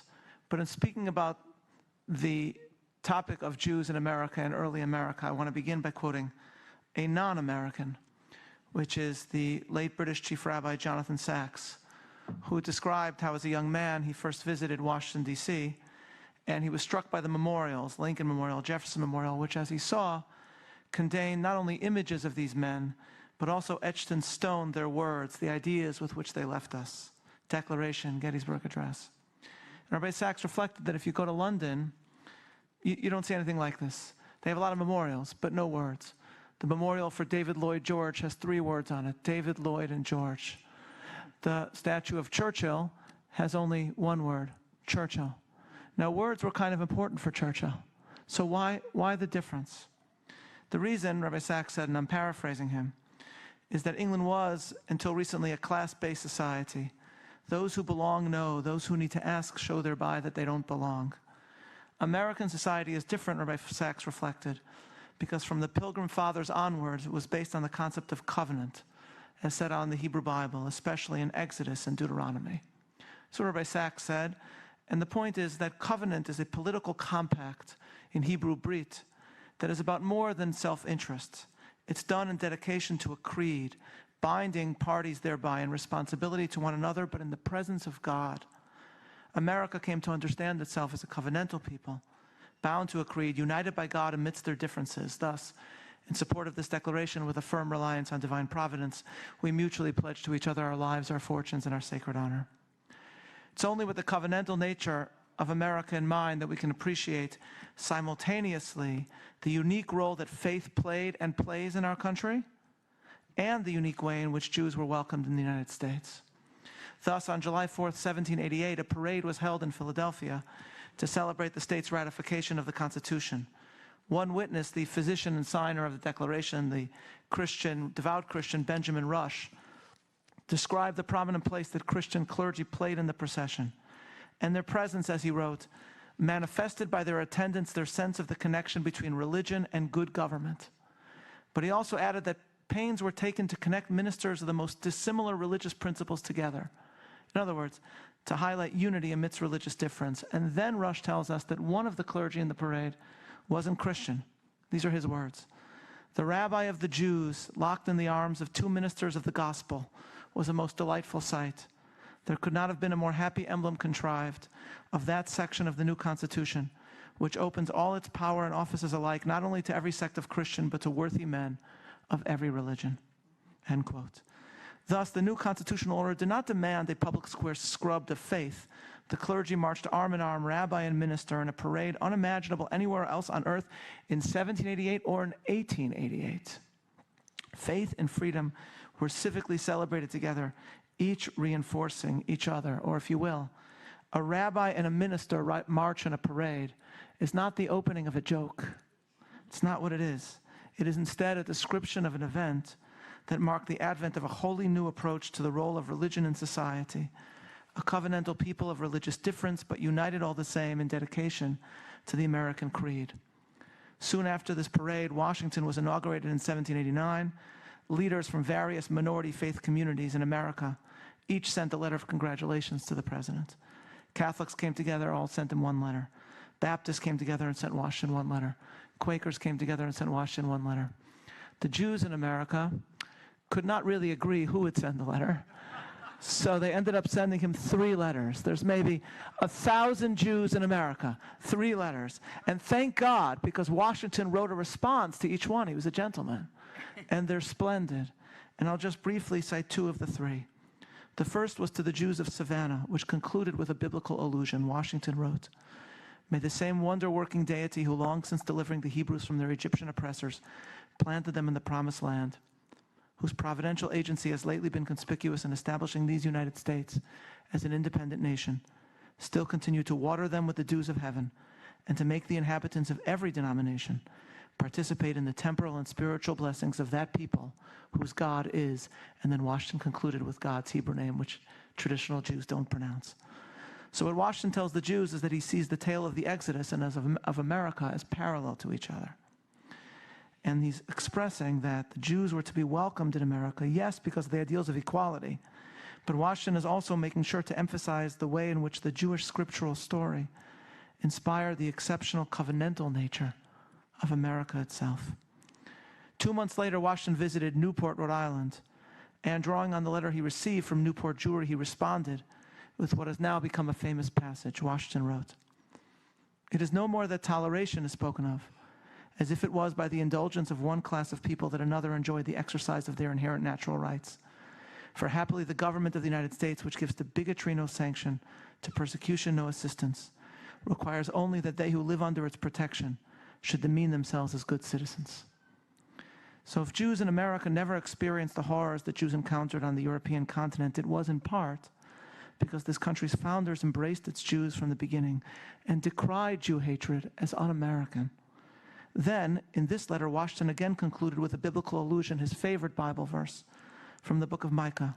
He wrote, "May the children of the stock of Abraham who dwell in this land continue to merit and enjoy the goodwill of the other inhabitants, while everyone shall sit in safety under his own vine and fig tree, and there shall be none to make him afraid." Needless to say, nothing like this had been written in Europe by head of state. A friend of mine, Chris Scalia, son of the late Justice Scalia, told me that his father loved this letter, not because he was Jewish, because of course he wasn't, but because it reflected for the late Justice something larger about America. In fact, Justice Scalia quoted it a month after he became the first American of Italian descent to be elevated to the Supreme Court, and he quoted it in a speech to Italian Americans, not to Jews. And he was seeking to express to them how being American means embracing what America stands for. And you can come here from anywhere on earth and embrace what America stands for. Whether you come from Jewish communities around the world to America, or you came from Italy. And then Washington, in other words, America is a covenantal nation. And then Scalia said, "If you do not believe that, you need look no further than the actions of the greatest American of them all, the father of our country, George Washington. During his first term in office as president, Washington wrote a letter that is a model of Americanism addressed to the Hebrew congregation of Newport, Rhode Island. This blue-blooded aristocratic Virginian assured that small community that his administration, his country, would brook no discrimination against that small and politically impotent community, and that the children of Abraham, as he put it, were welcome in this country to live in peace and never to have fear." So Scalia said. But the hard truth is that this has not been a couple of years in which the children of Abraham in America have lived in peace without fear. And the story I tell, the point Scalia made about the way in which the Jews found a home in America, actually illustrates the unique nature of America for all of us. And this is important because the hatred that we are seeing is not really only about the Jews. The mobs on college quads blocking Jewish access to classes, they're not patriotically holding up American flags as they do so. They hate America and the West in general. Further, the frenzied conspiratorial comments about Jews that we now find on parts of the right, to which Seth Dillon referred, also go hand in hand with utterly unfounded revisionism about American history, just as we've been seeing that already in a different form on the woke left. Thus, we hear from the woke left that the revolution, that the American founding was itself evil. And we hear from other circles, a few on the right, saying that the American campaign in World War II was immoral. Each is an attempt to take moments that America expanded liberty for the world and to denigrate it. The Jewish story in America is linked to the exceptional nature of America, and that's precisely why it is hated. What this means, then, is that Jew hatred is not only about the Jews, it concerns all those who care about the uniqueness of this nation. David McCullough, in his biography of Harry Truman, describes how Harry Truman was presiding over the Senate and then went to, I think, his card game, and he was suddenly summoned to the White House, and he sees Eleanor Roosevelt sitting there, and Eleanor Roosevelt says to him, "Harry, the president is dead." And he didn't really realize in the moment, I think, what it meant for him. So he said, "Is there anything I can do for you?" And she said, "Is there anything we could do for you? Because you are the one who's in trouble now." The past couple years, I have heard from religious leaders, from political leaders, people that have reached out to me from various faith communities in America. And what they have said is there anything we can do for you? It is so, so appreciated. As I expressed to Leo Terrell, it is so appreciated. But what I also want to say is that we, all of us, all Americans, are the ones who are in trouble if this is allowed to fester, because at its core is a hatred of America and American exceptionalism, which is why it's so meaningful that we meet today to seek to preserve the exceptional nature of America, an exceptional nature which was heralded in a parade over 2 centuries ago, a parade featuring ministers of the gospel and a rabbi walking arm in arm, celebrating the precious meaning of the newborn United States, a wonder that we shall celebrate on its 250th birthday this year, and whose exceptional covenant will, please God, be defended, protected, and preserved for many years to come. Thank you for having me. Thank you, Rabbi. Our last panel on debanking. Ambassador Sam Brownback, Lacey Smith, and Hermione Susanna. I believe it's Hermione Susanna. I did the best I could. Hermione? Is that the way I say it? Hermione. Like Hermione Gingold, who used to be in, yes. Yes, I don't know what she did, but I know once upon a time she was on TCM in some movie, and there we go. Ambassador, great to have you. Thank you. We talked when we were forming this commission. Do you remember? I do remember that. That was almost a year ago. I reached out to you because you've been involved in a similar exercise and wanted your guidance. You're our lead witness. Thank you very much, and it's a pleasure to join you. And I want to thank everybody that's serving on this panel. This is, I just think, critically important, because what you're seeing take place is really this effort to suffocate people of faith in the public square. And we'll talk specifically about debanking here, but I think just as a context to set it, it's really an effort to try to take people generally associated with traditional values and just make it hard for them to operate in the body politic America. You've got a great lawyer here. We're winning all these law cases when they go up to the Supreme Court, and keep running them. We need more of them to get up there. But you got to bring it back down into the culture, and you got to get it into the legislative process. In my estimation, for these to be a reality for the everyday person to happen. I remember at one point in time having a conversation with one of the Supreme Court justices, and I was just talking with him, and I was interested in religious freedom, and I asked him, I said, "Are we going to have religious freedom in America?" And he said, "Yes, you will in the law. I'm not sure you'll have it in the culture." And I thought, I think that's accurate. And so what this effort is, I think, really is to try to get it broader to the culture, to the people, and I think that's critically important. Our case is a really pretty straightforward one. I'd worked on international religious freedom cases for a long time, both in the Senate and as ambassador for international religious freedom. And then I started seeing more and more, we were seeing the same sort of things happening internationally creeping into here with these really attacks on people of faith.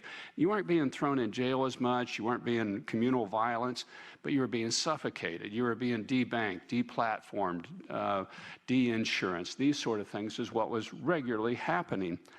So we formed the National Committee for Religious Freedom, bipartisan, multi-faith, nonprofit to advocate for religious freedom for all Americans all the time. Pretty simple, right? We opened our business, opened the checking account, and here was my first big mistake. We did it on April 15th, 2022. Just should never do anything on April 15th.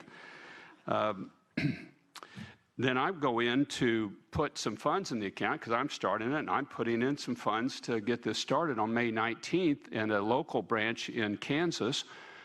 We opened it here in D.C. We wanted a national bank to be able to work with. And I go to the counter there in suburban Kansas City, and the lady looks at this computer screen, and she says, "I'm sorry, that account has been closed." The note here on the screen says it's been done at the corporate office. It was explained the decision was final and non-revocable, and they weren't supposed to say anything more to me. That was in Kansas that I get to, what did we do? What happened here? So this is 34 days after we had opened the account here in Washington, D.C. Well, and as fate, as God would have it, our executive director had previously worked for Chase Bank before he came to us, and so he knew kind of how to get into the system and ask what's going on here. So we made a bunch of requests. They weren't answering it. And then finally, on June 8th, we got a hold of somebody there. They said, well, okay, we will reconsider, provided you disclose all your donors, provide a list of intended fund recipients, and full details of how the NCRF will select pro-religious freedom candidates to support. And, I haven't practiced law in a long time, but I'm going, you can't do this, ask those sorts of things of us, of which she later said that was patently false, but we had transcribed, we had recorded the conversation, so we have a transcript of this conversation we can provide to you. I then was reached out to by a former staff member of mine that was now working for Chase Bank here. I'd been in the Senate, and this staff member had transitioned. I presume he's doing very well financially, and he's now working for Chase Bank. And he said, hey, it was just bad customer service, kind of everything's going to be all right. And I'm going, well, it's not all right. But he did put us in touch with somebody on up the stream. And then they started saying, well, we were concerned that something you said when you opened the account triggered us thinking that there might be some money laundering or domestic terrorism issues involved here. And I'm going, I've had top secret clearance for 20 years. I don't think that's probably the right answer that's true. And then they said, well, you didn't fill our forms out. And I said, well, you're supposed to give us a standard of 60 days to provide all the information you want, and you gave us 34. Multiple occasions, we asked, as being a responsible person at Chase, we got an email from the CCO, Patricia Wexler, on November 9th, and we were asking for a phone call with them that we could record. And they said they wanted to avoid a phone call that we could record. All right? Then they said on November 9th that the account was closed because of a heightened consumer risk profile triggered by my involvement because they had designated me as a politically exposed person. Now, okay, I'm politically exposed. I confess this. I've been in Congress, the Senate, governor, I'm politically exposed, but that is actually a legal term of art that applies only to foreign elected officials and not to domestic elected officials. So that one didn't work either.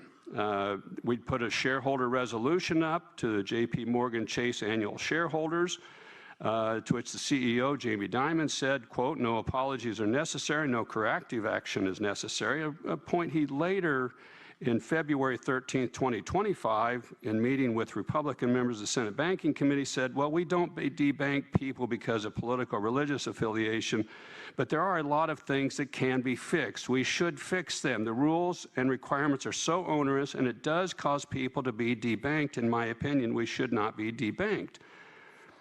So we're back and forth a little bit there as well. You've had a long day. I want to... this still isn't resolved. I've had 5 different reasons. I still don't know why. I think Chase really ought to go internally and figure out why did this happen, and prevent this from happening in the future. They have made some changes in their process of what they put on forward. My suggestions to you, though, are that this is something that has been fairly rampant. When we went public with ours, I got contacted by somewhere between 10 to 20 other groups that had been debanked, deplatformed, but most of them were debanked. They were generally religiously affiliated or groups that this had happened to. And they said they had not gone public because they went and found another bank, and we did too. We went out and found Bank of America, took us. We've not had any problem with Bank of America. But they didn't want to go public because they thought it would hurt their fundraising. It would make it more difficult. It was another barrier they were going to have to break through. And I was going, this is the very reason we formed the NCRF, so you wouldn't have these sort of barriers to break through in the first place. Why should somebody, because they have values that may not be in the cultural mainstream at the present time, have any barriers? We are enriched as a society because we have people like that. We have Amish in our state that I think, God bless them, they are absolutely wonderful people. I don't operate as an Amish person.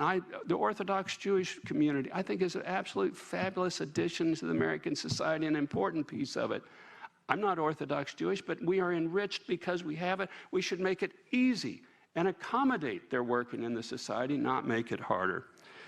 So my recommendation, just real briefly, Tennessee has passed a bill on a transparency law that on major banks that they would have to provide transparent rules as to why they debank somebody. It applies to banks of over $100 billion in size. Also, Idaho and Florida has done something similar in this.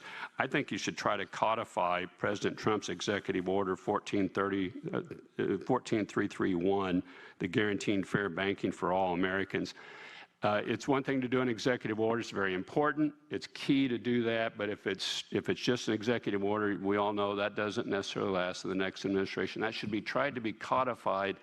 And if nothing else, at this point in time, I would try to get it in an appropriations bill to where it's an annual issue, but still you could get it through. Getting over that 60-vote threshold in the Senate is just really tough to be able to do. But you could get it in appropriation bills, particularly with this Speaker of the House, who is a religious freedom lawyer, brilliant, wonderful man, and ask him, I said, we would like some of these put in appropriations bills to move this forward. And then finally, this isn't debanking, but I run a monthly meeting of the National Council for Religious Freedom, and we get religious freedom activists on that call each month, and anybody in the audience wants to join it, get a hold of me, or you can get a hold of it.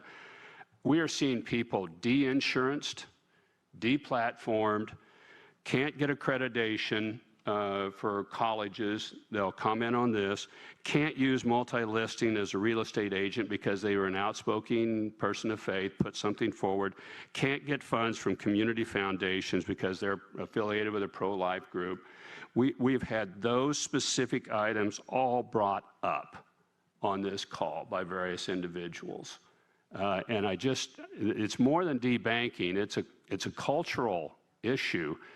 Needs to be gone at broadly, but you can get at this debanking, and I think particularly through the transparency route. Mr. Chairman, thank you.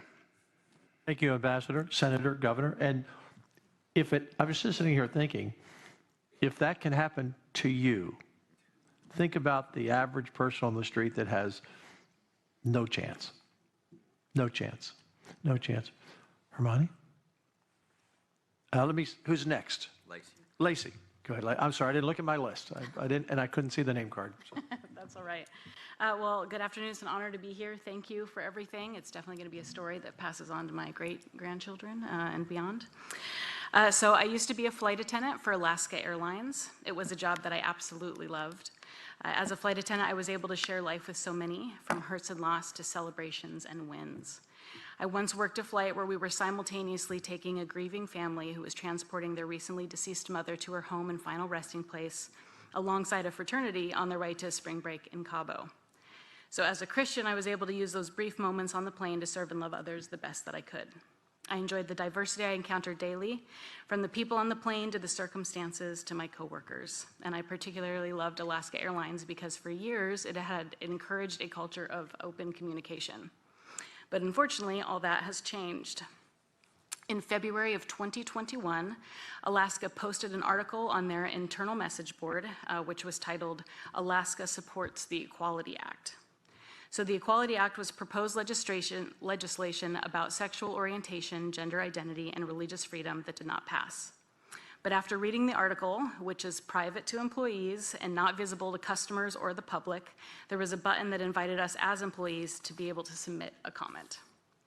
So being a conservative Christian, I had concerns about what Alaska's support for the act meant for me and as an employee.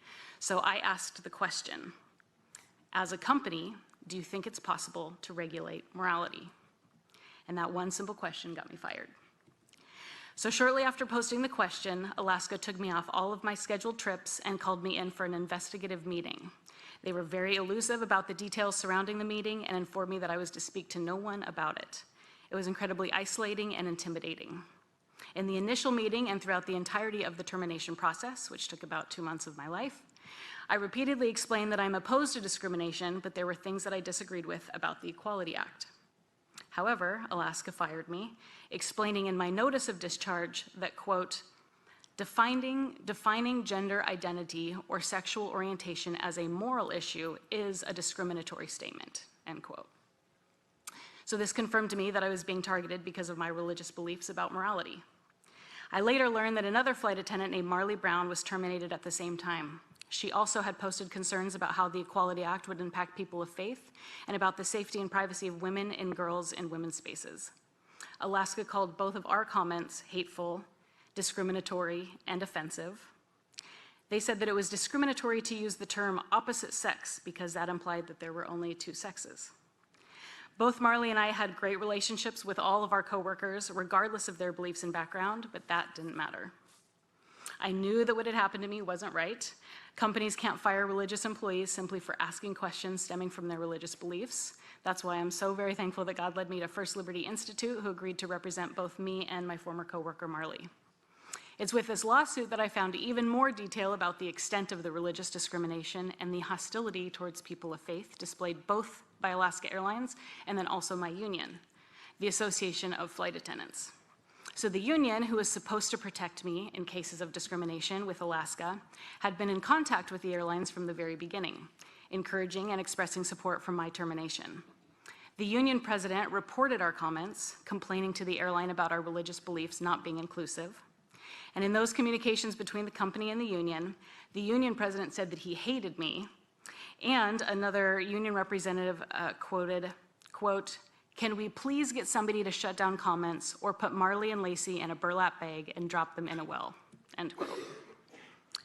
Alaska Airlines was also hostile towards our religious beliefs. So one of Alaska Airlines lawyers wrote, quote, "We should stay away from everyone has the right to have their own beliefs. In this case, because the belief is actually discrimination. Employees actually do not have the right to believe that LGBTQ rights are immoral."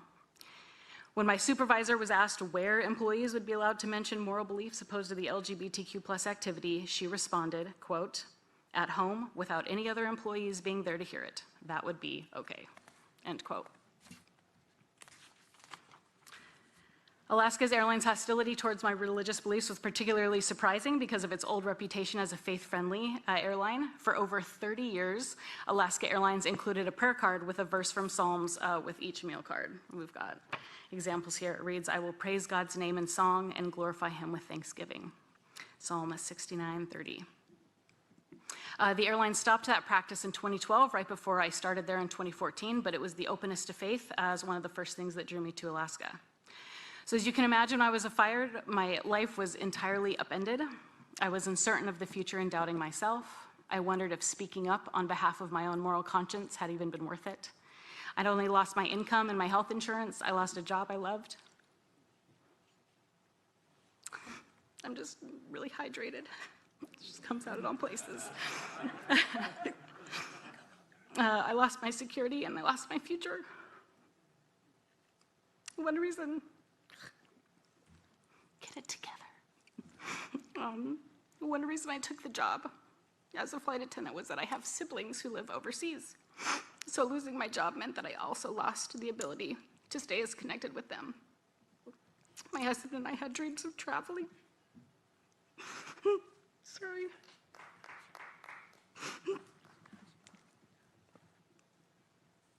Once we had kids, but we lost that dream too. I felt bullied and hated by a company that told me that they valued diversity, and yet when I expressed even a whisper of my own religious beliefs, I was fired. And then because of the uncertainty of our financial situation, my husband and I felt compelled to move across country to a more fiscally affordable area, leaving friends and family behind and having to start all over in a new area.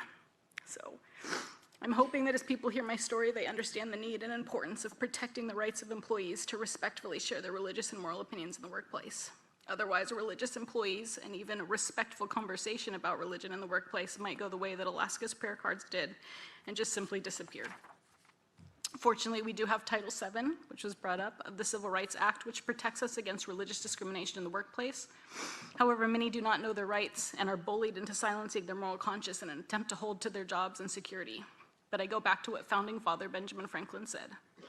Those who give up essential liberty in an attempt to secure safety will surely result in the loss of both.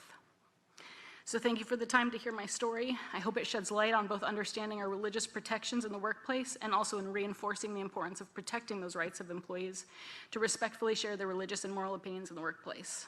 I'll end with a favorite quote by another founding father, John Jay. By knowing their rights, they will sooner perceive when they are violated and be the better prepared to defend and assert them. Thank you. Thank you, Lacey. Their loss. It's Alaskans Airline, their loss. They were I know you suffered, but they're the big loser because they lost you. Hermione, now. Good afternoon. I love this woman here, my true warrior.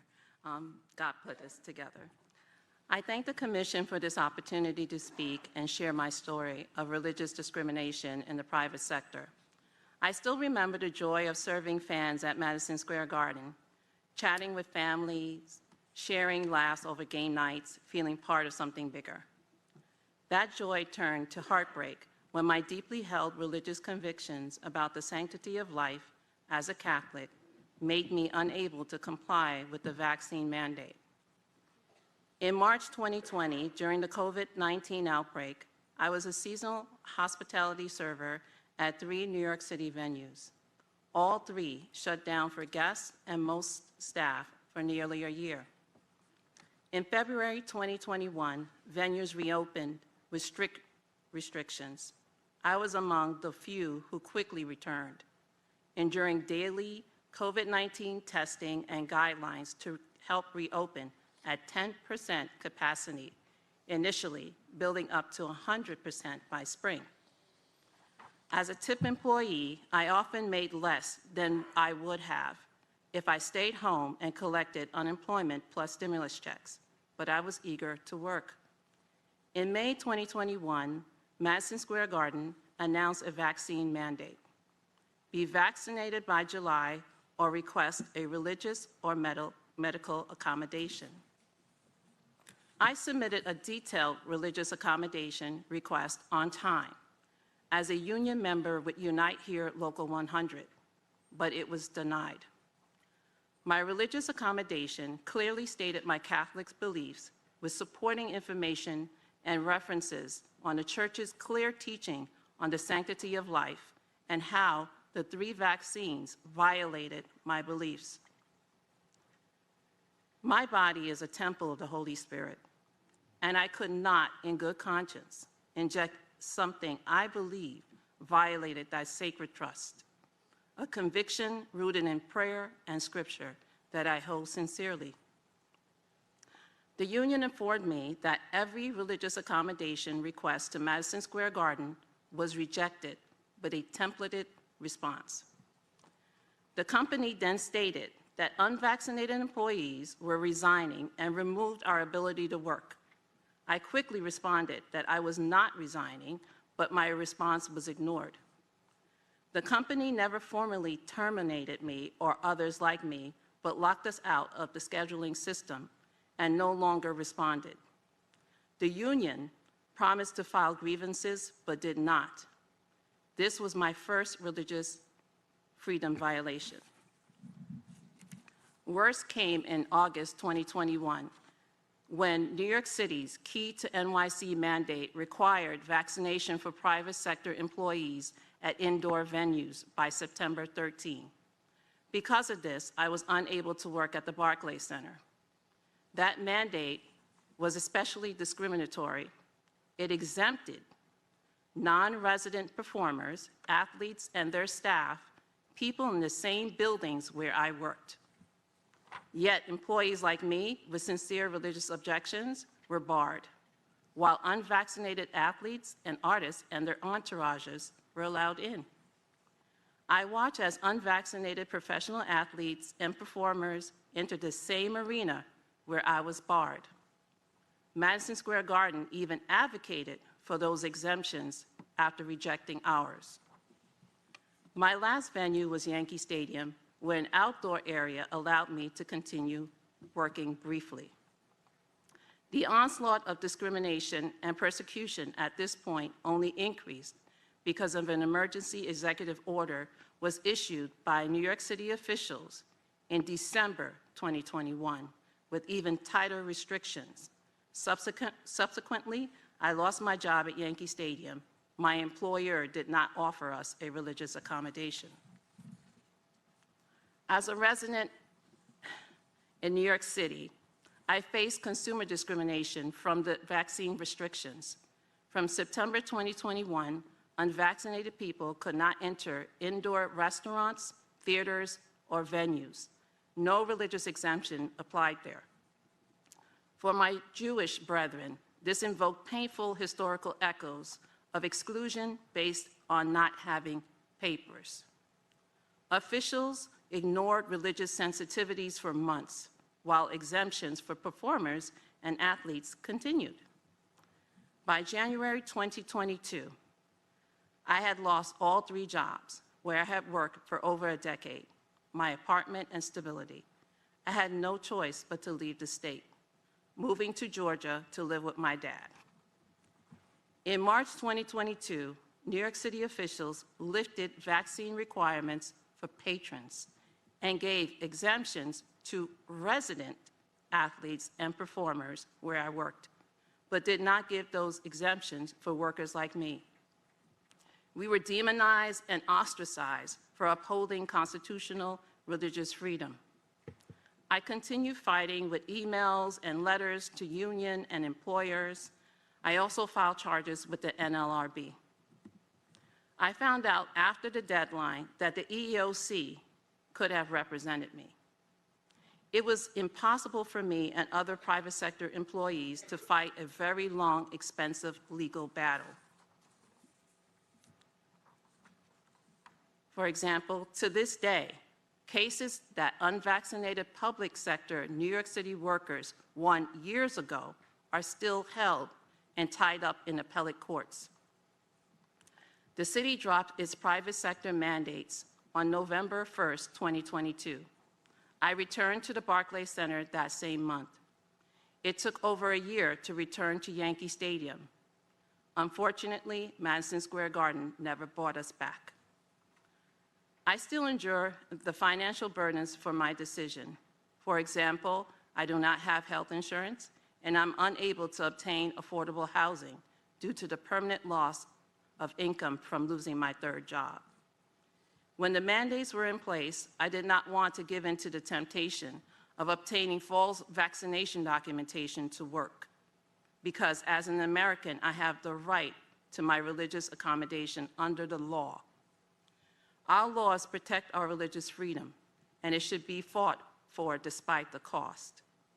I and other workers in New York City, like me, have permanently lost jobs, homes, full pensions, scholarships, medical benefits, and more.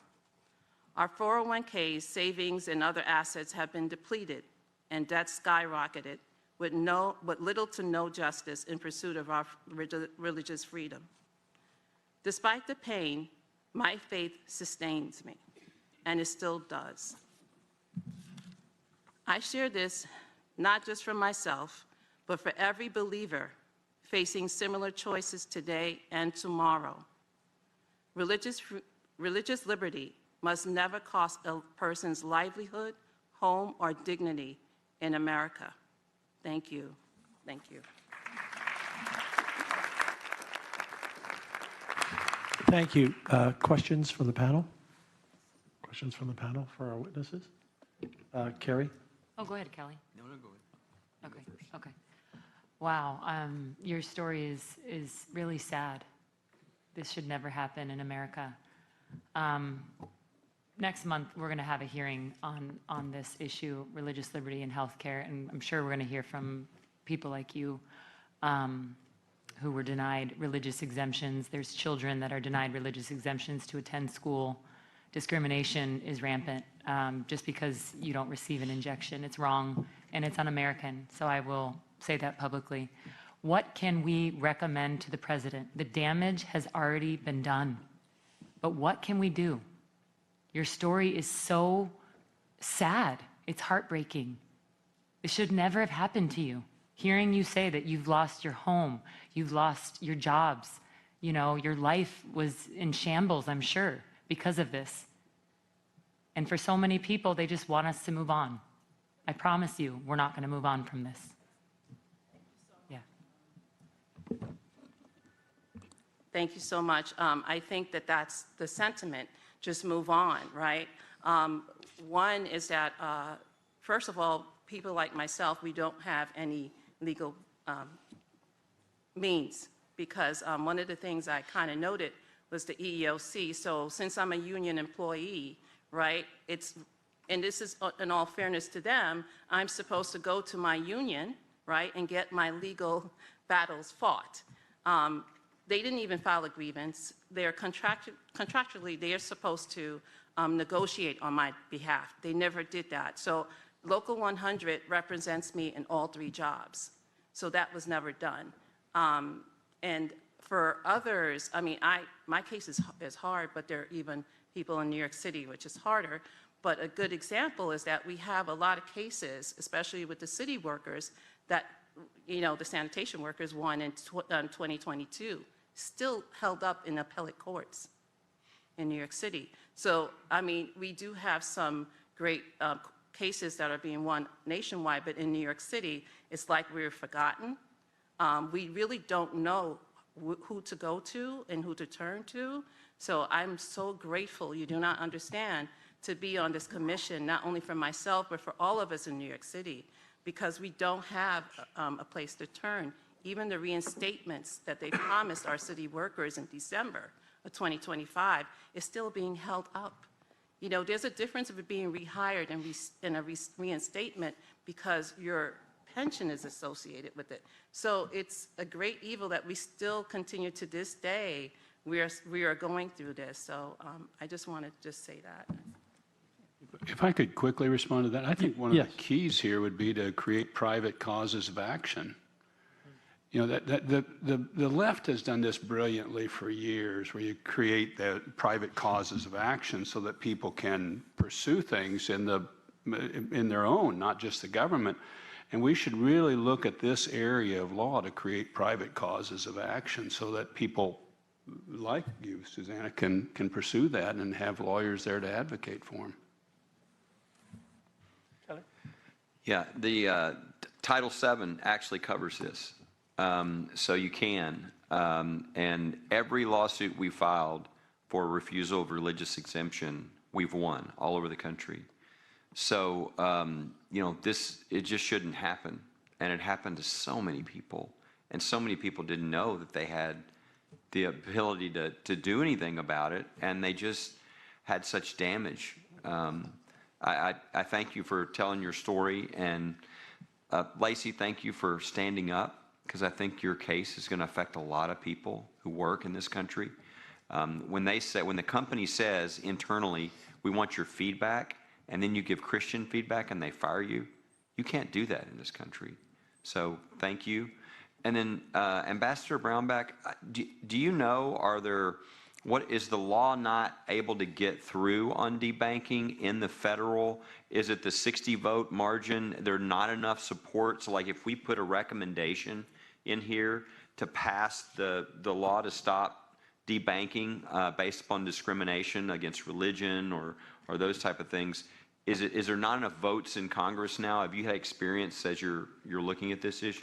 Yeah, I don't know how you'd get it through right now on that 60-vote threshold in the Senate other than tailored in narrow and put it in an appropriations bill. So you could get an annual bill that's got to pass and make it a key negotiating thing. A number of in the pro-life movement earlier, the early bills we got were annual riders on an appropriations bill, and then you got a vehicle that you can get it through with. But I'd narrow focus, and you got a Speaker of the House that would be, I think, very favorably disposed towards doing something like that.